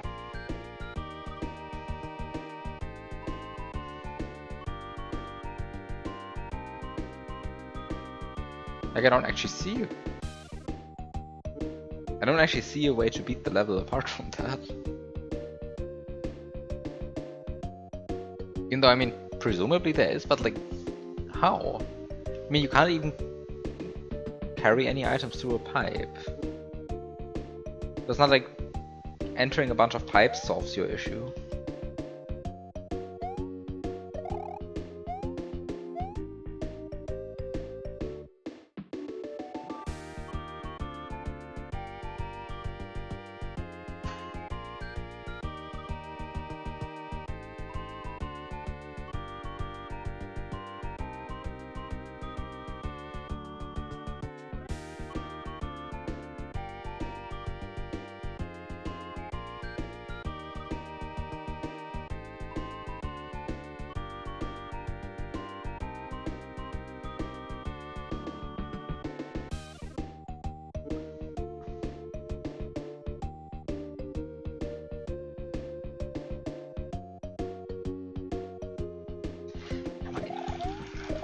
I don't understand. What can I possibly do in this level at this point? I mean, like, not at this point, I mean, at a different point.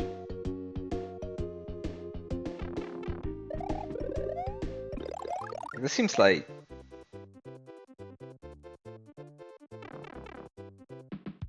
This seems like it would be completely impossible, honestly.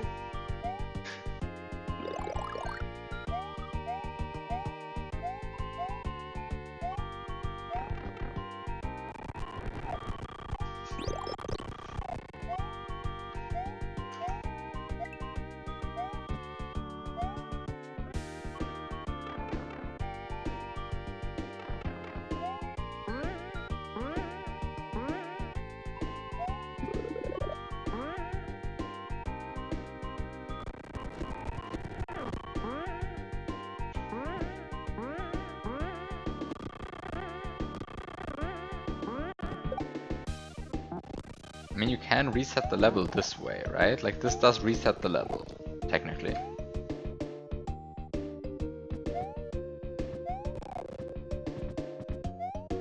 But also it makes you lose your Y button, which is kind of a big deal.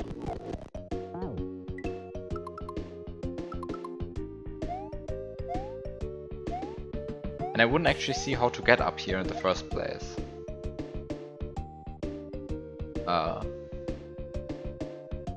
Minus a very annoying shell jump.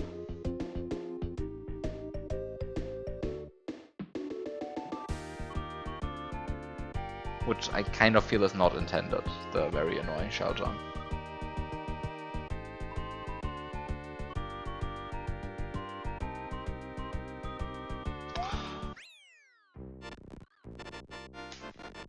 Like the very annoying shell jump,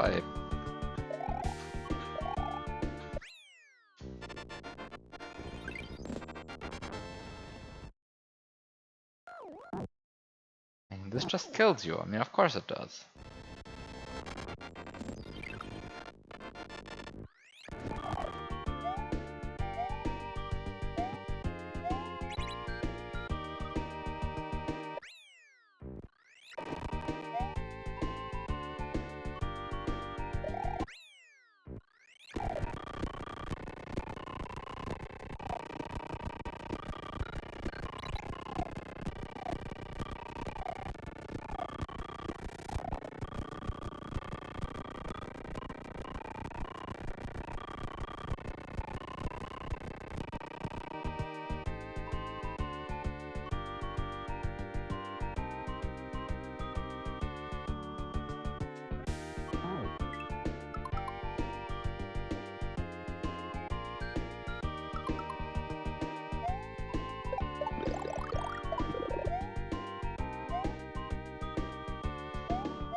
Can you, like, I don't even see how to get to the star. Like, is this cannot possibly be the intended way to get to the star, right? Like,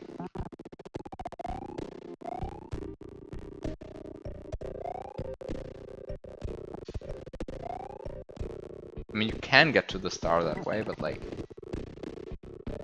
damn, no way that that's intended, right? That seems absurd.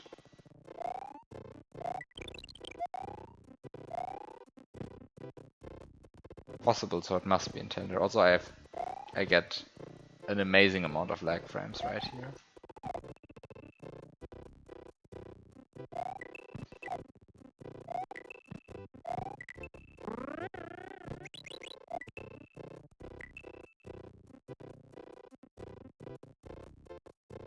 Oh, I think this is a soft lock here.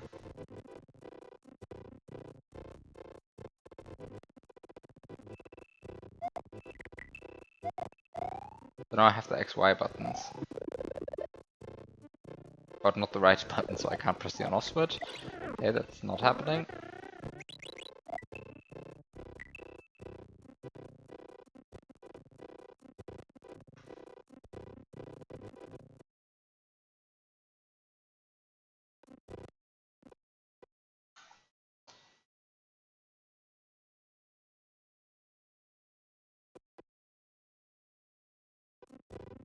Yeah, and this is also not happening.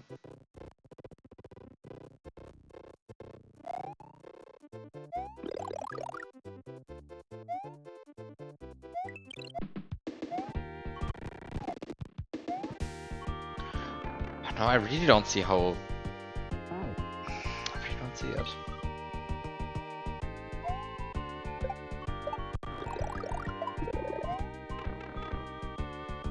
Tell me that there's an RTA viable way to beat the level. Just before I looked like for something like that doesn't exist, because I misunderstood you. You're telling me there's an RTA viable way to beat the level from this checkpoint without collecting any other checkpoints.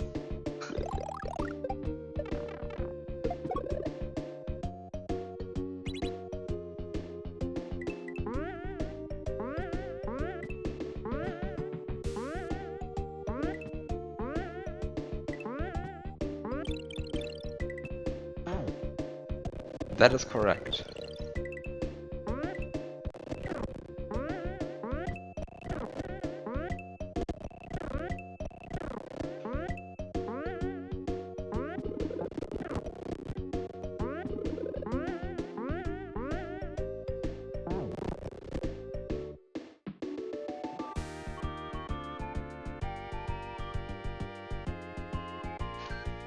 Honestly, like the only things that I could possibly think of right now are even more fucked up than just beating the entire level using normal strats without checkpoints.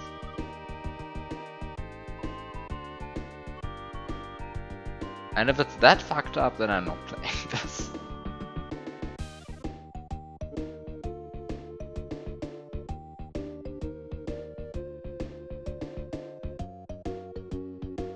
That would be going too far.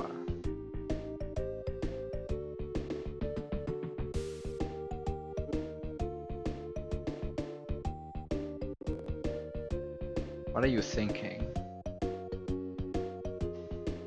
Well, basically I'm thinking the following. If you somehow manage to get to the boss, in any way, and get the boss, and beat the boss, and...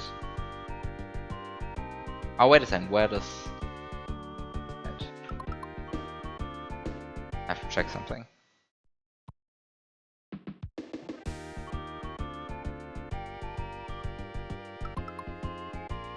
Oh wait, this pipe doesn't lead anywhere.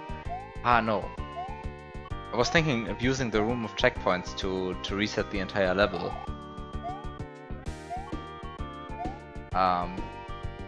Which if you can get to the boss, you can definitely get also to the room of achievements.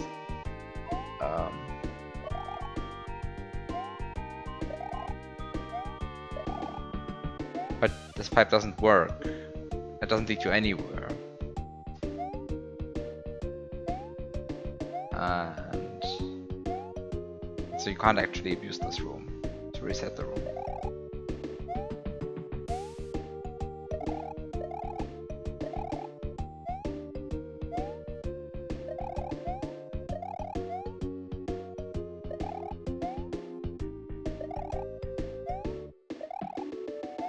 Wait, is the solution to H just so fucked up that you're genuinely that you are genuinely afraid of people abusing the room of achievements to reset the level? Wow.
There's exactly one intended route through it.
Made like 2 discoveries and taken the wrong conclusion from both of them.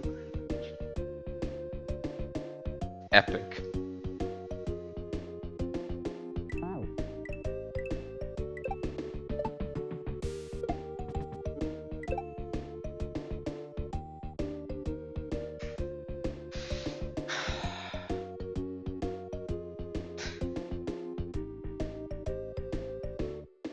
Yeah, might be the time to do this some other day. Just say, end of stream. I'm not figuring this out today. Because I am not figuring this out today. By the way, cut off. Cut off. Do you see the cutoff here? Because I see it. You see it? There's a pixel line, like there's a black line, whoop, and then there's a line of like brighter than usual dirt. And there's a pixel gap here.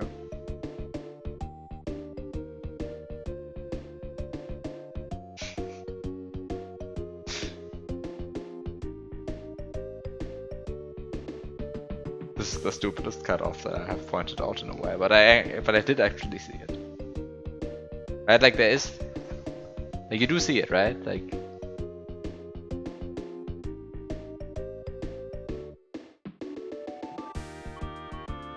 I mean, it gets exacerbated by the fact that BizHawk actually draws this pixel a bit squished.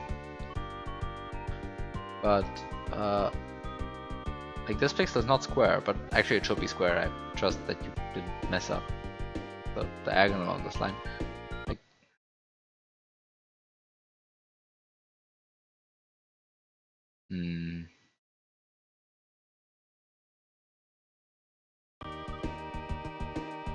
still looks awful.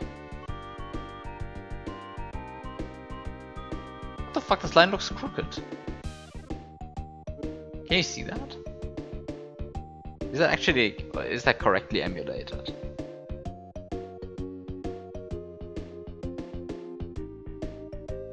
Are those the infamous long dots? Like, if I move, do they move?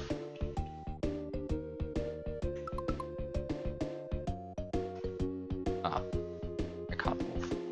Wait a second.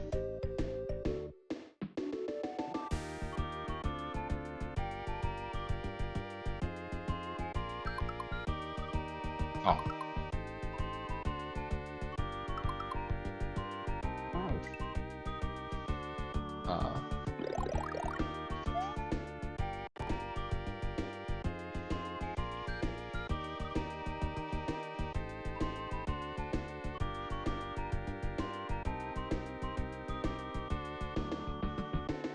They do change, but I don't think it's actually an actual emulation thing.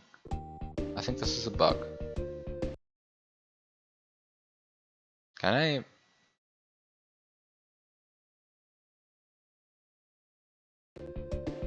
What the fuck is this? Hello?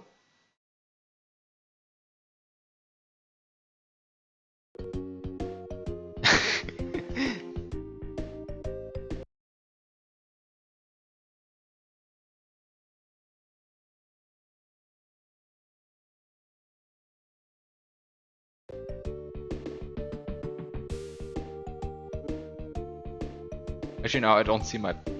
Actually, no, I cannot find my default settings anymore. Wait, what were my actual settings? Oh no. But what the fuck is this? This happens when I select stretch pixels by integers only. You cannot tell me that this is integer stretching only. Unless you're telling me it does make every pixel like 7 by 5 pixels on my screen. Which I guess would be a true statement or something, but like, wow, that looks horrible.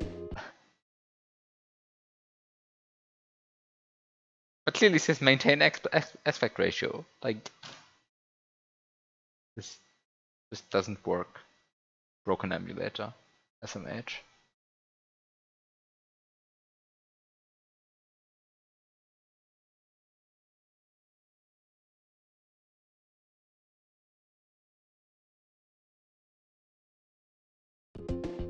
I mean, this must be a bug, right? Like, there's no way that this is actually...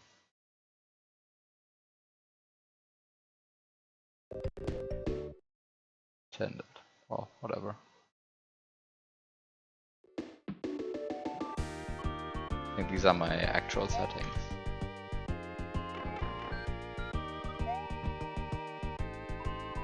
Like, some of the pixels do look a bit crooked.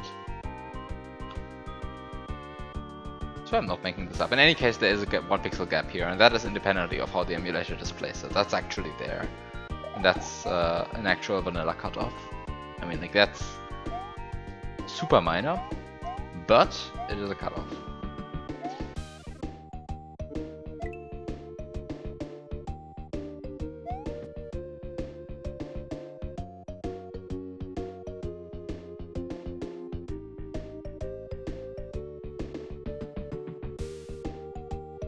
Easy solution. Play on good graphics like rawest.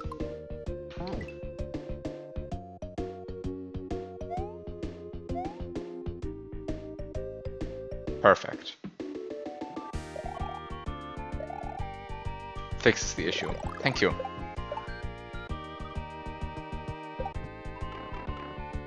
Looks much better now.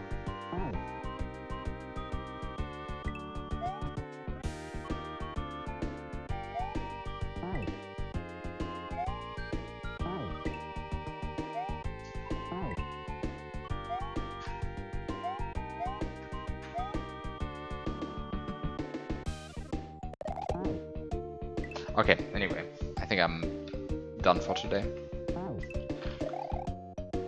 I played this game for 4.5 hours and I achieved the following things. I entered a pipe. Have a good night. I mean, that's actually the entire list of things I achieved the stream though, right? Like, I entered this fucking one pipe. This is so absurd. Why am I playing this? This is going too far. I've been playing this game for 4.5 hours and I entered a single pipe. This is so stupid.